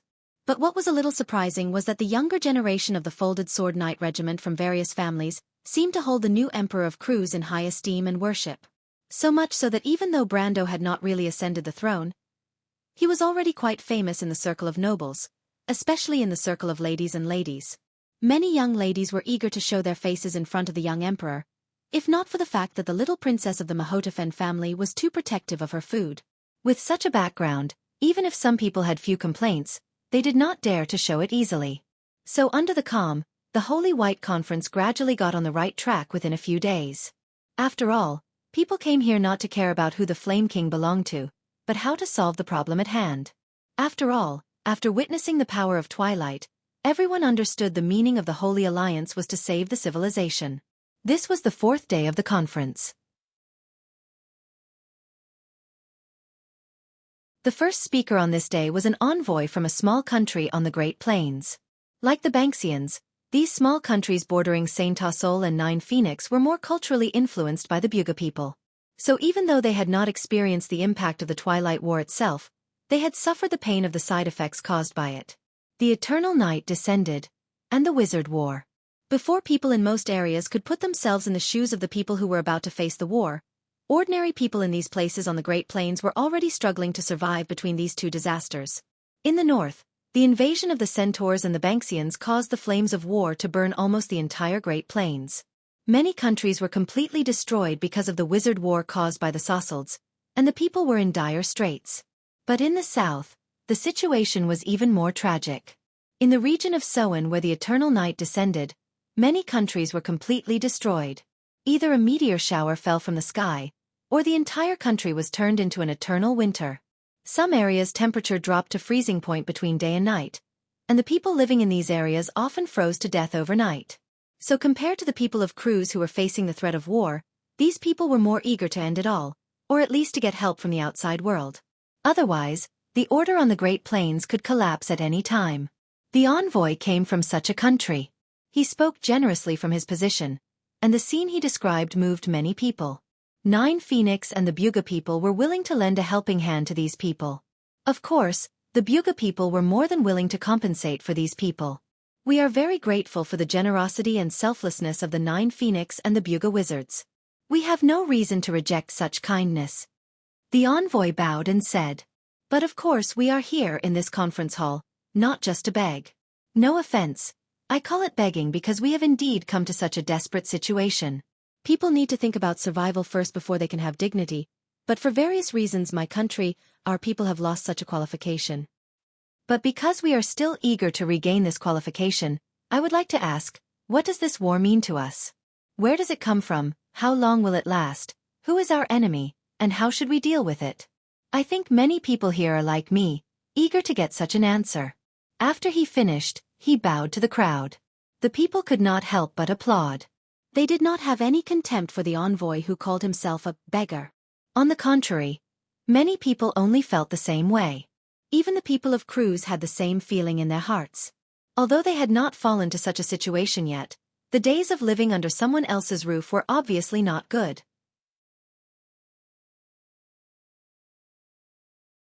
When the chaos began to spread, people's lives were getting fewer and fewer.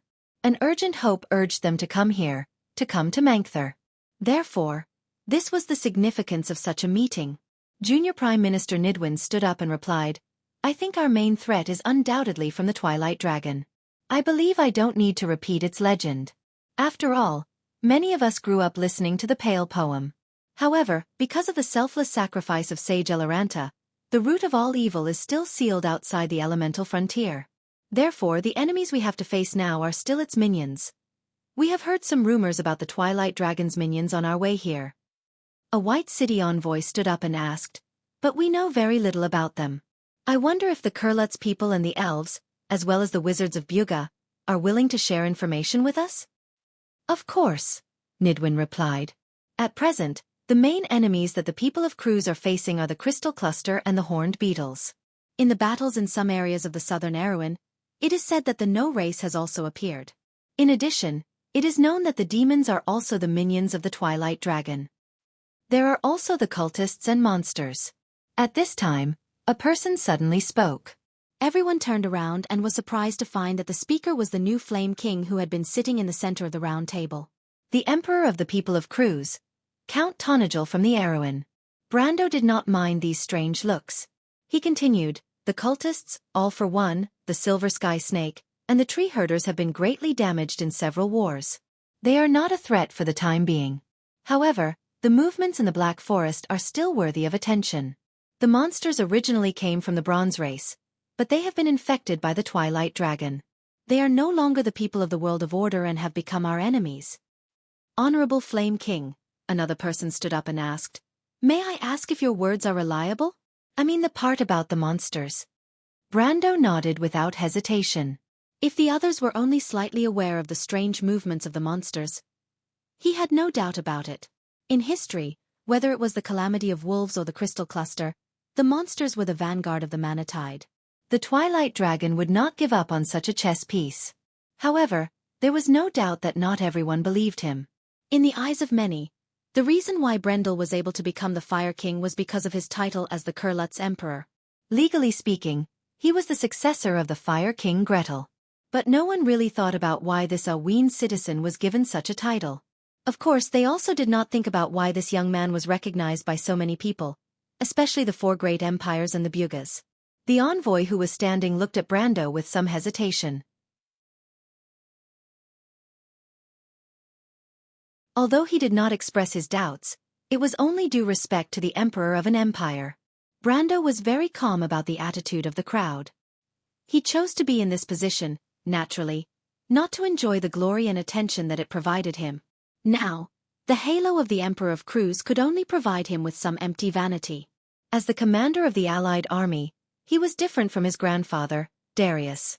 He was not good at strategizing. Besides, it was impossible for Brando to really command the battle. There were many people here who were more professional than him. Brando was very clear about his advantage, and that was his foresight. In this hall, he understood more than anyone else what this war meant. Therefore, he also understood more than anyone else how he should integrate these intricate countries, organizations and people. It was precisely because he stood higher that he could see further, understand where the end of the road was, and also know what kind of allied army Wone needed. The people looked at each other, and the envoy was a little embarrassed. He clearly did not believe what Brando said, but he could not directly question him.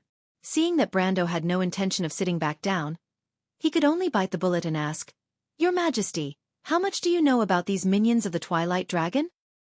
He thought that Brando would back down, but he did not expect the latter to smile and say, "I have already talked about the cultists and monsters.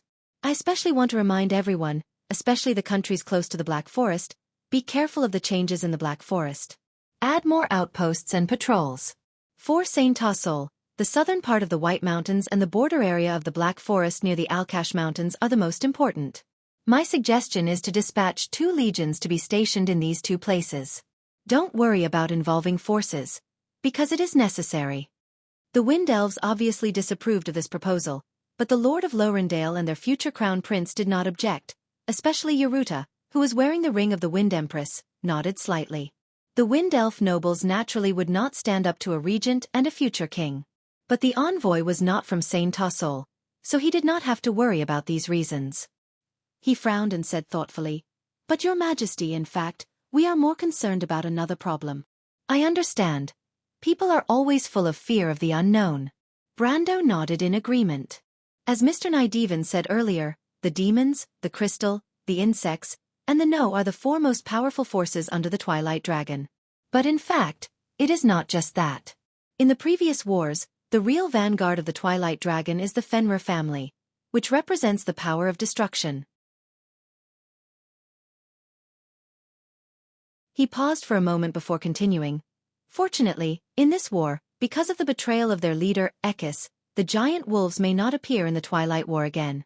They may even stand on our side." "What?" someone in the crowd exclaimed. In the pale epics of the past, the giant wolves were one of the most powerful enemies of the Order. They were the incarnation of the magic moon, representing the power of destruction. In places where the giant wolves appeared, the power of Tiamat would often be suppressed to the minimum. Myths described the giant wolves devouring the sun and moon, and their results were also the most glorious among the Twilight races. Not only were the giants defeated by them, but at least 3 of the gold races were destroyed by Ekis fangs. If they betrayed, the significance of this news was not small. The envoy was also in disbelief and subconsciously asked, "Ekis betrayed the Twilight Dragon, Your Majesty. Is your words reliable?" After saying this, he realized that he had misspoken and hurriedly put an apologetic look on Cruz's side. The one who answered on behalf of Brando was a female Buga wizard leader. The one who spoke was Ajani, the Queen of Silver who represented time replied, "His Excellency the Flame King did not boast. Our news came from some special colleagues. They sent this news back from Bunasan." Witches. The people reacted. Everyone knew that witches were the attendants of the magic moon, and no one knew Ekis and his daughters better than them. The authenticity of the news was almost indisputable. But the people still had questions. But are the witches reliable? After all, witches were often seen as more negative images in the mortal world. Although this was the War of Order, and except for those fanatics, everyone could be said to be colleagues and comrades, but under the traditional way of thinking, it was difficult to change a temporary concept, so it was inevitable that people would ask this question. The witches are dedicated to extracting dark magic from the chaos, just like the necromancers of Madara, so people have doubts about them. In addition, dark magic tends to infect people's hearts, causing some witches to behave differently from ordinary people, so it deepens this suspicion. But in fact, the witches have always been dedicated to fighting against the Twilight. The sages have been planning this war for generations, and the witches were born at the time. Today you see Ekis' betrayal. In fact, it is not accidental, but the result of a long time of hard work. Sorcerer King Solomon suddenly opened his mouth and replied to the crowd. 2 Buga wizard leaders in a row came out to explain for Brando. It was obviously a little too shocking, so much so that the people were a little stunned for a moment, and forgot to continue asking questions. The envoy bowed slightly to the 2 of them. It turns out that we have always misunderstood the witches. I am enlightened, madam. But the other person immediately stood up. What about the demons? The demons are just the weakest of the twilight race. Brando immediately replied. This immediately caused a burst of whispers in the crowd. The demons were the twilight race that the mortals were most familiar with, and their strength was unquestionable. Many countries were destroyed because of these terrible monsters, and humans had never even really attacked the demons' territory. And they were actually the weakest in the mouth of this young Flame King? It was inevitable that people would have new doubts. Your Majesty, will you be responsible for your words? The man asked unyieldingly. This was almost a direct question, and before Brando could speak, a sharp voice had already sounded. I think no one is more qualified to be responsible for this sentence than him. Everyone turned their heads and saw the little female dragon Alaz climbing onto her chair. Standing on her chair, she was only a head taller than the others. How many of you have actually seen the demons and dealt with them? But the person in front of you, just 3 years ago, personally drove the demon army back to the scorched hell. I want to remind you that the invasion of the demons in Ampere Seal was planned by All for One, and the Holy Cathedral of Fire also recorded the battle as a bystander. This is not an unfounded rumor, and about the invasion itself, perhaps the Bugas have the most right to speak. She looked at Solomon, and the King of Sorcerers nodded expressionlessly. It is known that the scale of the invasion was not small, but there is very little information about it, so that demon invasion was a rare invasion that was stopped at the place where it happened. I once said that Sir Brando is a hero, and this is not a compliment, but because he deserves this honor. He has personally ended a medium-sized demon invasion. The envoy stood rooted to the ground. Everyone also had a look of disbelief. They had heard a lot of rumors of the demon invasion and the destruction of the country. Back then in the Silver Bay area, if it were not for the joint intervention of the Bugas, the Holy Cathedral of Fire, and the Holy Cathedral of Wind, it would have led to an even more terrible disaster. The memory of that year was still vivid in many people's minds. And what kind of heroic spirit was needed to turn the tide in such a desperate situation alone? Many of the Erewhon people at the meeting even had a look of honor on their faces. Many of them had personally experienced that year, participated in the war, and also witnessed the birth of the miracle in the rain. The heroic glory of that day had become a monument erected in the hearts of the Erewhon people today. The White City envoy, who had sat back down, could not help but stand up again at this moment and bowed deeply to Brando. This was the courtesy of a hero. Brando accepted it calmly. Not only because he had the qualifications, but more importantly, he had the need to. He looked at the little female dragon and Solomon with some gratitude, but he had to put the halo of the title on himself into a real right to speak. This was the original intention of him getting up to answer this question. The meeting hall quieted down. Then Your Majesty the Flame King. Do you know more about the demons? The previous envoy stammered. Brando did not mind the previous offense of the other party, but calmly replied, although the demons are powerful, the Demon King had already fallen in the Fourth War, leaving 7 Demon Kings to govern themselves. Because of this, their threat has been reduced to a minimum in the constant internal friction. But in the previous Cruise War, wasn't the root cause of the war the demons invaded Georgandy Ridge, causing the people of Georgandy Ridge to migrate to the surface? Someone in the crowd asked. That's just the Dragon Queen's side of the story. In fact, the demons only invaded the Tip of Ashes and occupied the territories of the Dark Elves and Medusas. They are still very far away from the real Georgandy Ridge. The migration of the people of Georgandy Ridge was not so much caused by the demons as it was the Dragon Queen's plan. All of that was just a lie. Brando paused for a moment. Of course, the demons' movements were not without cause, but because they felt that a Demon King in the surface world was about to be resurrected. A Demon King in the surface world? It is the Demon King Akentu. In the Battle of Azure, the demons suffered heavy losses, and several Demon Kings also fell one after another. The most powerful Demon King Akentu was sealed in the stagnant realm by the Bugas and the dragons. But after tens of thousands of years, this seal has begun to loosen, so the demons launched an attack on the Tip of Ashes under the guidance of their servants in the surface world, the Sheephead cult. For many of the people present, this was the first time they heard of this secret, and many of them could not help but show a look of surprise. They obviously did not expect the young Flame King to be so knowledgeable. If they were not sure of his identity, many of them would have thought that this was a Bugas telling them all of this. Then what about the Demon King? if the seal has loosened, will it be a threat to us? Someone asked. This is not a concern, Princess Magadal stood up and took the initiative to answer, because it is already dead. Dead. The man was stunned. Akenta died in the stagnant realm, and it was done by Mr. Brando himself. We took back the nature's orb there, the holy sword verdant soul. I have experienced all of this and can testify, Princess Magadal replied calmly. I have also experienced all of this, Alaz hurriedly said. The dragons can also testify. The Bugas also nodded. As the sealers of Akentu, they were naturally the first to notice what happened in the stagnant realm. The hall was quiet at first, and the people finally looked at Brando with a strange gaze. It was as if it was only at this moment that they remembered the scene when Brando took the throne of the Flame King. No wonder so many countries and forces supported him behind his back. This kind of curiosity was often on the surface, but it was enough to prompt people to learn more about the life of the Flame King. To be able to kill a demon lord, he has to be at least a sword saint, right? So young. That's not surprising. I heard that the Flame King is a descendant of the Earth Sword Saint, and his grandfather was a true Supreme Sword Saint. Supreme Sword Saint. Everyone sucked in a breath of cold air. For most people, that was the limit of what they knew of Li Lang. But someone said, haven't you heard? Not only his grandfather, but his teacher is also the Supreme Sword Saint, Grey Sword Saint Mephistopheles. This was no doubt a cruise person's statement. Such rumors began to spread among the whispers. However, the people who could provide the most accurate information were still Erewhon people. After all, in the whole of Erewhon, the life of the Count had become three-dimensional and rich through various rumors. Twice in the Battle of the Black Rose, he saved a kingdom from collapse several times. After that, in everyone's different eyes, he was like a true noble knight, leaving only his student and his beloved Princess Griffine with a crown.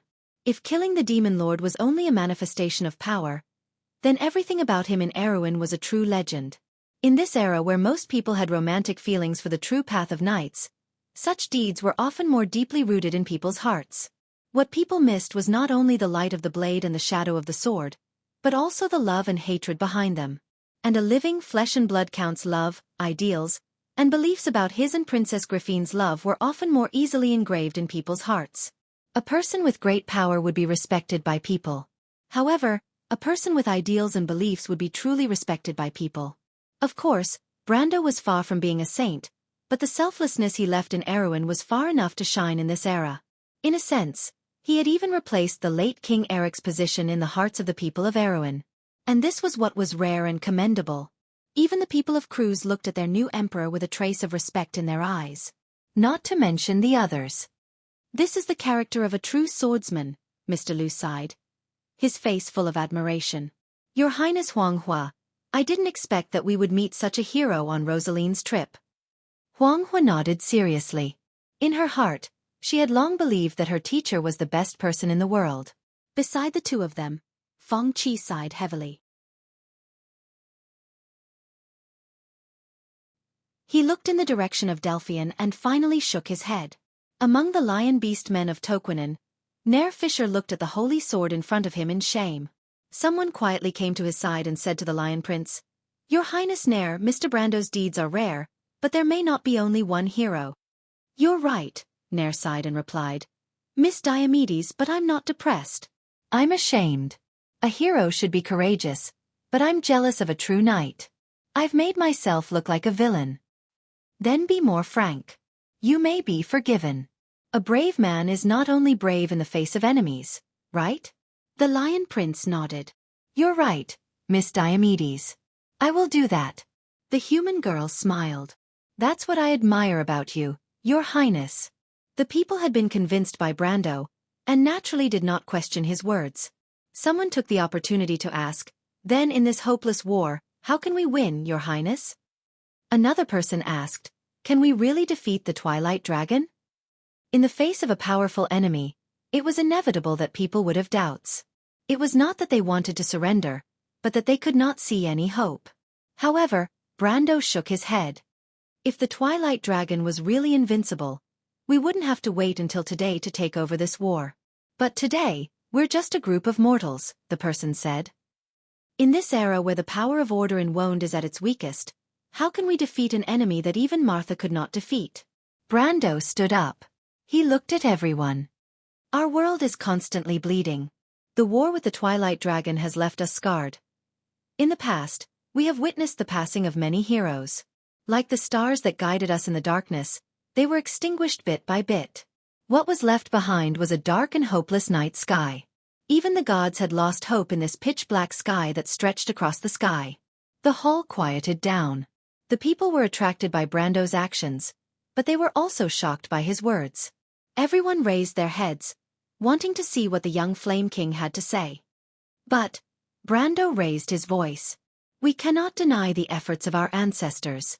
They used the deepest despair in exchange for a bleak future for us. This is the price the world of order paid. How could our enemies not be the same? The Lord of Demons died under the verdant sword, and the Mother of Nightmares also died under the light of the holy lance of heaven. As for the first generation of witches in the world of order, her existence has long been untraceable. Perhaps she has turned into a ghost of history, but it was all that this ghost left behind that made Ekis betray her master. Our most powerful enemies have also fallen one by one. Now, 3 of the 5 lords under the Twilight Dragon are gone. The stars in front of us are gone, and the night sky is lonely and vast.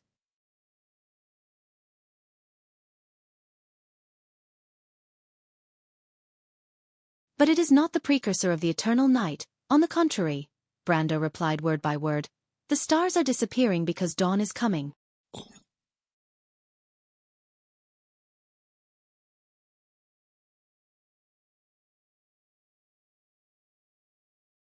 Chapter 15:27. At present, the main attack direction of the Dusk species comes from the west of Alkash, the south, and the Anslova and Anzaruta regions. The north is from the east of Fanzan and Alanta, and the south is from the Sea of the Dead Moon. Among them, the offensive force of the Dusk army in the west is mainly made up of crystal clusters, with a small number of beetles and traitorous dragons. We can call them the Crystal Cluster Army. As for the Dusk forces in the north, according to our observation, the main force is made up of the No race, with a small number of demons. We can call them the allied forces of the No race and the demons. It was late at night, and everything was quiet, but the unfinished meeting during the day still continued in the tent. The light of the butter torches lit up the huge tent, and the figures were flickering. The commander of the Holy Light Knight Regiment of Fanzan held a pointed wooden stick and gestured on the huge map spread out. But soon, a middle-aged man with black hair and black eyes, wearing a black military uniform, stood up and replaced him. The shining silver rose emblem on the middle-aged man's chest represented his identity as a Madara soldier. This man was Ogiest, the model of the black nobility, and later known as the Pride of the Black Rose, a famous general of Madara. At least in this era, the shining stars of Madara would overshadow any neighboring country.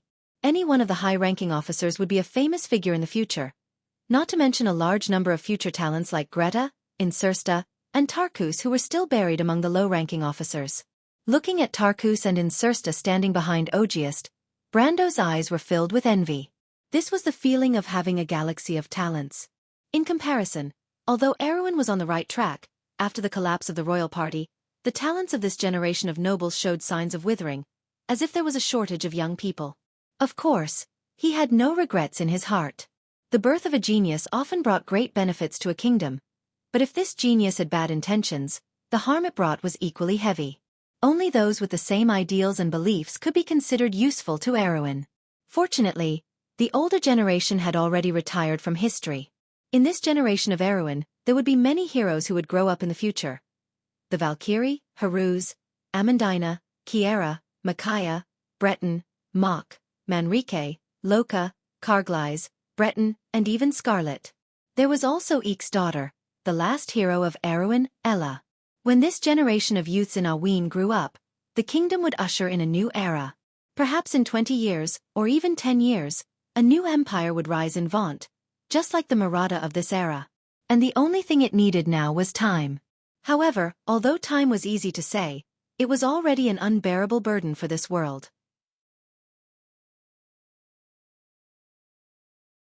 Brando stood alone in the darkness outside the tent, silently gazing at the starry sky above the wilderness. He did not say a word as he recalled many memories of the past. It was Bucci, the mountains of Chablis, Castle Abes, the loop of trade winds, the deadly frost forest, and the cold rain of Silverman. Perhaps even earlier than that, it was a world from before the age of time. He used to remember many people. His comrades, colleagues, friends, subordinates, and even his family and lovers. But at the end of everything, how many people would still remember him? He could not help but reach out to the starry sky. This night was so similar to the summer night in the year of blooming flowers. He wanted to grasp the starry sky in his hand and let everything return to the beginning. But even if history were to repeat itself, would he be able to do it better? Brando asked himself and found that he did not regret it too much. Little Roman. He muttered the name softly and touched his cheeks. They were a little moist. Time, that was perhaps the last thing he wanted everyone to fight for. Someone opened the tent and walked out, standing side by side with him. "What are you thinking, Your Excellency the Flame King?" the voice asked. Brando turned around and found that it was a stranger. Black hair, black eyes, and a pale face. These were the typical characteristics of the dark nobles of Madara. But the other party was very young. Brando hesitated for a moment before he recognized her. "Greta. You know me?" Greta was a little surprised. Brando smiled. He could not recognize anyone, but he definitely would not recognize this famous general of Madara. Perhaps in his era, using the title of war god to describe Greta was a bit of a misnomer. After all, even in the first 30 years of the second epoch, this young man who was born in the dark noble family of Thelma was only in his 60s. Most of the dark nobles were actually humans. They were the people of Madara. Although the outside world often scorned them as the descendants of exiles, the people of Madara were proud of this identity. They were once loyal to the Dark Dragon and had never regretted it. There was no doubt that in the 1,000 years after the year of the return of the light, Greta would be the ruler of this era. And before that, no one in history could surpass her achievements. Even the genius of the Wind Elves, the Lord of Lorindale, Istowel, and his grandfather, the Sword Saint of Earth, Darius, were the same. Because this was Greta. Although Brando could no longer see it, he had no doubt that even if time was pushed back a few more centuries, the name of the war god would continue to suppress many generations after that. The greatest misfortune of a genius was to live in a similar era with a more talented person. After the Erewhon people and Madara people eliminated the hostile relationship, Brando felt a little happy to be able to surprise the future war god. He smiled and replied, "You are from Madara. You should have heard of the dark prophecy." Greta seemed to have thought of something. She widened her eyes in surprise and asked, "Is the legend true? Are you really the Dark Dragon?" Brando asked seriously, "Am I not the Dark Dragon now? Don't forget my relationship with your emperor. I also once held the Mercury Staff." Greta laughed dryly and began to regret sneaking out alone. She originally thought that the young Flame King was an interesting person, but now it seemed that he was indeed interesting, just a little too interesting. "Your Majesty, please don't make fun of a small person like me." "Do you think this is a joke?" Brando asked seriously. Greta suddenly became silent. Although the people of Madara had their own emperor, they had sworn allegiance to Odin and had never changed this oath. If Brando was really the one who kept the oath, then the Flame King was also the one he swore allegiance to. The degree of respect he had for the Flame King was even higher than the Emperor himself. There was a look of hesitation on his face. The rumor that Count Tonajul was the Dark Dragon had actually spread a few years ago. The fact that the witches were loyal to him was a clear proof. Because of this, even the future war god had to carefully consider the possibility. Of course, if it was a few decades later, he would not be fooled by Brando's little joke. Brando looked at the hesitation and struggle on the face of the future war god, and his bad taste was greatly satisfied. He knew very well that whether it was in terms of intelligence or military talent, it was impossible for him to win against this famous general. Perhaps this would be the only time in his life that he had the upper hand when facing Greta. But just this one time was enough to make him feel proud. After all, Greta's future title was invincible, and the only person in the whole of Wonde who could defeat him was probably the queen. And now, there was at least one more person, and that was the hero of Tonajul himself, Brando. Brando finally could not help but laugh. He patted Greta's shoulder, and the knot in his heart disappeared. As if he had thought through something, he turned around and walked into the tent. Only Greta was left standing outside the tent with a black face. If he still did not understand that the Flame King was making fun of him, then he would not be worthy of this name. The discussion in the tent had reached an intense level. The people of Fanzan had promised to block the attack of the allied army of Noan demons in the Great Glacier together with the Wild Elves. In fact, as early as the Year of the Sword, they had already built a strong defensive line in the outer area of the Great Glacier. At this moment, this defensive line was under the charge of the Elven Queen's sister, Her Highness Alcaf. Although the attacks of the Noan demons were fierce, the defenders were equally tenacious and guaranteed that the claws of the Twilight Dragon would not continue south for a short period of time. But the Dwarf King Califen scoffed at this. He came to Mangthur this time to escort the Holy Sword Mithur, but more importantly, to bring a warning to everyone. In the War of the Holy Saints, the reason why he abandoned the Covenant and left, and even caused the Lion Men to bear 1,000 years of humiliation, was because the dwarves received a temporary warning from the Temple of the Earth during that war. The mountain god Himalud, who had been silent for a long time, suddenly sent down an oracle, ordering them to immediately leave the mortal battlefield and go outside the elemental border to participate in another war. The war to protect the dwarves' holy land, the Silver Plains. This secret was not known to the world back then, but in this era, everyone was well aware of the result of this war. The one who really brought the news of the failure of the war was Brando. After returning from the Stagnation Realm, he asked Andrea and others to spread the news of the Battle of Finhotos. Although the Lost Names, the Silver Elves, and Madara's army joined forces to repel the forces of the Twilight Dragon in that battle, it was actually just a failed end to the war outside the elemental border in the past 1,000 years. In this long war, the Earth Legion was wiped out and could only exist in the physical world in the form of heroic spirits, and they ultimately failed to protect the Stagnation Realm and the elemental border. Although Brando brought back the last of the Goddess of War's guards, the Twilight Dragon also revealed the true secret of the Stagnation Realm. Fortunately, all this was just a scam set up by Odin and Martha for the Lord of Chaos.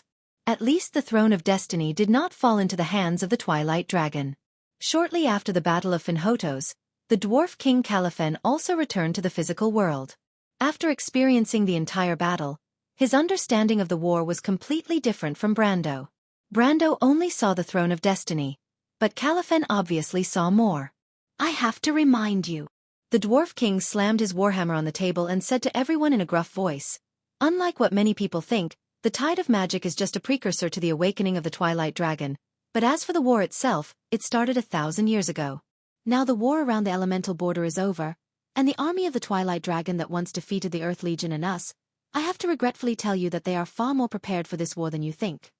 Duke Ludwig stood up. Today he was here as the representative of the Crew's army. Your Majesty Califen, you mean that in the previous battle, what we saw was just a small part of the power of the Twilight Dragon? And its true strength is still outside the elemental border, and we may soon see it? If only it were that simple, Califen sneered. How long has it been since the Battle of Finhotos in the south of the Sea of the Dead Moon? Does it take half a year to go from the elemental border to the physical world? You have to understand that the dwarves also returned to Wound from that battlefield. There is no reason for the Twilight Dragon to be slower than my dwarf army. Doesn't that mean that the main force of the Twilight Dragon had already returned to Wound before the Battle of Alkash? Then why didn't they cooperate with the internal strife of the Sithardians to completely destroy us? You have to know that the whole world of order was at its weakest at that time, right? Someone raised an objection. That's because the Crew's army did not have that many Twilight Dragons in front of them. Relying on the unstable teleportation points in Crew's, the main force of the Twilight Dragon could not reach Wound. But that doesn't mean that the Twilight Dragon has no other way. Other than Crew's, Madara and Fanzan, why don't you tell us, when was the first time you fought with the Twilight Dragon? The Dwarf King asked. Ogiest and the Grand Commander of the Holy Light Knight Regiment changed their expressions at the same time.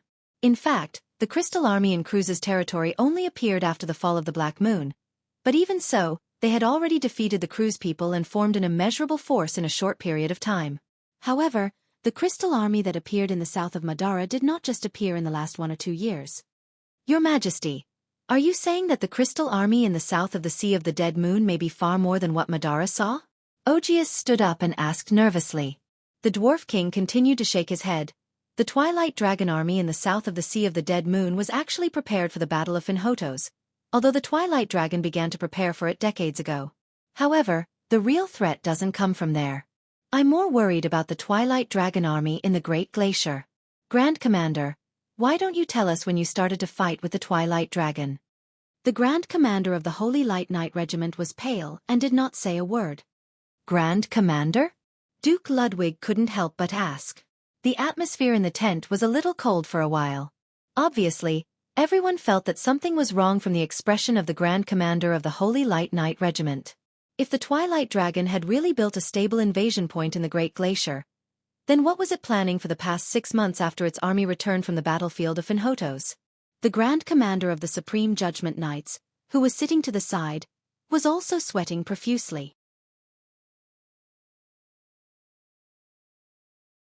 He suddenly remembered that it had been a long time since any news of the Great Glacier had been sent back. However, they had never considered the possibility that the Farnazane and the Wild Elves' allied forces might have met with misfortune. After all, that was the combined might of 2 great empires, and they even had the support of the Druids behind them. Even if they had failed, there should have been some news. But what if the Dwarf King Califen was telling the truth? The Twilight Dragon's intention of hiding its intentions was obviously not without reason. If I remember correctly, Arketh answered the 12 wizards, and the Buga people had the most say in the surveillance of the borders of civilization. The Crystal Army in the Great Glacier should have appeared more than 600 years ago. We were the first to discover the strange phenomenon there. The Nengans and the demons had excavated a huge seal under the Great Glacier. We tried to attack it a few times, but it ended in failure. However, the Buga people are not the ones who have the most say in this issue. He turned to look at Fuchsia as he spoke. The Hepta Dragon Queen was nominally sealed in the Great Glacier, but in reality, she was the guardian of the seal. For hundreds of years, she had been monitoring the movements of the demons and the Nengans in that direction. And Yuki's black-robed wizards were actually her subordinates. But in the face of Arketha's question, the evil Dragon King shook his head. About 200 years ago, the war outside the elemental border was urgent. I entrusted the affairs of the mortal world to Yuki, and then went to the Silver Plains. As for the real situation in the Great Glacier, I'm afraid that only he and his black-robed wizards know what is going on. Fuchsia answered calmly, but you don't have to worry too much. I met with William a year ago. He asked me to intervene in the war on the continent, and he should have already gone to the Great Glacier. But before she could finish her sentence, an old voice shattered everyone's hopes. No, Fuchsia. You and I might be wrong. An old man walked in from outside with a tottering gait. If not for the silver ring of knowledge on his hand, which represented the leader of the wizards in Kanaichi City, no one would have recognized him. This old man with a pale face and a silver robe that was almost stained with blood was the once famous recorder of 10,000 spells, William Peaster. He stood quietly at the door, looking at everyone. The tent was so quiet that it was a little frightening. Yuki is dead. The black-robed wizards no longer exist in this world. And I suspect that Her Highness Alkov might also be dead. The northern defense line is finished. You're tuning in to the Wisdom Diary YouTube channel. Don't forget to subscribe and join us on this journey to catch the most captivating stories.